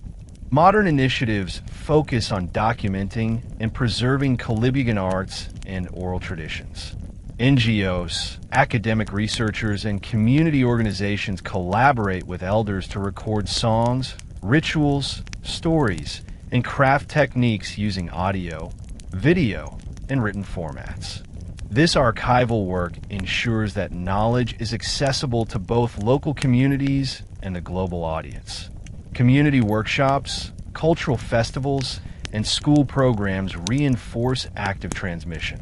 Youth participate in weaving, storytelling, music, and dance, bridging ancestral knowledge with contemporary creative expression. Digital platforms, such as social media, online tutorials, and virtual exhibitions, allow dispersed Kolibugan populations, including diaspora communities, to engage with cultural heritage. The combination of traditional practice and modern documentation fosters cultural continuity, intergenerational engagement, and adaptive resilience. Kolibugan arts and oral traditions are not merely historical artifacts. They are living practices that sustain identity, ethical values, and spiritual connections while adapting to modern realities. These efforts ensure that heritage remains vibrant, relevant, and inclusive for future generations. Modern pressures present challenges to cultural continuity. Migration to urban centers or abroad often separates youth from ancestral lands, disrupting direct engagement with traditional practices. Exposure to mainstream Filipino and global culture may lead to cultural assimilation, language loss, and erosion of ritual knowledge. Technological and social changes also influence lifestyle and worldview. Digital entertainment, social media, and modern fashion introduce new norms, sometimes conflicting with ethical, spiritual, and cultural expectations. Kolibugan elders emphasize mentorship, storytelling, and communal participation to maintain cultural grounding. Programs such as youth cultural camps, weekend workshops, and local festivals help reinforce ancestral knowledge, ethical values, and communal responsibility. Youth leadership initiatives empower young Kolibugan to become custodians of cultural knowledge. Training in traditional arts, environmental stewardship, ritual performance, and community governance ensures that younger generations can navigate modern life while preserving heritage.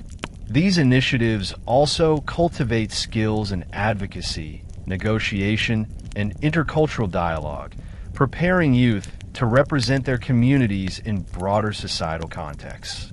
Kolibugan youth face unique challenges in negotiating their identity in a rapidly changing social and cultural landscape.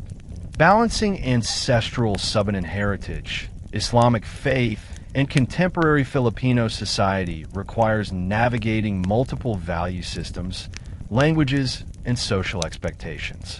Education, urban migration, and exposure to digital media contribute to both opportunities and pressures. Youth actively engage in cultural learning through schools, community programs, and religious institutions. They are taught traditional practices such as weaving, music, dance, and ritual performance, alongside Quranic studies and formal education in literacy, numeracy, and science. This dual exposure allows young Kolibugan to negotiate multiple identities, fostering both cultural pride and adaptability.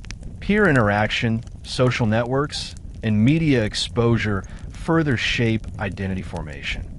Young Kolibugan often navigate between village-based communal norms and urban social trends, balancing ancestral expectations with aspirations for education, employment, and social mobility. This dynamic process of identity negotiation fosters resilience, critical thinking, and intercultural competence. Kolibugan diaspora youth encounter additional complexities in cultural negotiation. Living in urban centers or foreign countries, they face pressures to assimilate while maintaining religious and ancestral identity. Family, mosque, and cultural organizations play pivotal roles in supporting youth engagement with traditional practices, Islamic observance, and language maintenance.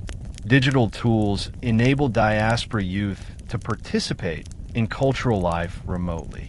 Online classes, Virtual rituals, storytelling, and cultural festivals allow them to learn crafts, music, and ritual practices even from abroad. Social media serves as a platform to document, share, and celebrate Kolibugan heritage, reinforcing identity and community cohesion across distances. These experiences highlight the adaptability and resilience of Kolibugan youth.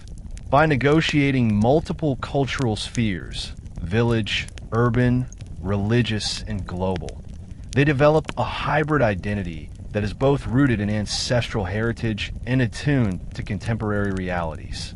Their active engagement ensures the continuity of Kolibugan cultural, ethical, and spiritual values in the modern era. Kolibugan communities have long relied on traditional knowledge for health and nutrition. Diet is based on rice, root crops, vegetables, and locally sourced proteins such as fish, poultry, and foraged forest products. Seasonal and ecological awareness guides food consumption, ensuring both nutritional balance and sustainability. Traditional medicine incorporates herbal remedies, plant-based treatments, and ritual healing. Elders, often in consultation with ritual specialists, prepare remedies for common illnesses, injuries, and spiritual ailments. Healing practices blend physical treatment with spiritual guidance, reflecting a holistic view of well-being that connects body, mind, and community. Nutrition is closely linked to cultural identity. Ceremonial foods, ritual offerings, and seasonal harvests not only provide sustenance, but also reinforce communal bonds and spiritual observance. Knowledge of edible and medicinal plants is transmitted intergenerationally, ensuring that youth learn both practical skills and ethical principles regarding resource use and care for community members. Access to modern healthcare presents both opportunities and challenges for Kolibugan communities. Clinics, hospitals, and public health programs provide vaccination, maternal care, and disease prevention. However, geographic isolation, limited infrastructure, and economic constraints often restrict access, particularly in upland or coastal settlements. Integration of traditional and modern healthcare is essential. Community health workers often collaborate with elders to combine herbal medicine, ritual healing, and biomedical treatment. Education on sanitation, nutrition, and disease prevention complements traditional knowledge, creating a hybrid health system that respects cultural practices while addressing contemporary medical needs. Challenges such as malnutrition, waterborne diseases, and environmental degradation continue to affect community well-being. Programs targeting youth and women in health education, nutrition awareness, and community sanitation have been effective in reducing risk, empowering families, and reinforcing communal responsibility for health. Community well-being extends beyond physical health to encompass mental, social, and spiritual dimensions. Rituals, festivals, storytelling, and communal labor strengthen social bonds and emotional resilience. Spiritual observances provide psychological support, addressing anxiety, grief, or uncertainty through prayer, ritual, and ethical guidance. Youth engagement is pivotal in sustaining community well-being.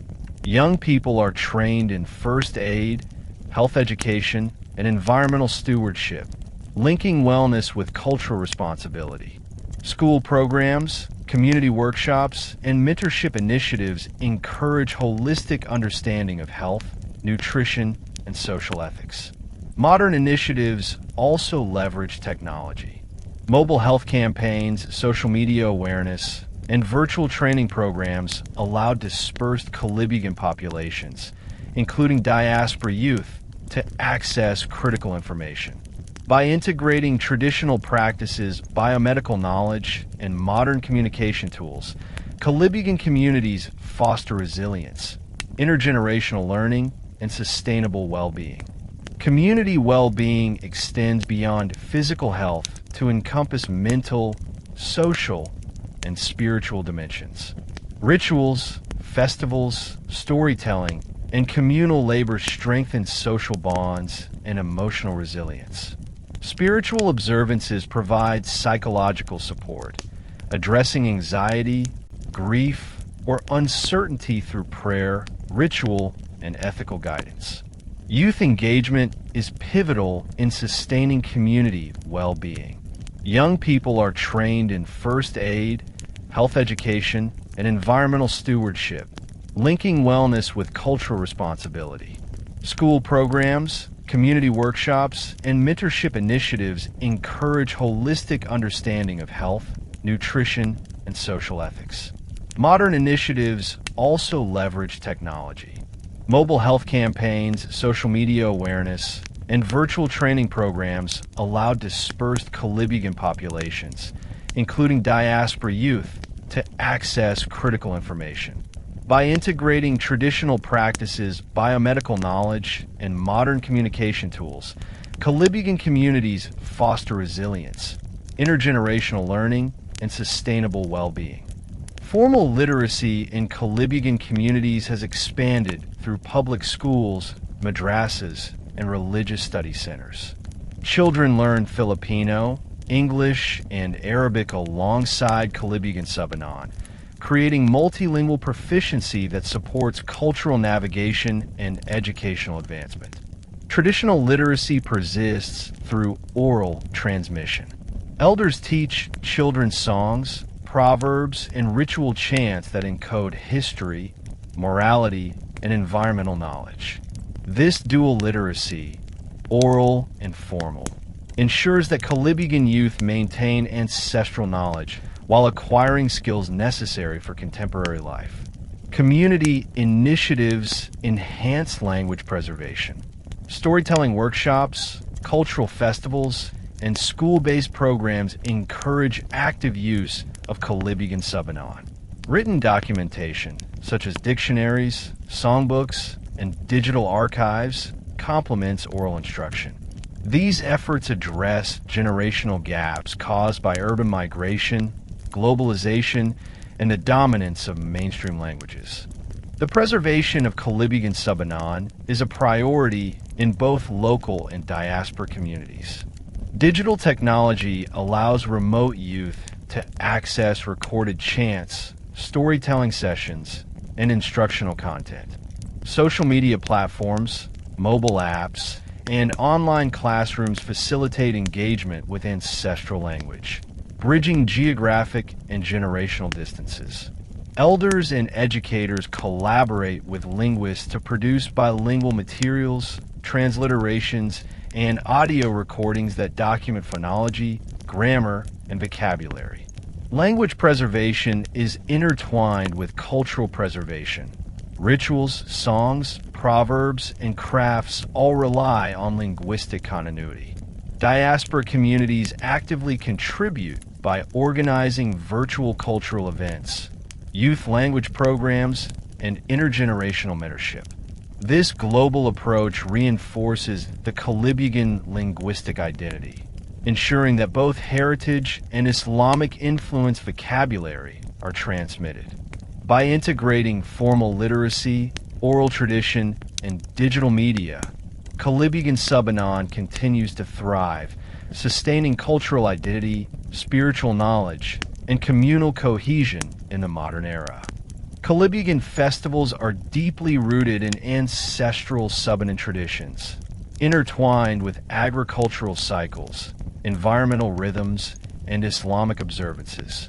Seasonal celebrations often coincide with planting and harvest periods, marking communal gratitude for fertility, abundance, and spiritual protection.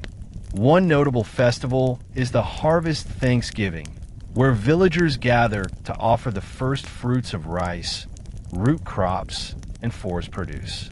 Rituals include prayers, chants, and offerings led by the Timue or ritual elder, acknowledging both Allah and ancestral spirits. Music, dance, and storytelling accompany the ceremony, reinforcing social cohesion and ethical teachings.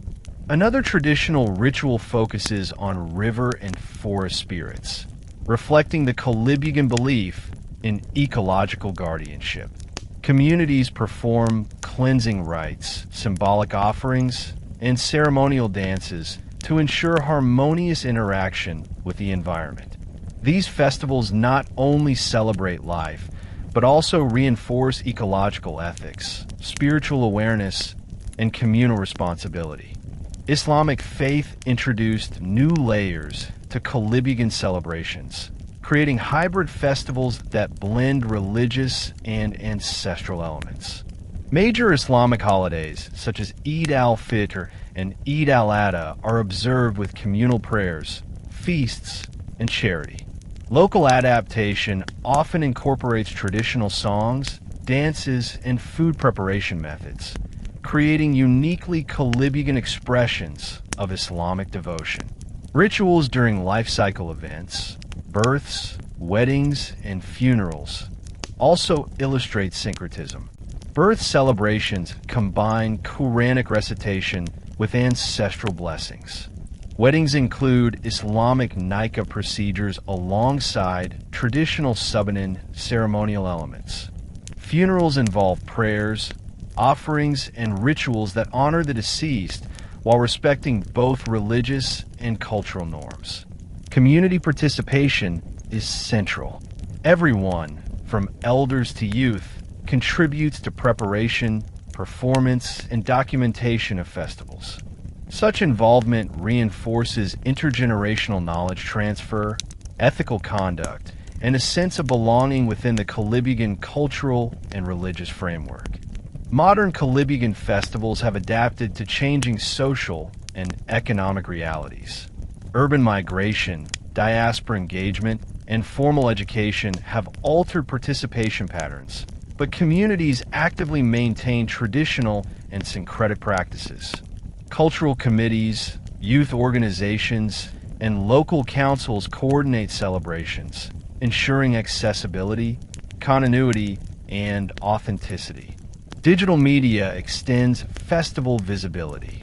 Live streaming, social media posts, and digital archives allow remote and diaspora members to participate virtually. Festivals also serve educational purposes, with storytelling, craft demonstrations, and musical performances teaching younger generations about ethics, spirituality, and ecological stewardship. Collaborations with NGOs, cultural institutions, and academic researchers support documentation and preservation. By integrating traditional practice, religious observance, and modern technology, Kolibugan festivals continue to reinforce identity, social cohesion, and intergenerational continuity. These celebrations exemplify how Kolibugan communities creatively balance heritage, faith, and contemporary life, ensuring cultural vitality for future generations. Kolibugan music is a vibrant reflection of Subanen heritage and Islamic influence, serving both ritual and recreational purposes. Traditional instruments include gongs, bamboo flutes, drums, and stringed instruments, often handcrafted from local materials. Each instrument carries symbolic significance. Gongs mark communal time, bamboo flutes emulate natural sounds, and drums guide rhythm in ritual dances. Music accompanies a wide range of activities: agricultural labor, fishing, storytelling, healing rituals, and festivals. Songs often narrate historical events, ethical lessons, or ancestral exploits, serving as a vehicle for oral literature and intergenerational education. Vocal techniques vary, with chants and harmonies used in rituals, while playful melodies dominate leisure performances. Kolibugan music reflects hybridity. Arabic and Tazig loanwords appear in lyrics, especially those used in Islamic prayers, wedding chants, and religious songs. This fusion creates a unique soundscape, preserving ancestral Subanen rhythms while integrating external cultural influences, illustrating the community's adaptive creativity. Dance is central to Kolibugan identity, often inseparable from music and ritual. Movements convey stories, express spiritual devotion, and reinforce social cohesion. Ritual dances during harvest festivals, river blessings, or healing ceremonies often involve symbolic gestures that mimic agricultural labor, animal movements, or ancestral narratives. Life cycle ceremonies, births, weddings, funerals, feature specific choreographies blending Islamic practice with Subanen symbolism. For example, wedding dances may include sequences representing family union, ecological respect, and spiritual blessing. Costume, body paint, and ornamentation play critical roles, signaling social status, ritual purpose, and aesthetic appreciation. Communal participation in dance strengthens intergenerational bonds. Elders lead and instruct, youth follow, and the broader community observes or joins. This participatory model ensures the transmission of ritual knowledge, ethical norms, and cultural memory, embedding values of respect, cooperation, and ecological stewardship. Modern Kolibugan performing arts navigate challenges such as urban migration, media influence, and generational change. Community initiatives, cultural workshops, and school programs actively teach music, dance, and ritual performance. Youth are trained to play traditional instruments, lead ceremonies, and compose contemporary pieces that honor ancestral styles while engaging modern audiences. Digital media expands access and preservation. Video recordings, online tutorials, and social media platforms allow dispersed Kolibugan communities, including diaspora members, to learn and participate. Festivals are live-streamed, while instructional content ensures continuity of technique, song, and ritual context. Collaborations with cultural institutions and researchers facilitate archival documentation, ethnomusicological studies, and performance showcases. This approach fosters intergenerational engagement, maintains ritual integrity, and encourages creative innovation. Kolibugan music and dance thus serve as living expressions of identity, bridging past and present, heritage and modernity, ritual and recreation. Kolibugan traditional clothing reflects Subanen heritage, Islamic influence, and practical adaptation to environmental conditions. Men's attire typically consists of loincloths, tunics, and head coverings, while women wear wraparound skirts, blouses, and scarves. Fabrics are often hand-woven using abaca, cotton, or locally sourced fibers. Weaving is a highly respected craft, often carried out by women. Patterns and colors carry symbolic meaning. Geometric designs may signify social status or clan affiliation, while motifs inspired by rivers, forests, and animals express ancestral connection.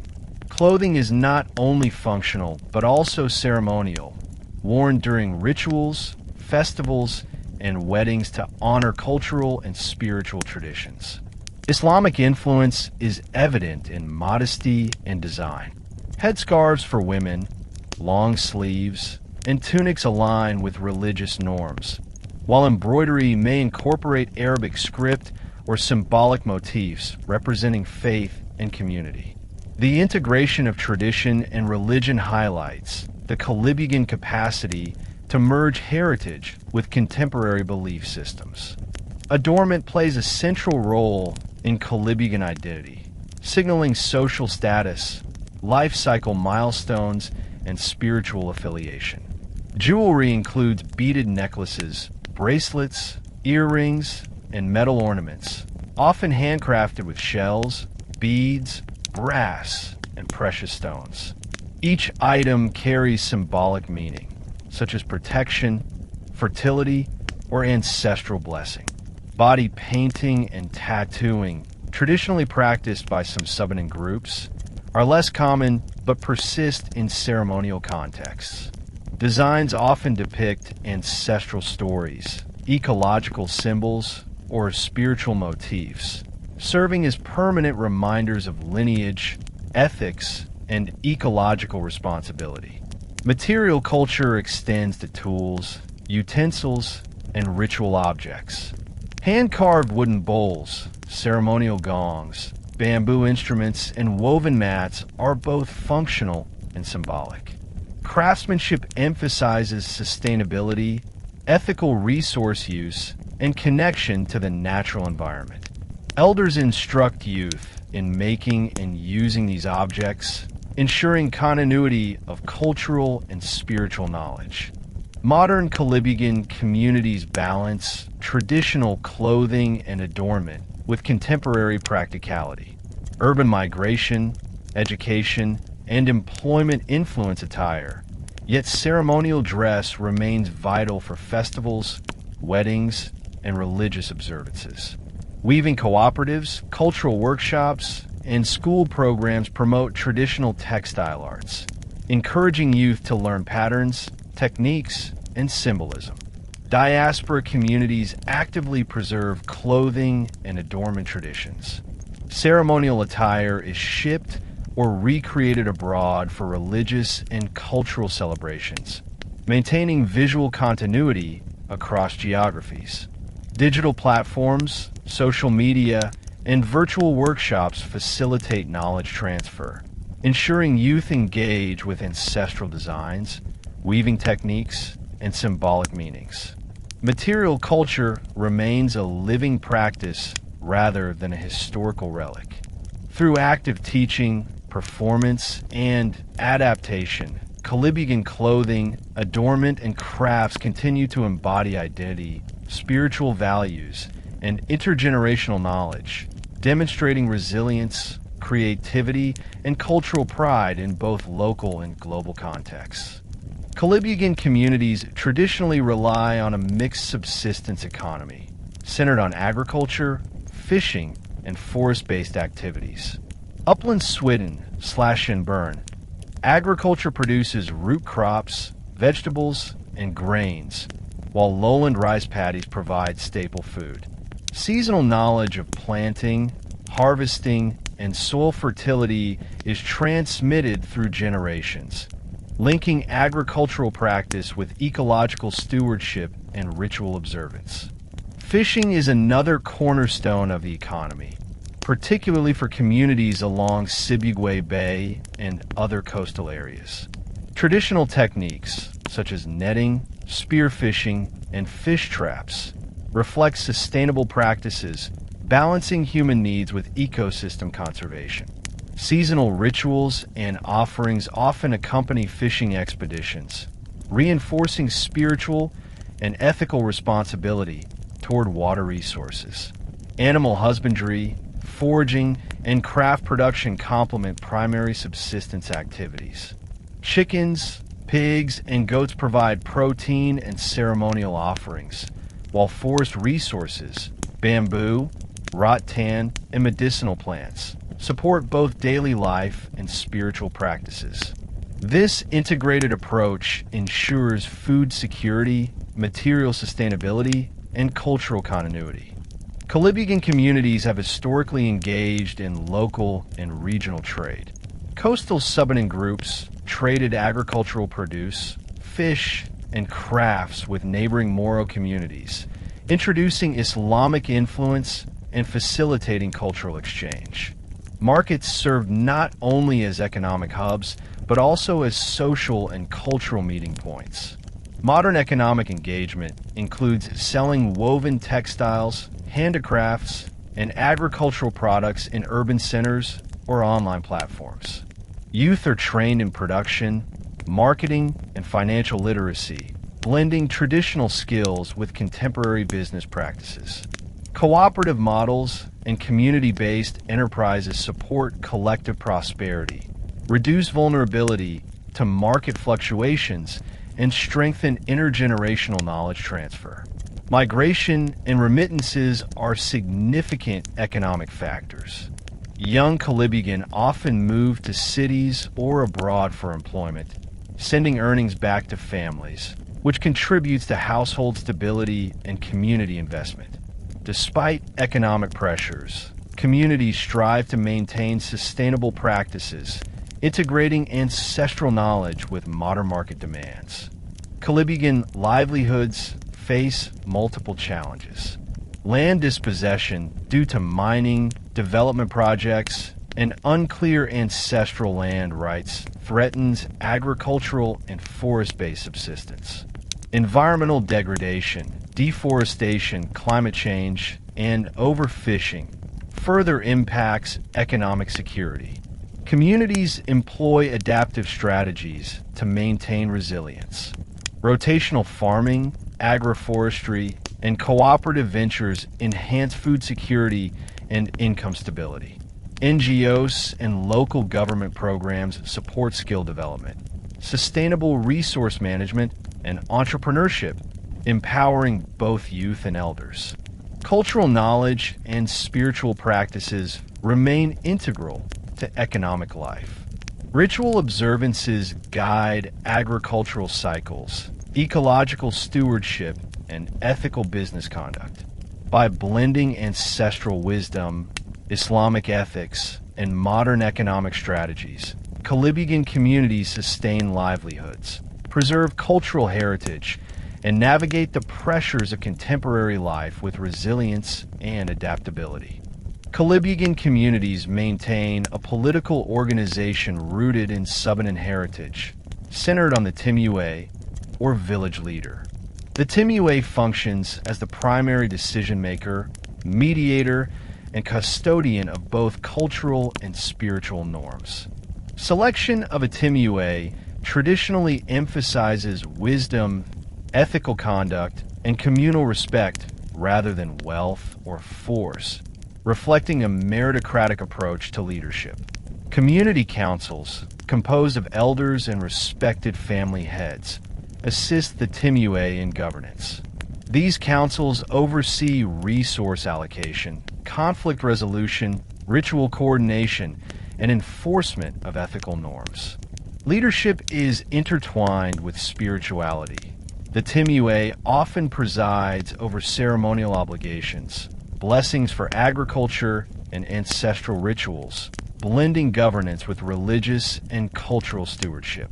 Subclan structures within the village or extended family units also influence governance. Decision-making involves negotiation between household heads, ensuring representation of diverse family interests while reinforcing social cohesion. This decentralized approach allows Kolibugan communities to maintain autonomy, preserve cultural norms, and ensure fair distribution of communal responsibilities. Islamic conversion introduced new layers to Kolibugan governance. Religious teachings inform ethical codes, dispute resolution, and social expectations. Community leaders often incorporate Sharia-based principles into local decision-making, particularly in matters of marriage, inheritance, and moral conduct. Mosques serve as not only spiritual centers, but also spaces for deliberation, education, and civic engagement. Religious leaders provide guidance that complements the authority of the Timue, creating a dual system of governance that balances ancestral tradition with Islamic jurisprudence. Rituals and celebrations often reinforce governance structures, with communal participation affirming the legitimacy of leaders and decisions. Kolibugan governance is characterized by flexibility and adaptability. Leaders negotiate between traditional authority, Islamic ethics, and external pressures from local government or national policies. This syncretic approach allows communities to navigate complex socio-political landscapes while maintaining internal cohesion and cultural identity. Modern Kolibugan communities face political challenges, including marginalization, land disputes, and limited representation in local or national governance. Bureaucratic obstacles and contested ancestral claims often complicate decision-making, resource management, and access to services. Community advocacy and youth engagement are crucial for political resilience. Programs that train young Kolibugan in leadership, legal literacy, and negotiation skills empower communities to participate effectively in governance structures. Partnerships with NGOs, academic institutions, and local government help strengthen political agency, ensuring that Kolibugan voices are heard in broader policy discussions.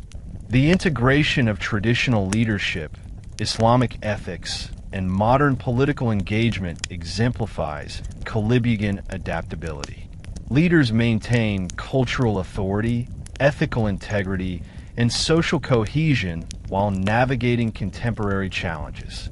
Governance is thus both a reflection of heritage and a dynamic tool for community empowerment, enabling Kolibugan society to assert identity, protect resources, and preserve traditions in a rapidly changing world. Kolibugan communities have historically migrated for economic, social, and environmental reasons. Coastal and upland settlements were often vulnerable to natural hazards, agricultural failure, or resource scarcity.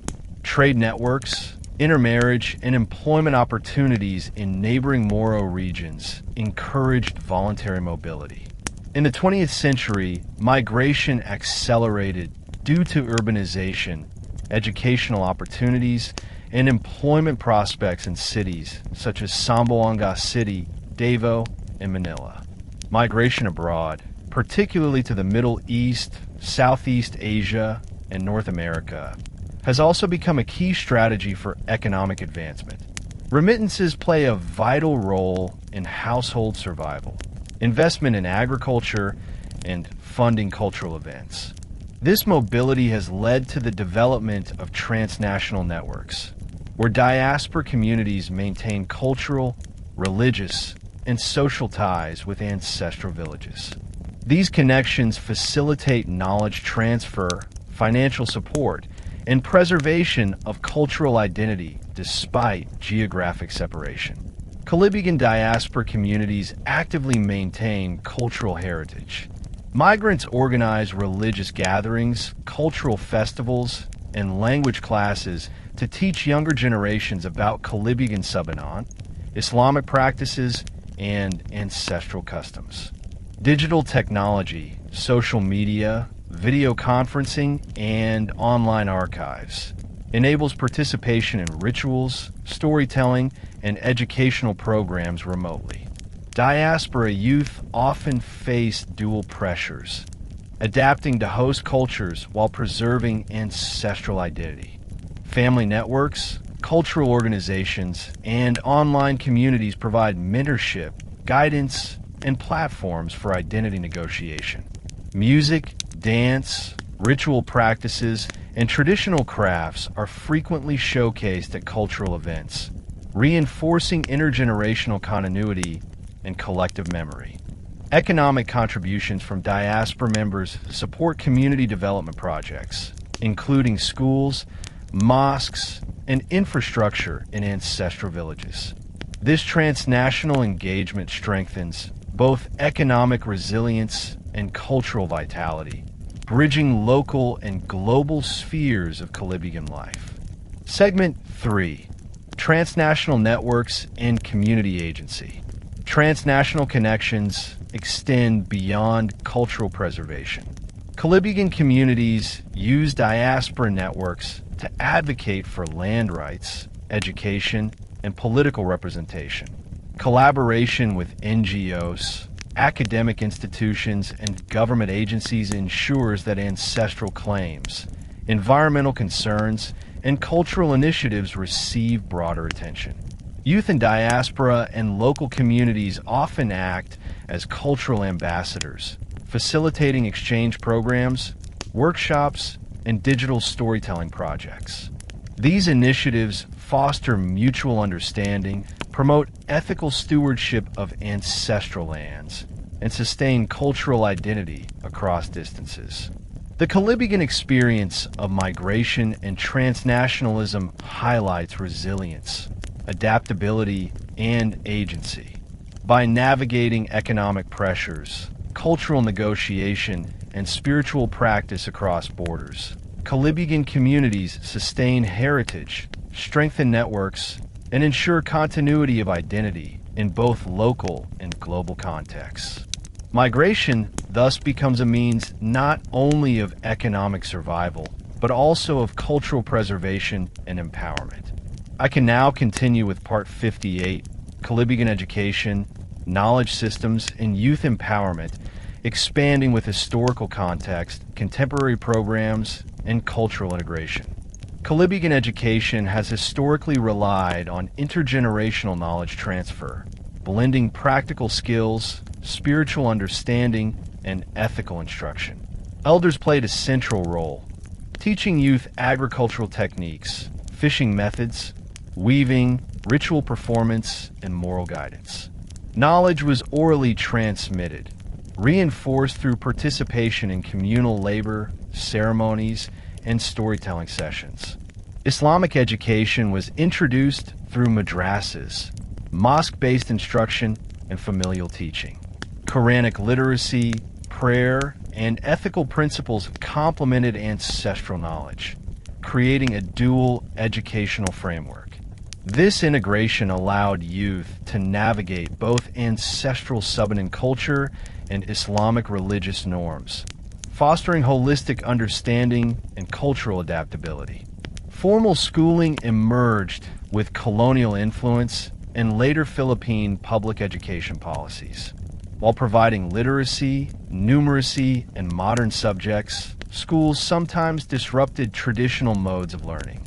Communities responded by creating hybrid educational approaches that integrate ancestral wisdom with modern curricula. Today, Kolibugan communities actively promote education while preserving cultural knowledge. Schools, madrasas, and community learning centers teach both national curricula and Kolibugan cultural subjects.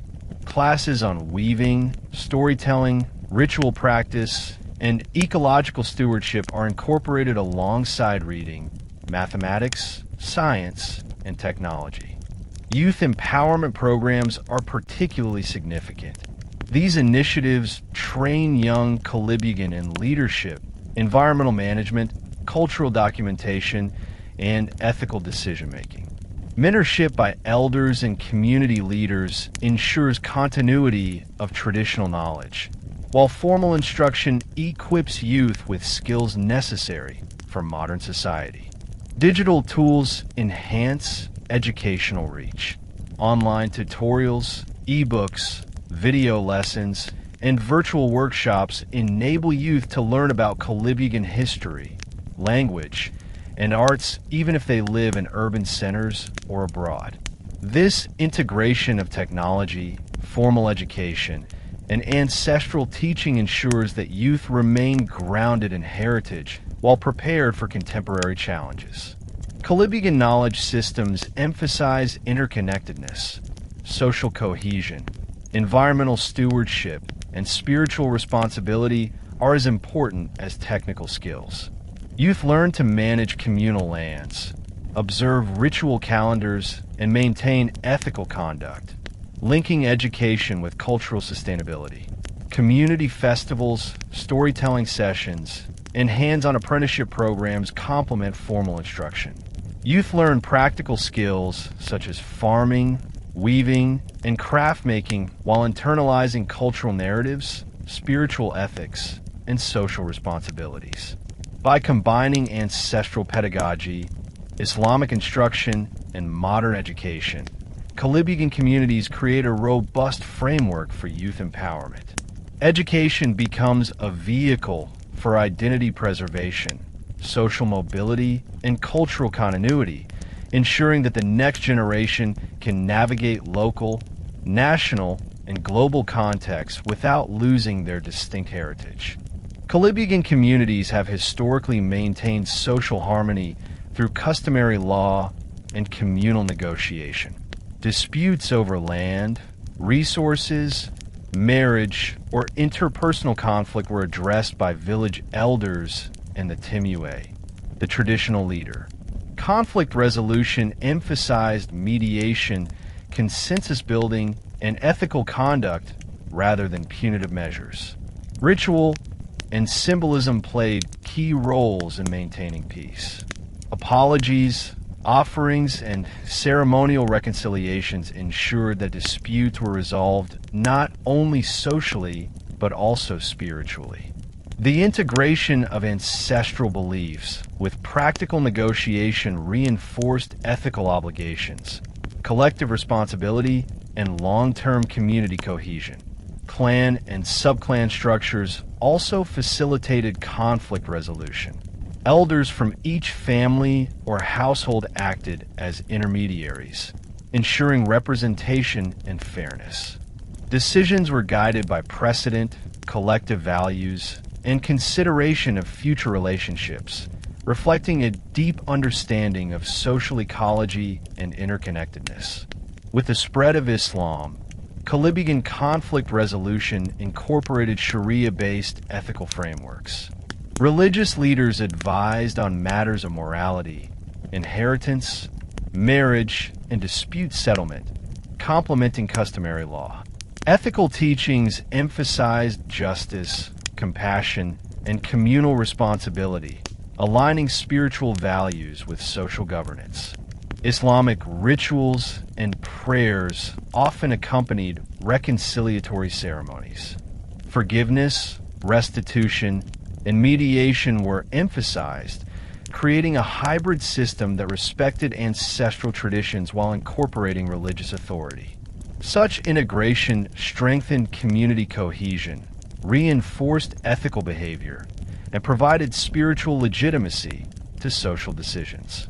Kolibugan ethical systems prioritize balance, accountability, and sustainability. Leaders and mediators are judged not only on effectiveness, but also on adherence to moral standards, respect for ancestral customs, and commitment to the welfare of the entire community. This dual framework, customary and Islamic, enhances the legitimacy and resilience of conflict resolution practices. Modern Kolibugan communities face challenges in maintaining traditional conflict resolution. Land disputes, urban migration, and interactions with national legal systems sometimes create tension between customary norms and formal law. Yet, communities adapt by combining mediation, legal literacy, and external support. Youth participation is encouraged, with training programs in negotiation, ethics, and leadership. Community councils, including women and youth representatives, facilitate dialogue and prevent escalation of disputes. NGOs, government agencies, and religious institutions often collaborate with local leaders to provide resources, legal guidance, and mediation training.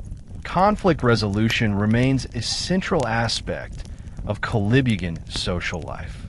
By integrating traditional practices, Islamic ethics, and modern legal frameworks, communities maintain harmony, ethical accountability, and intergenerational cohesion.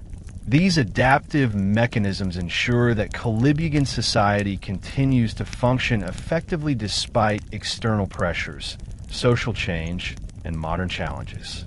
Kolibugan communities historically maintained extensive trade networks with neighboring Moro and non-Moro groups, including Tazik, Magnandanan, Sama, and other Subanen communities.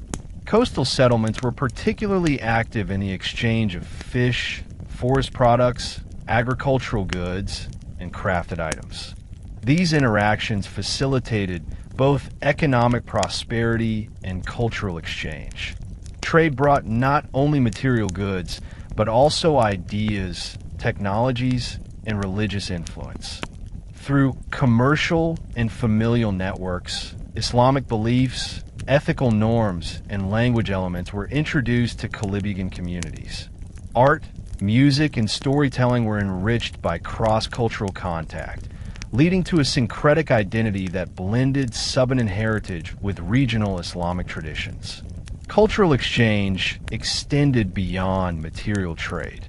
Intermarriage, apprenticeship, and ceremonial participation allowed for mutual understanding, conflict mitigation, and cooperative relationships. This facilitated peaceful coexistence and reinforced social, political, and spiritual networks across the Zamboanga Peninsula and surrounding regions. Intermarriage played a crucial role in Kolibugan cultural identity and regional integration. Subanen women marrying Muslim men created familial, political, and social bonds that reinforced Islamization while preserving ancestral knowledge. Children of these unions inherited blended traditions, further shaping Kolibugan cultural norms, language, and religious practice. Such alliances served practical purposes, including land management, resource sharing, and defense cooperation. Through marriage networks, Kolibugan communities navigated intergroup relations, ensuring peaceful coexistence, mutual support, and socio-political influence within regional networks. These marriages also strengthened communal resilience, allowing Kolibugan culture to adapt while maintaining continuity. Negotiating identity in these interactions required balance. Kolibugan individuals learned to respect ancestral customs while adopting Islamic ethical codes, regional languages, and trade etiquette.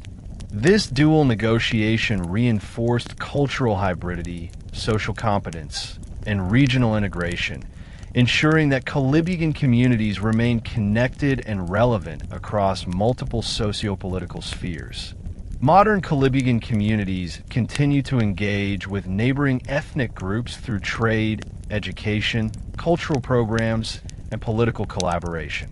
Joint agricultural projects, co-managed fisheries, and market cooperatives exemplify ongoing economic interdependence. Festivals, inter-community rituals, and cultural exchanges reinforce social bonds and mutual understanding. Political and social collaboration extends to conflict resolution, advocacy for ancestral land rights, and environmental protection initiatives. NGOs and government agencies often facilitate multi-ethnic dialogues, ensuring representation, equitable resource management, and preservation of cultural heritage. Diaspora and digital connectivity further strengthen regional integration. Kolibugan communities use online platforms to coordinate with neighboring groups, share cultural knowledge, and organize cooperative projects. By blending tradition, religion, and contemporary strategies, Kolibugan communities maintain robust regional networks that support economic stability, cultural continuity, and social harmony in an increasingly interconnected environment.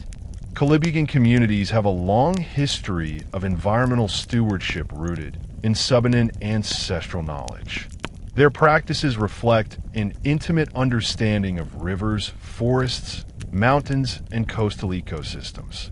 Agriculture, fishing, hunting, and foraging are guided by seasonal patterns, ecological cycles, and spiritual observances, ensuring sustainable use of natural resources. Swidden farming, while appearing destructive, is carefully managed. Rotational cultivation, fallow periods, and selective clearing maintain soil fertility and forest regeneration.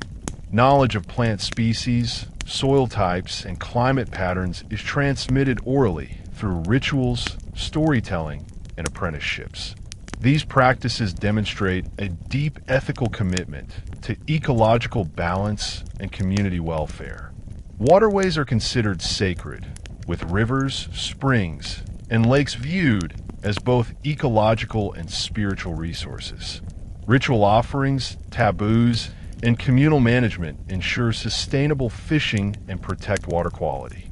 Elders often act as custodians, guiding both practical use and spiritual respect for the environment, blending ecological knowledge with cultural ethics.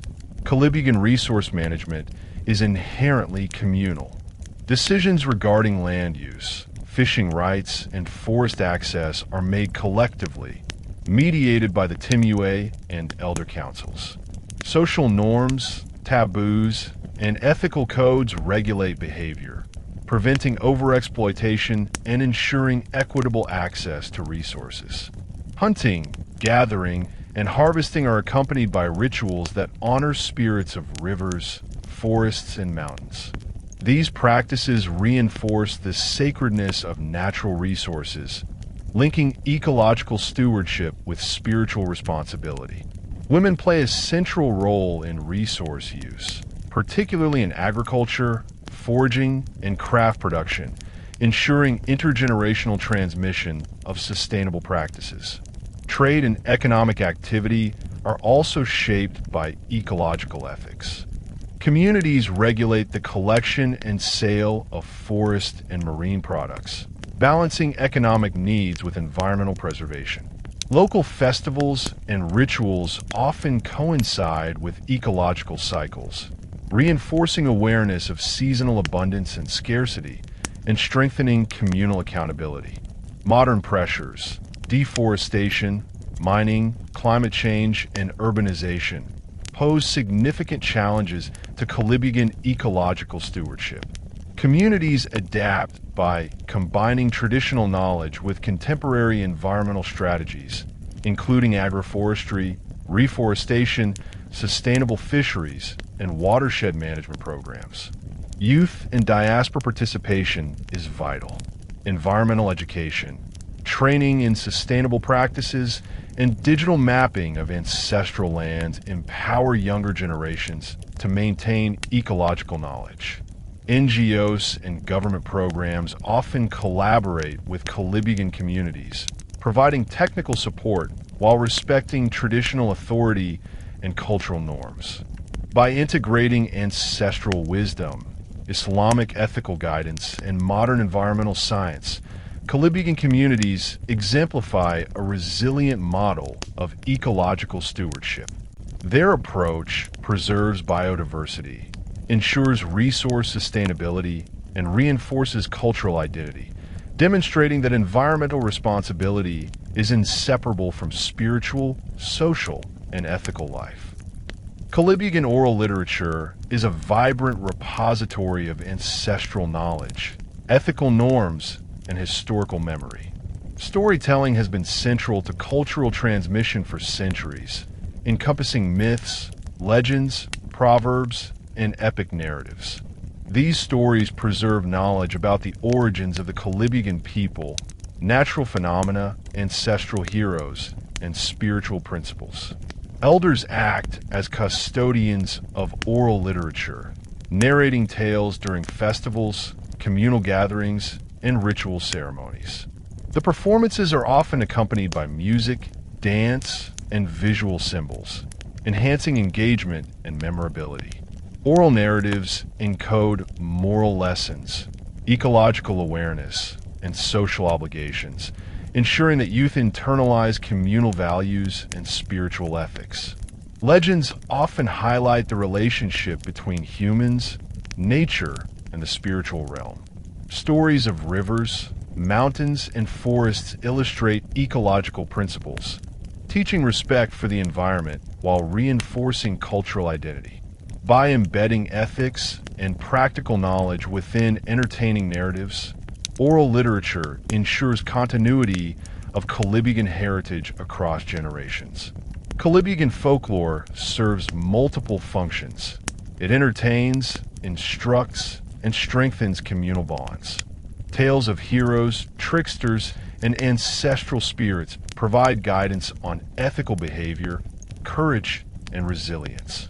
Many stories focus on the consequences of violating communal norms, emphasizing responsibility, cooperation, and respect for elders and natural resources.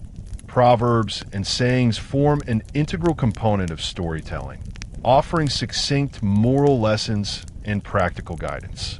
For example, phrases about patience, environmental stewardship, and familial obligations are used during education, conflict resolution, and ritual instruction.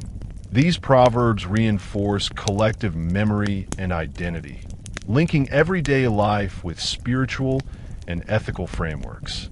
Ritual storytelling integrates folklore with religious observance. Islamic narratives and Quranic teachings are often combined with Subanen myths, creating a syncretic literary tradition. This blending enables the Kolibugan to navigate dual cultural landscapes while maintaining a distinct community identity. Storytelling thus becomes a medium for cultural negotiation, spiritual education, and social cohesion. Modern Kolibugan communities actively preserve oral literature despite pressures from urbanization, formal education, and media influence. Storytelling workshops, school programs, and youth mentorship initiatives ensure that young generations learn traditional narratives and interpretive skills. Digital media plays a transformative role. Audio recordings, video storytelling, social media platforms, and online archives allow dispersed Kolibugan populations, including diaspora communities, to access and participate in oral traditions. Storytellers record epics, chants, and proverbs, creating permanent repositories while fostering engagement with younger audiences. Folklore also adapts to contemporary contexts. Stories are reinterpreted to address modern challenges, including environmental conservation, social ethics, and identity negotiation. By combining ancestral wisdom, religious principles, and modern communication tools, Kolibugan oral literature continues to educate, inspire, and unite communities. It remains a living tradition, essential for cultural preservation, ethical instruction, and intergenerational continuity. Kolibugan festivals are deeply tied to seasonal and agricultural cycles, reflecting both Subanen heritage and Islamic influence. Major festivals mark key periods in rice cultivation, root crop harvesting, and coastal fishing cycles. These celebrations are expressions of gratitude, community solidarity, and ecological awareness. The Harvest Festival is central to Kolibugan ceremonial life. Villagers offer the first produce of rice, vegetables, and forest resources to Allah and ancestral spirits, accompanied by prayers, chants, and ritual dances. Musical instruments such as gongs, drums, and bamboo flutes accompany the ceremonies, creating a vibrant, multisensory experience. Elders guide rituals, ensuring accuracy in the invocation of spiritual and cultural norms. Seasonal festivals also honor rivers, forests, and mountains. River blessings, forest protection rituals, and ceremonial animal offerings reinforce the sacredness of natural resources. Participation by all community members, including women, youth, and elders, ensures intergenerational transmission of knowledge and social cohesion. Festivals therefore function as both spiritual observances and practical mechanisms for ecological management. Kolibugan ceremonial life is structured around dual ritual calendars, the agricultural calendar of Subanen origin and the Islamic lunar calendar.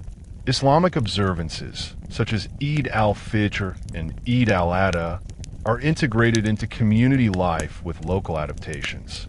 Festivities combine Quranic recitation, prayers, and charity with traditional music, dance, and food preparation. Life cycle rituals, birth, puberty, marriage, and death, are also guided by ritual calendars. These ceremonies often combine Islamic protocols with ancestral traditions. For example, weddings include the Islamic nikah ceremony followed by traditional Subanen dances, blessings, and feasts. Funerals involve prayers, offerings, and rites honoring the deceased and ensuring the spiritual continuity of the family line. Calendrical observances strengthen social cohesion by structuring communal activity, ensuring participation across households, and embedding moral and ethical instruction into daily life. They also provide a framework for intergenerational education, transmitting both practical skills and spiritual values. Segment 3. Contemporary adaptations and community engagement. Modern Kolibugan festivals adapt to contemporary challenges, including urban migration, education, and technological change. Cultural committees, youth groups, and local councils organize events to ensure participation, authenticity, and accessibility. Traditional practices are often supplemented with modern communication tools such as social media, live streaming, and digital documentation, enabling diaspora engagement. Environmental conservation is increasingly integrated into ceremonial life. Festivals may include tree planting, river cleanups, and ecological awareness campaigns, linking ancestral practices with contemporary sustainability initiatives. Educational components, such as workshops on weaving, music, or storytelling, enhance cultural preservation while providing practical skills to youth. By blending ancestral wisdom, Islamic practice, and modern innovation, Kalibugan ceremonial life remains a dynamic force for identity, ethical instruction, and social cohesion. Festivals and ritual calendars sustain the community's connection to nature, spirituality, and intergenerational knowledge, ensuring the continuity of Kalibugan culture in a changing world. Kalibugan communities face multiple contemporary challenges that threaten cultural continuity. Land dispossession is a major concern, driven by mining, development projects, and bureaucratic barriers in securing ancestral domain titles. Loss of land disrupts traditional agriculture, resource management, and spiritual practices tied to specific landscapes. Cultural erosion is accelerated by the influence of mainstream Filipino media, urban migration, and globalization. Younger generations often prioritize modern education, employment, and urban lifestyles over traditional practices, resulting in declining participation in festivals, ritual observances, and ancestral craft-making.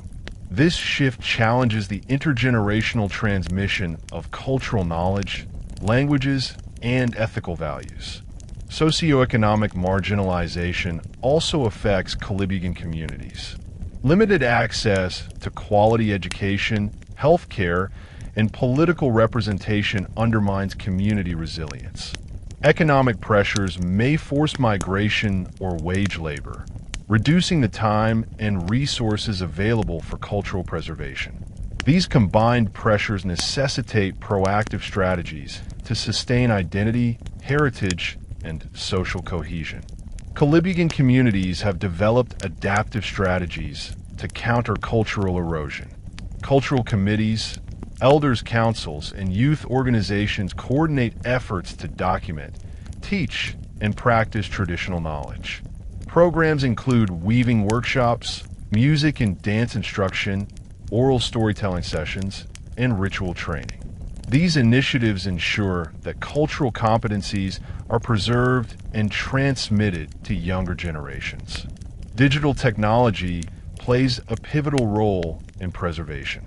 Communities record ceremonies, document oral histories, and produce educational content for both local and diaspora members. Social media, video platforms, and online archives provide virtual access to Kalibugan traditions, extending cultural engagement beyond geographic boundaries. Education integrates both traditional and modern knowledge systems. Schools and madrasas include teachings on Subanen heritage, Islamic practice, ecological ethics, and contemporary literacy. This dual approach empowers youth to navigate modern society while remaining grounded in ancestral and religious traditions. External partnerships enhance preservation efforts. NGOs, universities, and government agencies collaborate with Kalibugan communities to secure land rights, funding for cultural projects, and legal support. These collaborations respect traditional authority while providing tools for advocacy and sustainability. Community festivals, ecological initiatives, and educational programs serve as platforms for cultural affirmation. Youth leadership development programs empower the next generation to advocate for heritage protection, sustainable livelihoods, and political representation. By integrating ancestral wisdom, Islamic ethics, modern education, and technological tools, Kolibugan communities actively mitigate cultural erosion. They demonstrate resilience, adaptability, and agency, ensuring that identity, heritage, and social cohesion persist amidst rapid social and economic change. Preservation is thus a collective effort that unites elders, youth, diaspora, and external partners in sustaining a vibrant cultural legacy. The Kolibugan legacy reflects centuries of adaptation, resilience, and cultural fusion. Emerging from Subanen origins and shaped by Islamic influence, Kolibugan communities have consistently navigated the complex interplay of tradition, religion, and regional politics. Their historical legacy is preserved in ritual practices, oral literature, music, dance, craft, and governance systems, each serving as a repository of collective memory and ethical guidance. Cultural resilience is evident in the ability of Kolibugan society to synthesize multiple influences without losing its distinct identity. Intermarriage with neighboring Moro groups, trade interactions, and exposure to Islamic teachings were integrated into Subanen frameworks, producing a syncretic culture that honors both ancestry and faith.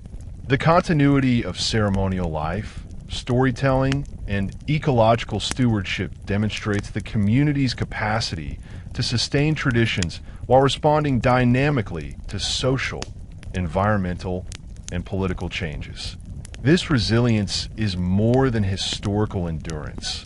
It is a conscious practice. Elders, leaders, and cultural custodians actively reinforce social cohesion, ethical norms, and communal memory, ensuring that heritage is not merely preserved in archives, but lived in daily life. This intergenerational transmission underpins the community's capacity to face contemporary challenges with agency, insight, and cohesion. Kolibugan identity is defined by negotiation and balance. The integration of Subanen ancestry, Islamic faith, and regional interactions creates a distinctive socio-cultural profile. Language, music, ritual practice, and governance all reflect this hybridity, allowing Kolibugan communities to engage confidently with both local and broader Filipino contexts. Younger generations face pressures from urbanization, media, and mainstream education, but identity continuity is supported through formal education, digital technology, cultural festivals, and diaspora networks. By teaching Kolibugan history, music, dance, weaving, and ecological knowledge alongside modern skills, communities ensure that youth remain connected to ancestral roots while navigating contemporary society. Diaspora communities reinforce identity continuity by maintaining cultural practices abroad, participating in rituals remotely, and supporting local initiatives.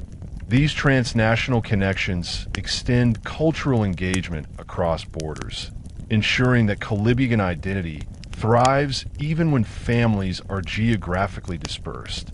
Through active negotiation of past, present, and future, Kolibugan communities exemplify the enduring power of cultural hybridity and adaptive identity. Looking forward, Kolibugan communities face both opportunities and challenges. Cultural preservation, ecological sustainability, and political advocacy remain critical priorities. Youth engagement, leadership development, and digital documentation are vital tools for ensuring the transmission of knowledge, skills, and ethical frameworks. Environmental stewardship, sustainable livelihoods, and economic innovation provide pathways for both survival and cultural affirmation. By linking ancestral ecological knowledge with contemporary environmental science, Kolibugan communities can maintain both natural and cultural resources ensuring long-term resilience. Partnerships with NGOs, academic institutions, and government bodies strengthen these efforts, providing technical support, legal advocacy, and platforms for visibility. Community-led initiatives, ranging from weaving cooperatives to cultural festivals, environmental programs, and oral literature archives, ensure that Kolibugan heritage remains vibrant, relevant, and accessible for future generations. In conclusion, the Kolibugan story is one of adaptation, cultural fusion, and proactive resilience. Their identity embodies the interplay of past, present, and future, weaving Subanen ancestry, Islamic faith, and regional influences into a living tapestry. By actively preserving traditions, empowering youth, and embracing both ancestral and modern knowledge systems, the Kolibugan community continues to thrive, offering a model of cultural continuity, ethical stewardship, and communal resilience for generations to come. The Kolibugan narrative is one of cultural fusion, resilience, and intergenerational continuity. From their Subanen roots along fertile rivers and valleys to their Islamized identity influenced by Tazig, Sama, and Maguindana neighbors, the Kolibugan have developed a rich cultural tapestry that is at once local and cosmopolitan, traditional and adaptive. Their history demonstrates the community's ability to navigate ecological, social, and political landscapes while preserving core practices in agriculture, fishing, weaving, storytelling, and ritual life. The integration of Islamic faith with ancestral Subanen customs creates a unique syncretism that informs governance, conflict resolution, and ethical life. Festivals, oral literature, and ecological stewardship serve not only as cultural markers, but as active mechanisms for identity preservation and community cohesion. Contemporary challenges, land dispossession, cultural erosion, urban migration, and globalization have prompted innovative strategies, including youth empowerment programs, diaspora engagement, digital documentation, and partnerships with NGOs and academic institutions.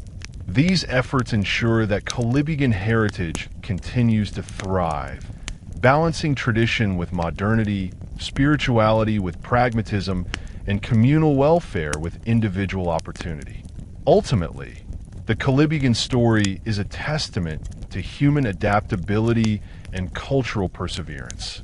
It exemplifies how indigenous communities can retain distinct identity while engaging dynamically with external influences, ensuring that heritage, ethical frameworks, and collective memory endure for future generations. The Kolibugan legacy stands as both a celebration of cultural richness and a model of resilient, adaptive community life in the broader tapestry of Mindanao and the Philippines. Bye for tonight. See you tomorrow.